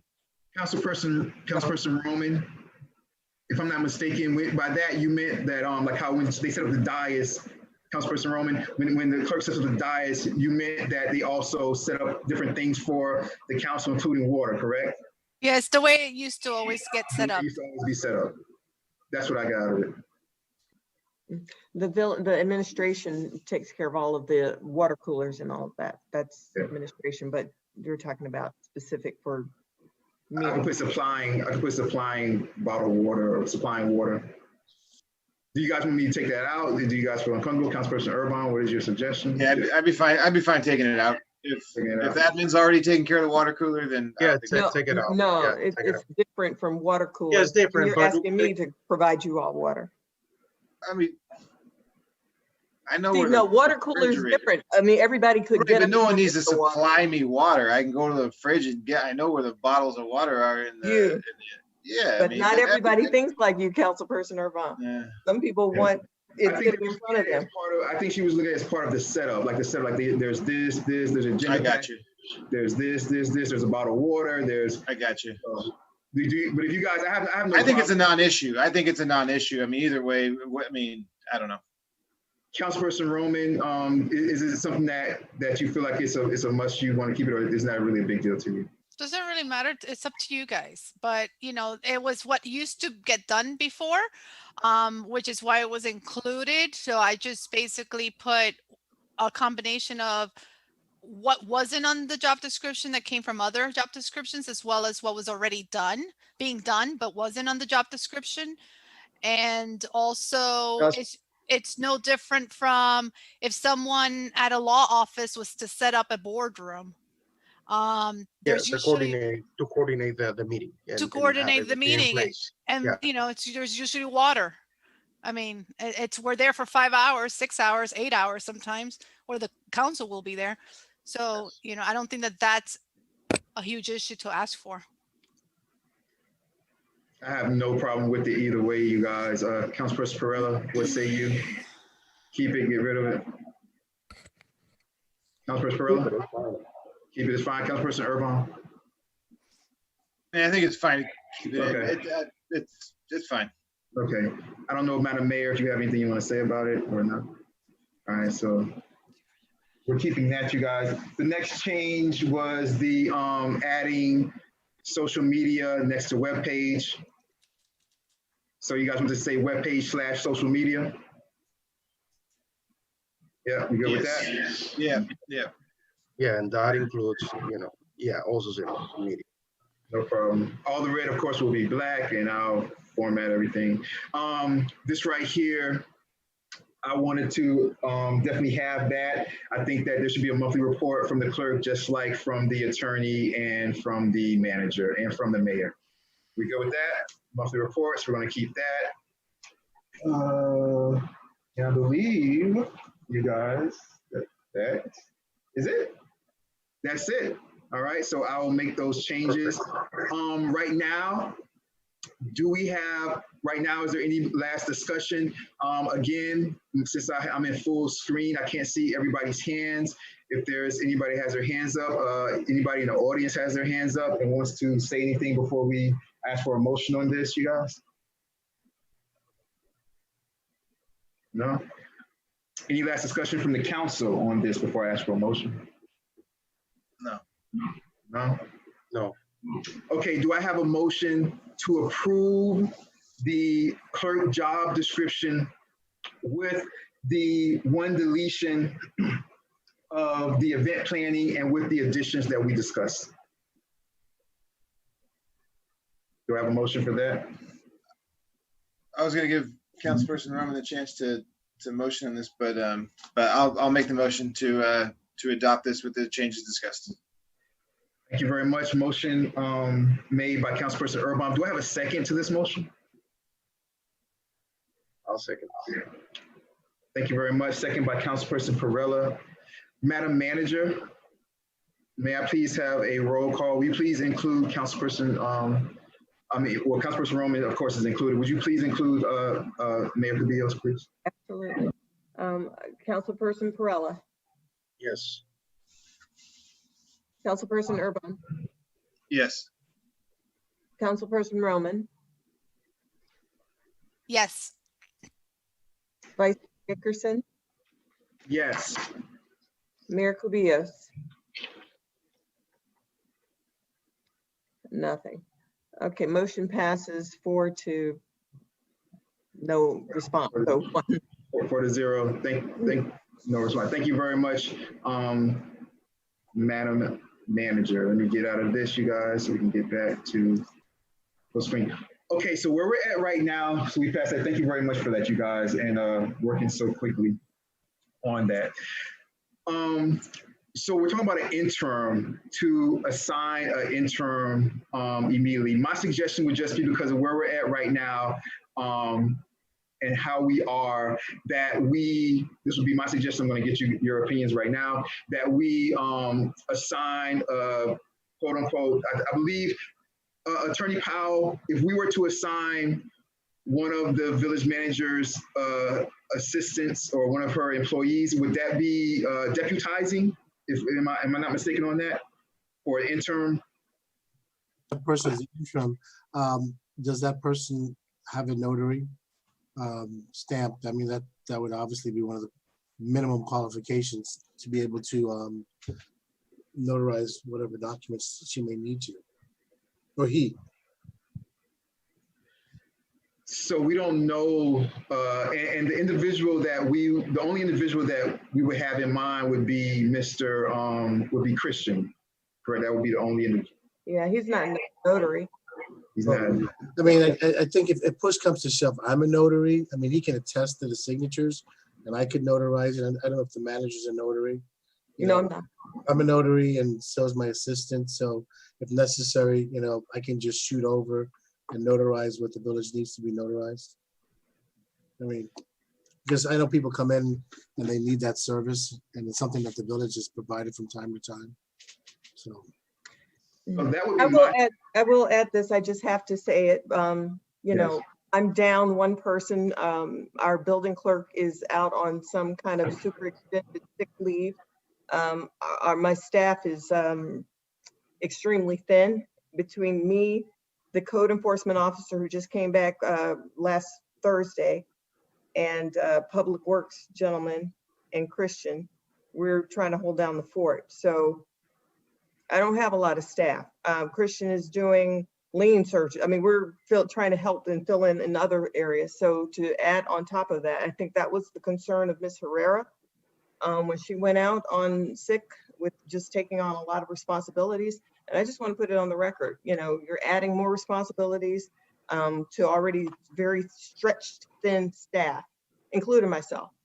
So, I would appreciate that you would be a little considerate of that.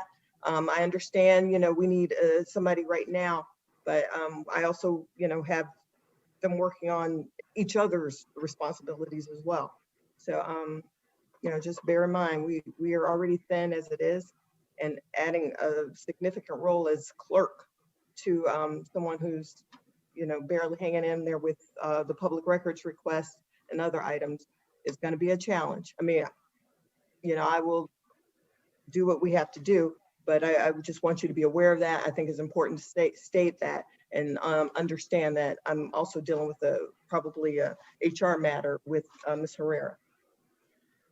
Understood. Thank you very much, Madam Manager. You guys, I'm gonna come to Councilperson Urban. I'm coming to you right now. Besides that, you guys, our only other option, as I see it, somebody else might have another idea. My only other option, as I see it, is to assign one of the interim status to one of the two individuals who we got resumes and cover letters for. As far as I see it in the immediate, that's the only other option in the immediate. Also keep in mind that if we're having to pay Ms. Jacoby, then to bring on somebody else is more money going out, because Mr. Jacoby essentially is being paid, if there wasn't, the whole kind of like, lawsuit situation kind of floating around, I mean, I'd bring back Mr. Jacoby to finish it out, because at least we're paying her anyway. It would be, great, she could just come back and just do the job since we're paying her anyway. But I think with the whole legal situation, I'm not sure that that would be prudent at this point in time. So if we use somebody that, from in-house, we don't have to pay, an extra salary, or we don't have to pay, somebody extra. But as the manager said, we will be, that might not be the best thing for her administration. And on the other side, we have the option of one of the other two individuals who gave us their resumes and cover letters.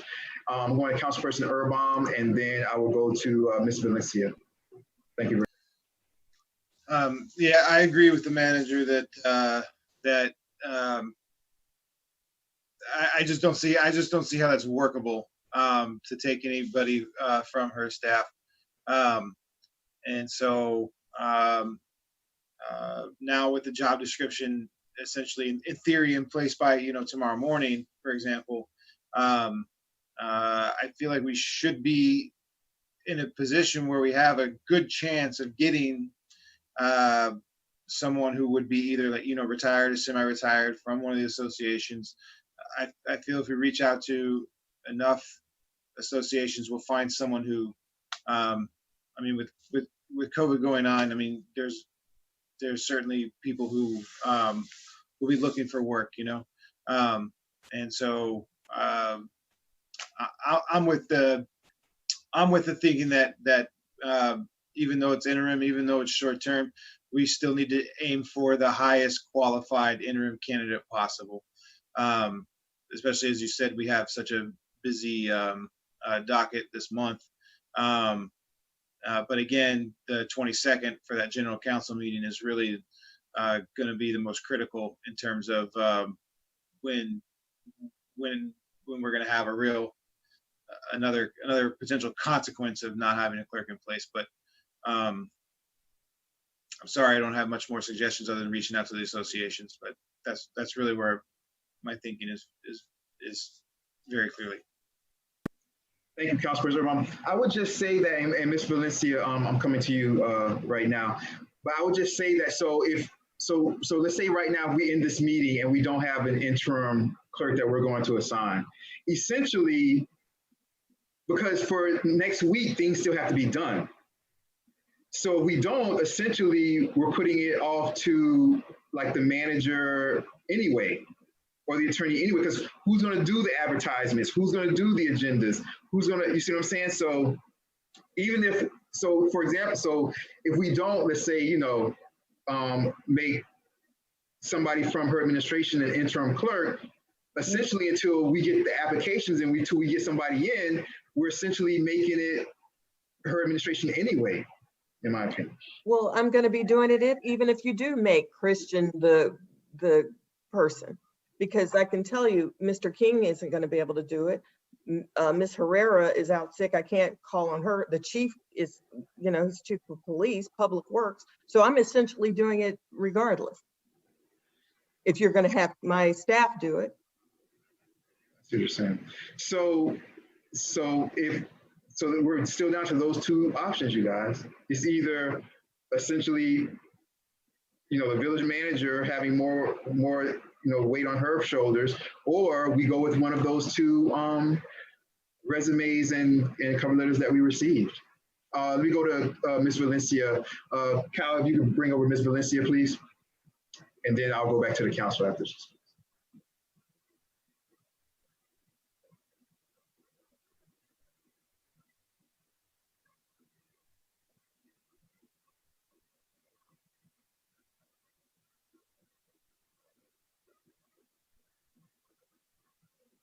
Ms. Valencia, can we bring Ms. Valencia over? Sandra Valencia. Thank you, appreciate it. Ms. Valencia, just say your name, repeat your name and address for the record again, please. And Yes, Sandra Valencia, 8633 Northeast Miami Court. So just going back to your last comment, Vice Mayor Nickerson. So there's no way for actually Janice to come back and just finish her 30 days whatsoever. There's not a chance that we can actually just settle whatever it is she's asking for and let her just do her last 30 days peacefully or whatever it is that she needs. And then during those 30 days, try to find the right candidate. Can we not do that? The only thing I would say about that is tonight, ending tonight, what we would have to say is, we would have to say that essentially leaving this meeting, the manager is going to be doing the work until our attorneys reach out to her attorney and they speak and get an okay for her to come back to finish off whatever, 20 whatever days or something like that. But I just don't think that because of the law, like the whole situation, I just don't think that that's prudent. Okay. But I hear what you're saying. I hear what you're saying because we're paying her anyway. I understand what you're saying, Ms. Valencia. I understand. Yeah, I don't want the city just to get into more and more debt and more getting, our arcs, empty, and every little issue that happens internally in the city is just creating more and more debt for us. It's the only thing that I see. I mean, like getting, for instance, getting another lawyer because our attorney was not capable of whatnot. I don't know if he is or not, just to deal with this issue with her lawyer. No, we had to actually hire Bravo. So it's like extra money and more money and more money. And now we have to pay another extra person for a job that this woman should be doing also anyways, and that we're paying for. So it's just, I don't get it. It blows my mind. Understood. Thank you, Ms. Valencia. Councilperson Urban. Yes, am I correct in understanding that neither the manager nor the attorney are even able to do it, even if they were wanting to volunteer? Because am I correct in my understanding is that the charter, because it's a chartered position, no other chartered position would be able to do both jobs. So if what Manager Lou is saying is that, look, even if we assign these tasks to one of my staff, she's saying that responsibility is still going to fall, to her, which essentially is still going to not be a solution for us, because even if she was willing to do that, and I think it'd be inappropriate to put those responsibilities on someone who already has so many responsibilities, especially, between the two departments that aren't necessarily related. So I think we're at an impasse. I think officially it sounds like any existing staff under the management or oversight of our manager is off the table, because it's going to land on her desk, and that is not an option for us. So I believe that's my understanding of what we're talking about here. So essentially, we're left with the one option of choosing one of the individuals that we got the resume and the cover letters from, essentially. Councilperson Roman, do you have anything you want to add? You're good. Councilperson Perella. Andres was gonna say something. I thought, as are you gonna say? I was just gonna say, unfortunately, with the two candidates that we would be considering, it seems that one has existing baggage, and then the other is just not a qualified enough person. The way I'm looking at it, And also for the transparency of everything, I'd rather to start from fresh from tonight and see who we're gonna assign to actually get those calls and those resumes, and start from here. But the problem is, you guys, is that if we leave here without somebody to do it, then who's gonna do it? Like, if we leave here without somebody assigned or somebody chosen to be interim, then who's going to do the things? So I understand what you guys say. I'm not in disagreement that, yes, I'm going to have the job description done. We're going to put it out there, but we might not have anything come back for a week or 2 weeks. In the meantime, what are we going to do in the meantime? Starting tomorrow, what are we going to do? That's the problem. And that's why that's why the only two options were either we use somebody from the village administration, which we just said that is probably not the right thing to do because it's going to fall back on the village manager anyway, which is not legal, through our charter. Or the other side is we have two options and we have to choose one of them. Those are like our only options. Because in my opinion, we just can't leave here tonight not having something like somebody moving forward. And that's the problem. In that case, honestly, my vote is for the more experienced clerk with a little bit of baggage, and that's not a choice that I'm happy with, honestly. Yeah, I'm also not happy with it because, like I said, I don't know what these, how they came to, like, without even advertising. I know the CFO recommended, which Anders is saying is not probably, but I see that she worked for over 15 years as a clerk in different municipalities, so she might, have that experiences, so that she hasn't done it for the last 10 years, but everything should be in her, hard drive still. I don't know. So yeah, so we have two individuals. If it was recommended from our CFO, and stuff like that, I think it will be a good option. Yeah, so we have two individuals, you guys. I'll bring a second. Let's do this. Do this real quick. Second. Okay. Give me 1 second, you guys. This up. And let me bring this up. Lattimore. Okay.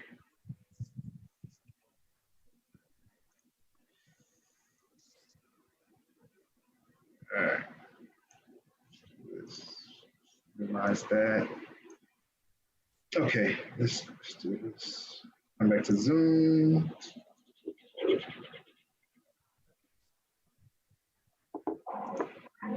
Share my screen.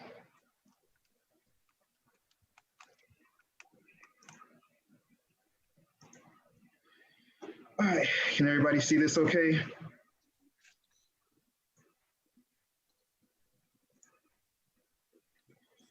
All right, so this is the individual we got from the CFO.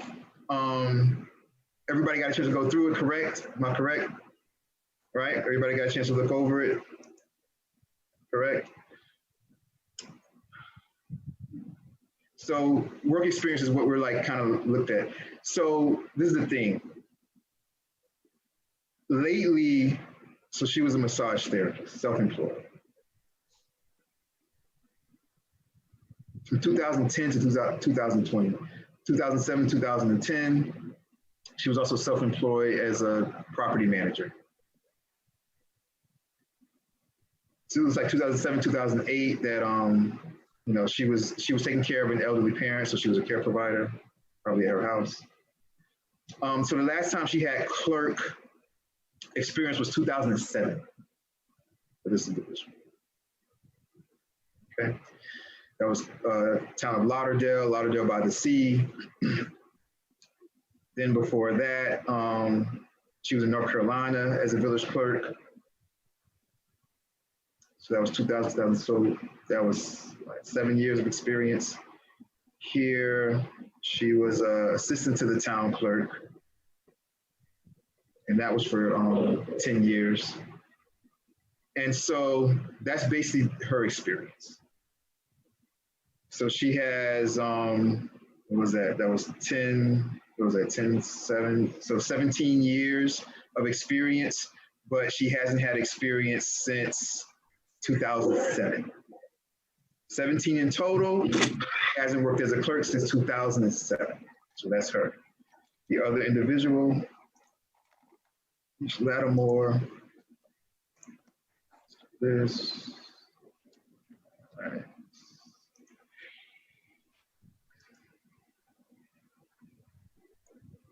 Let's do 150.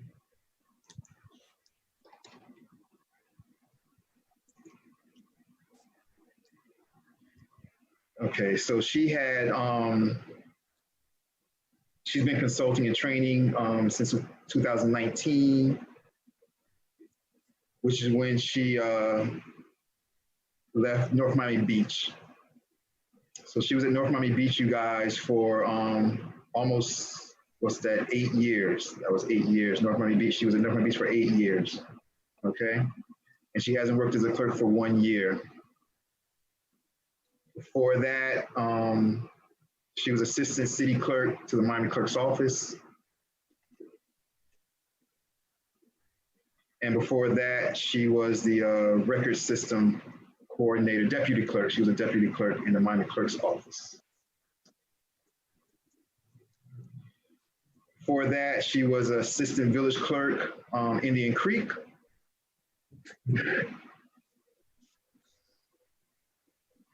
Okay, and that's her education. So we have, you know, one that hasn't done the clerk position in a long time, you know, quite a long time. We have another one that that has. I think that, and you guys can, you know, speak for yourselves. And this is Miss Lattimore and Miss what's the other one? Miss Medina, Miss Lattimore or Miss Medina, okay? Miss Lattimore or Miss Medina.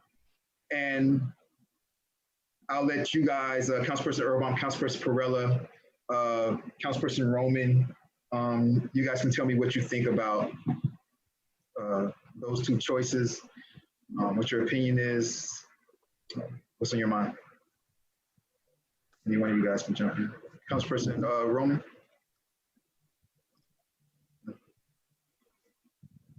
Councilperson Erban.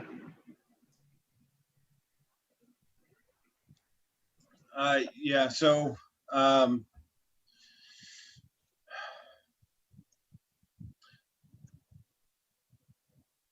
do we have, I guess we, while I have concerns about the baggage that the clerk with most recent experience, sorry, I'm bringing up, I'm looking into my file here. While I value the most recent experience at the higher level over the gap in experience at the lower level, even in consideration of potential baggage. I believe that in discussion tonight that the council is committed to finding a long-term, for lack of a better word, permanent clerk. within 90 days. And so unless the attorney would have some specific background on exactly why he might advise against that, even with the concern of some baggage, I weigh much more heavily the recent experience at the higher level. I don't know what you mean by baggage. It's my understanding that it's my understanding. I mean, I guess through nothing more than the rumor mill that the circumstances in which she's looking for a new position is similar to the circumstances in which our clerk is looking for a new position. But then I wouldn't consider the fact that Ms. Jacoby left here now that she and is looking for another job that she has baggage. I agree. Yeah. So, I mean, every situation. We discussed the other day, I'm taking into account also public perception. Well, public perception is framed by what we say in these meetings. Yeah. So, and we have the opportunity to clarify public perception in these meetings. That's why we have them. Public perception is framed on social media, Nextdoor, and blogs by individuals who have nothing but vitriol in their veins. So when folks are well qualified and they may or may not have had issues with their former relationship, I think it's incumbent upon us, if we're going to make the decision to go forward with that person, to have them have an opportunity to discuss it in a light that is fair to that person. My understanding, because I did see the resume, was that she had left North Miami Beach, and after she left, there was issues concerning her termination, and she's seeking a judicial remedy. I don't necessarily consider that baggage. That's why we have the court systems. So, I think what's incumbent upon us as a village is, as I said before, that we don't get anchored down with a contract or an agreement that allows an employee to put the village in the box that it's in. The entire conversation tonight, no one referred to the actions of the clerk. And I'm going to say it on the record. Everyone came in and talked about all these different things, but Eunice Jacoby's cause of action would not have died after 30 days. So if indeed she felt that these cause of actions were existing, she certainly could have worked out the 30 days and honored her responsibilities to the village and the residents that love her here over all these years. And if after the 30 days, she couldn't come to an agreement on what she was owed, she then could have threatened the village with lawsuits. She certainly could have then, negotiated for attorney's fees and the like. So that's the box we were put in. It's not as though we put ourselves under the Christmas tree. So I think that's very important that when we build a record publicly, that we don't rely upon the machinations of the folks outside who have different agendas. I don't know anything other than just to say that, because I think it's important as, electeds, village attorneys, managers, that when we have an opportunity that we don't allow the virus of vitriol that's infecting not only a small village like El Portal, but the entire country to seep into our discourse. It's a problem. And that's my soapbox for tonight. So I really would hope that with anyone that the village considers that they get a fair opportunity to provide the village with services and show their worth before we use pejorative terms towards that person. And I'm not lecturing, I'm just saying it's just a good way to go, because, we've had that discussion, you and I, Councilperson Urban, and I like those discussions because it gives an opportunity to understand each other. But I think we need to be very, very, very, very careful about those things, because as they say, it takes a lifetime to build a reputation and a minute to lose it. And people don't need help from other folks to lose that reputation, because we're all human. So that's my 2 cents. Thank you very much, Mr. Attorney. We appreciate that. I'm going to go to the audience real quick, to the attendees, and I'll come back to the council, and then I'll either ask for a motion for Ms. Lattimore or Ms. Medina. Okay. So let me, if we can bring over, I believe Ms. Valencia had her hand up first, and then it'll be Mr. Gladwin. If we can bring over Ms. Valencia. Ms. Valencia, how are you doing again? Please just say your name and address for the record one last time, please.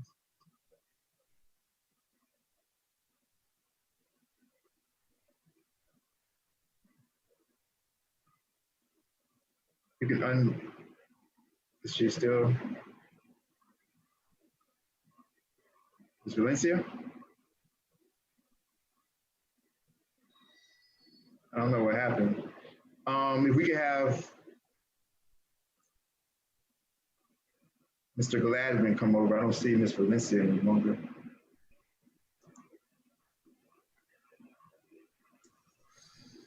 Just say your name and address for the record, Hugh. Thank you. Hugh Gladwin, 400 Northeast 85th Street, El Portal. Just a quick comment. I didn't get a chance to, I guess you didn't put up the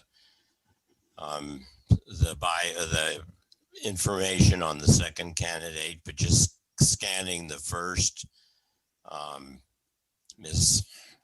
sorry. Anyway, the one that you showed, you know, after a lifetime of reading job things like this for hires I've had to make. I'm sorry it's late, but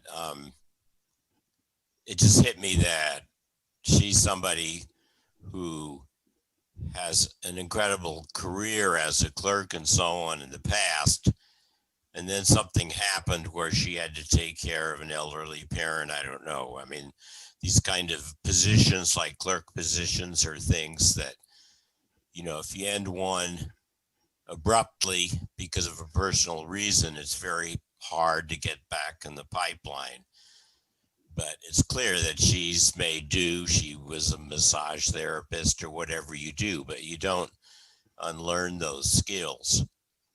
So it seems to me, you know, she would be someone, I don't see anything negative about her thing other than that, you know, she was diverted from that. You know, she would come in, she's a complete sort of outsider to the Miami system. And I think she would be someone I would give a chance to. And she would also be someone who would totally know the circumstances of the village and understand that she very likely wouldn't be a candidate for a continuing position. So just my thought. Thank you. Thank you very much, Hugh. I appreciate that. You were speaking about Miss Medina, who was the first candidate. Yes, that's who I was referring to. I see that we have, thank you very much, Hugh. Have a great night. I see that we have Miss Valencia over there. Yes, I'm sorry. I just got disconnected for some reason. San Valencia, 8633 Northeast Miami Court. I will give it a chance, in my opinion, and it's just a humble opinion, to be honest, as someone that probably hasn't been in a job for a long time, but that doesn't mean that he's not capable of doing it. You know, we have even within our own village people that was not, that they were not in the job for a while, and then they got higher in high ranks and stuff. So to be honest, I will give it a chance. I'm worried about the other women understanding that there is kind of a lawsuit going against her former city. So it's like, do we really want to seriously engage with someone that we're getting rid of the person that is threatening us with this lawsuit, right? And trying to hire someone now that is already in pursuit of that sort of, means as well against her former city. I don't think it makes any more sense, to be honest, in my opinion. So that's my 2 cents. Thank you. Thank you, Ms. Valencia. I appreciate it. I think Mr. Dreyer's put his hands down. Mr. Dreyer's hands up. We can bring Warner Dreyer over, please.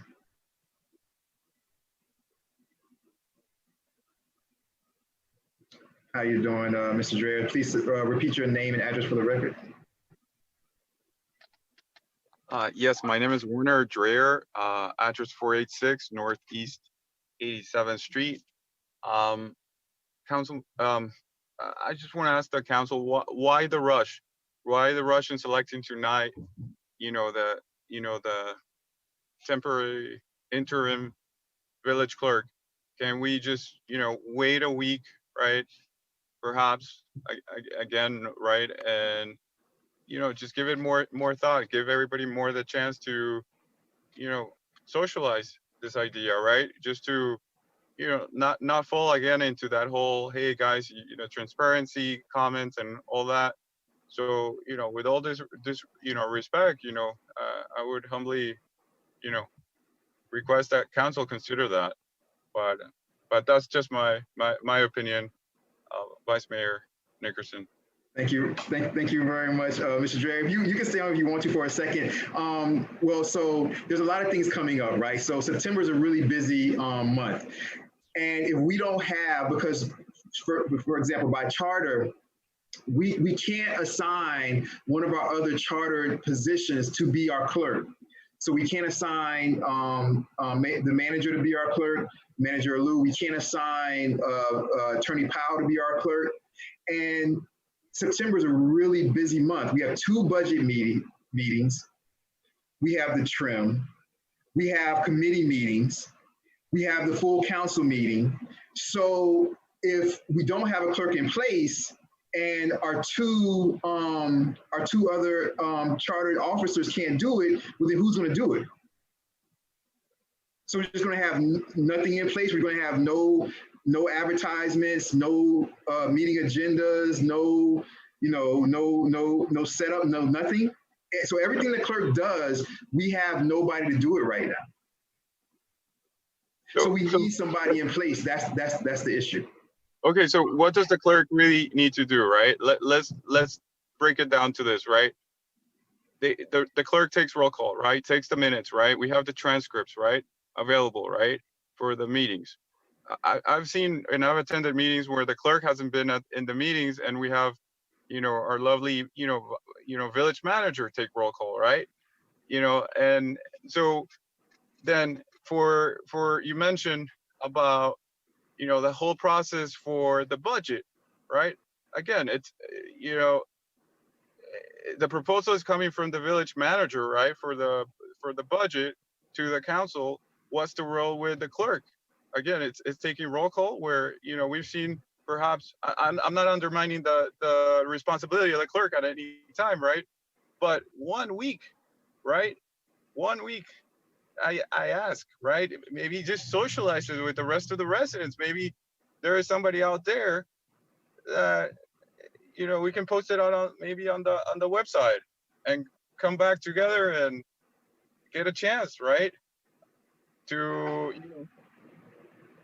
so I'm just, sharing my thoughts. And again, I thank you for all the work you guys do, and always glad to see you, and congratulations as well. Thank you very much. The clerk, you guys do see the clerk on the night that we have our meetings, but the clerk does so many more things, you guys.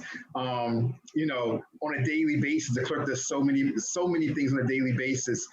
That being the case, also, I just think that I'll save that for a little bit later. Mr. Dreher, if you have nothing else, I appreciate it, and we'll bring back over Ms. Valencia, and then we'll go back to the council. Thank you very much. Thank you so much. Thanks for the time. Appreciate it. Thank you. Always. Anytime, man. Anytime. Sandra Valencia, 8633 Northeast Miami Court. I just wanted to second President Dreher's opinion. To be honest, I think it's a great idea to just bring it up to community. Now, I believe that probably within our own community, we have people that probably can help us out as an interim. And there's probably a lot of people that are looking for jobs as well out there, and especially within our community, that they will have the greatest, way of thought regarding what the work means for the community, for the village. So I think that's a great idea. So I wanted to just a second, what Mr. Dreher said. Thank you. Thank you very much, Ms. Valencia. You, for everybody out there, you guys, just please understand that, you know, if we pick an interim clerk tonight, it doesn't mean that the process is stopping, right? Like I said, the job description is going to be done. The advertisement is going to go out for the job. Okay, so while one thing is happening, the other thing is happening simultaneously. It's not like the other thing has stopped. So we're going to be looking for a new clerk. It's going to go out to everybody, people in the village, everybody. Okay, that's coming. That's not stalled. All right. So just understand that. We'll go Yeah, to, but as an interim, I think we should actually give it a chance to the community to just give, you know, the opportunity to, you know, work with within the village for the next couple of weeks or whatever it is that's needed, and the proper process, you know, of hiring the final full-time clerk to just happen like naturally. So just let's give it a chance. I mean, I don't know where this two people came from, to be honest. How do they came about, by the way? I don't know. okay, we're going to answer both of your questions. So in the interim, I would just say that I understand what you're saying. The only thing though is that we need somebody now. We have a lot of things coming up. So in the interim, if it takes a week, if it takes 2 weeks, we need somebody within these next 2 weeks. We need somebody within the next week. So we just don't have the time to wait to find somebody, even for the interim. To answer the first question. To answer the second question, the Ms. Medina, which was the one that Mr. Gladwin was talking about, who was a caretaker and things like that. Ms. Medina, we got her her resume through our chief financial officer, our CFO. Through our CFO, he found her and she was interested. We got our resume through her. Miss Lattimore, we got her resume through the mayor.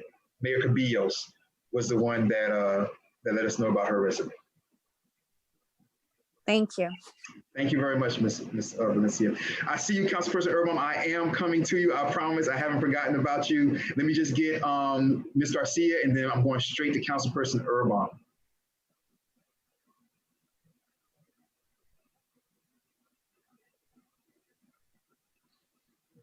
Hi, Ms. Garcia, 500 Northwest 87th Street. I think there might be a misconception about the amount of work that the city clerk actually does.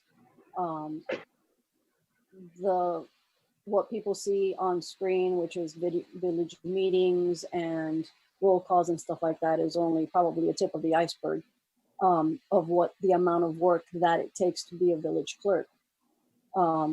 The behind the scenes stuff is the stuff nobody's really aware of. And those are the things that require a lot of attention, I'm sure, to detail and the experience to be able to manage those details in even a small village. Certain jobs, being away from those jobs makes a big difference on whether or not you can do the job. For example, in my field, if I don't keep up on technology, 5 years is a lifetime in my business. I won't know how to do my job in 5 years if I don't keep up on the latest, greatest technology gadgets one way or the other. Regardless of my age, I have to be on top of it, sometimes month to month, because everything in technology changes so quickly. I'm not sure about a village clerk. If things change dramatically in a 10-year period of time, or 13, I believe is the last time that one of your applicants had applied. If it's not an issue, then I would give someone like that an opportunity, regardless of the fact that she's been away for a while, because she does have the history and she does have the knowledge. But again, if 10 or 13 years is not an issue in the kind of job that she has to do. Otherwise, I would agree with having someone with more experience over current experience over the time lag. So I guess the real issue would be whether or not that time lag and experience makes a difference in the way that person can do the job, or if they can do a successful job regardless of being away for 13 years from that type of job. I think that makes sense. Thank you. Thank you very much, Ms. Garcia. Appreciate it. Councilperson Urban, the floor is yours. Yeah, so I just want to say that I agree with Hugh Gladwin. I agree with what Sandra Valencia was saying, and and in that context, you know, I myself I'm a jack of all trades, right? And so I certainly believe that it is possible to have a gap and still be able to perform. At the same time, I also agree with what Ibis Garcia is saying in terms of in different positions, a gap does indicate a diminished ability to perform in an industry that might be moving at a certain pace. We've already asked a couple times tonight regarding even just like, you know, the job description, you know, well, when was that last examined, for example, in terms of being up to date with what the current standards are, right? So, so in that regard, it's not that I'm penalizing the one candidate for having a gap in experience. It's that it's that I'm favoring the candidate that has the candidate Lattimore. I don't believe is going to have an issue with getting recertified, for example, which the other candidate may have. We don't know. So there's a couple of questions in terms of that that we still would need to vet the candidate with the gap in experience for. But then I also agree with Warner Dreher, who, look, I was assured by Attorney Bravo and Attorney Powell that not having a clerk for a short period of time would not hinder the ability of the village to do business. So I, in that regard, agree with Warner Dreher in that we should be able to survive into the middle of next week without an interim clerk. If it is the position of everyone on this dais tonight that we vote for one of these two, I will vote for one of these two. I'm not going to abstain. I will support one or the other. And so, in addition, with the input that Mr. Powell had given us in terms of the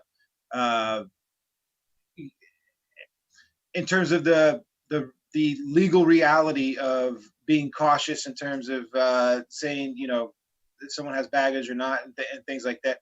In light of the input that Mr. Powell gave, I land even more favorably in a candidate with the more recent experience, again at the higher level. So my ideal is that we do wait and find a strong interim candidate that doesn't have clouds, I guess is what we'll call them. And then, sorry to use real estate parlance, but that's my ideal. But if we're going to vote for one of these two candidates, then I think you know my opinion.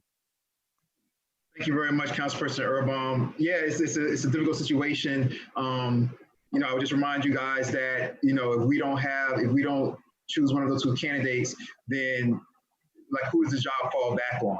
We already said that we didn't want that the manager, her administration to be, you know, tied down with these things. And if it was another month, you guys, if it was August, you know, well, August we're preparing for the budget, but if it was like December, right, it may be kind of different.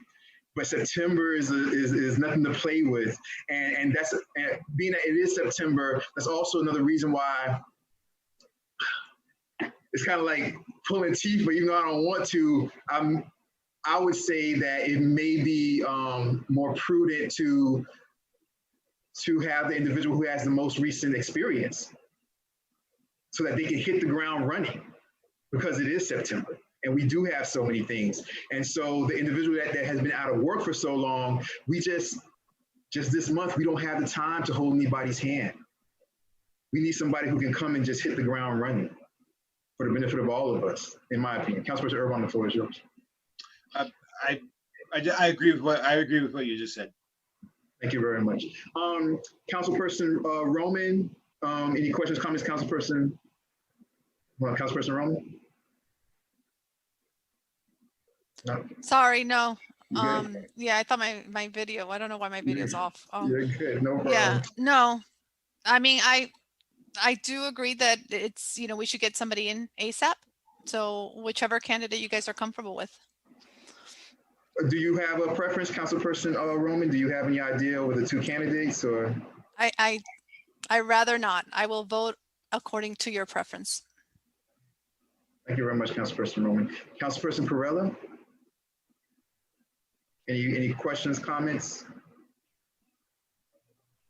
No, I just said it from the beginning because I had a few questions from a few residents, and to make it a little bit more transparent and all of that, knowing where these two candidates came from and stuff like that, just make it more a little bit, you know, but you saying that by stretching it out another week in my hurdles and the, you know, conducting business and doing all of that. So again, it's, you know.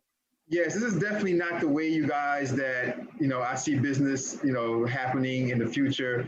This is just a special circumstance, as we all understand, by being here tonight. Okay. Manager Alou, do you have any last questions, comments, anything? Nothing. Okay. Mayor Cabillos, any last questions, comments? No? Attorney Powell, any last questions, comments? Okay, good. Anybody from the attendees, any last questions, comments? Seeing no hands. Okay, do I have a motion to either move to make Miss Lattimore or Miss Medina? So Miss Medina is the first, that was the first one. Miss Medina is the one with the long gap in work. Miss Lattimore is the one who has been a clerk much more recently. So Ms. Medina is the one with the long gap in work. Ms. Lattimore is the one who has worked as a clerk more recently. Do I have a motion to either make Ms. Medina or Ms. Lattimore the interim village clerk? I'll make a motion to offer the position to Ms. Lattimore. Do I have a second for the motion for Ms. Lattimore to be the interim village clerk?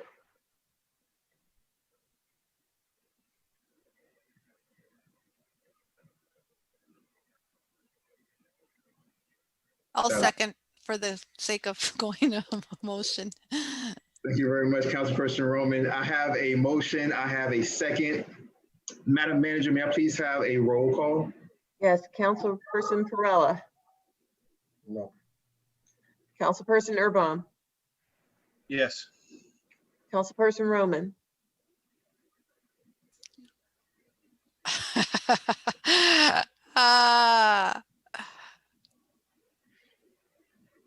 So Lattimore is the most recent experience, right? Lattimore is the most recent experience, yes.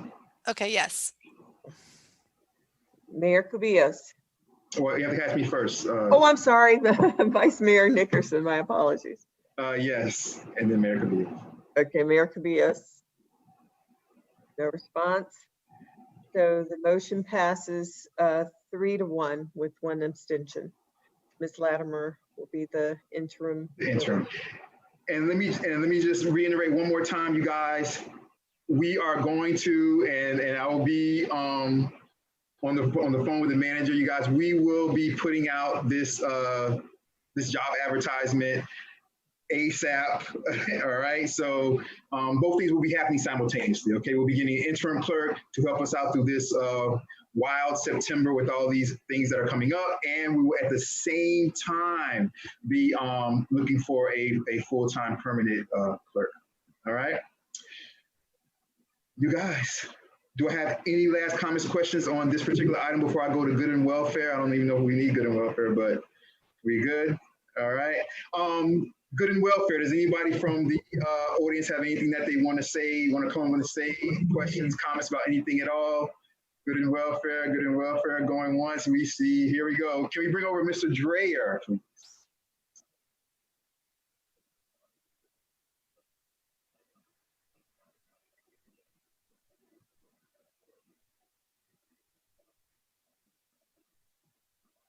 Mr. Dre, just please say your name and address for the record. I know it might be tedious, but we have to do it. No, I understand. It's Warner Dreyer, 486 Northeast 87th Street. So I have reported, since you guys you skipped out on the Public Works Committee meeting, right?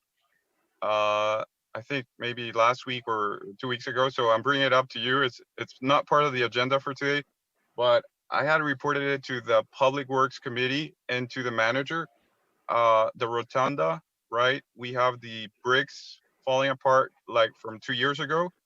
I reported a month ago, and the issue is becoming a little bit more hazardous, right, for vehicles to drive around that area. So I would like to remind the committee and the management that the issue is still there, and we'll definitely appreciate looking into it again, please.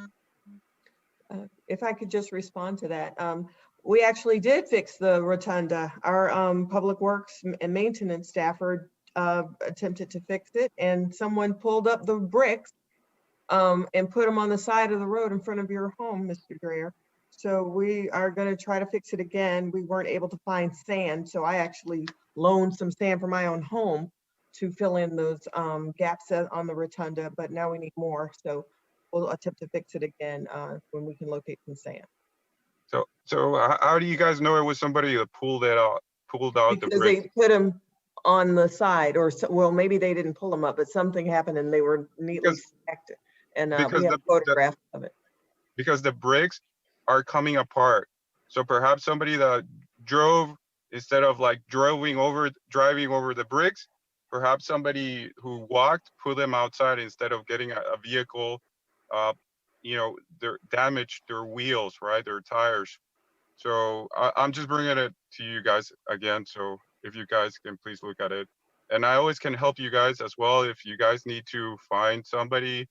I remember 2 years ago, I gave you some time, right? And we can always look at some vendors too, so we can get this fixed. But greatly appreciate it. Thank you very much, Mr. Dre. Appreciate you. Thank you very much. All right, you guys. Anybody else for good and welfare? Any of the attendees? Any of our villagers? Anybody? I'm seeing none. Before I make a motion, or before I ask for a motion to adjourn, I just wanted to say, you guys, earlier, you guys saw myself and Councilperson Roman kind of go at each other and be kind of short with each other. I have nothing but the utmost respect for Councilperson Roman. I think she's a wonderful individual. We just had a disagreement just for that small particular point in time. But if she does feel like I disrespect her in any way, I apologize for that. I would never do anything like that. I respect Councilperson Roman to the fullest. Just wanted to say that before I ask for a motion to adjourn, you guys. That being said, before I ask for a motion, anybody have any last questions or comments? We good? All right, seeing none. Do I have a motion to adjourn? I will motion to adjourn. Thank you very much. Do I have a second to a motion to adjourn? For the motion to adjourn. I'll second. Thank you very much. Motion made by Councilperson Erbaum, second by Councilperson Perrella. All in favor, say aye. Aye. Aye. Aye. Thank you very much. All opposed, say nay. Hearing no nays. The virtual special council meeting for Thursday, September the 3rd, 2020 is adjourned at 11:53 p.m. That's the gavel. Thank you very much, you guys. You guys take care. Have a wonderful night. Get some rest. I'm about to work on this job description for you guys. You guys take care. All right. Have a good night. Sleep fast, everyone. All right. Take care, Good you night, guys. everyone. All right. Bye-bye. Good night. Take care, Mayor Cabillos. Have a good night. Take care, you guys. Take care, Norm.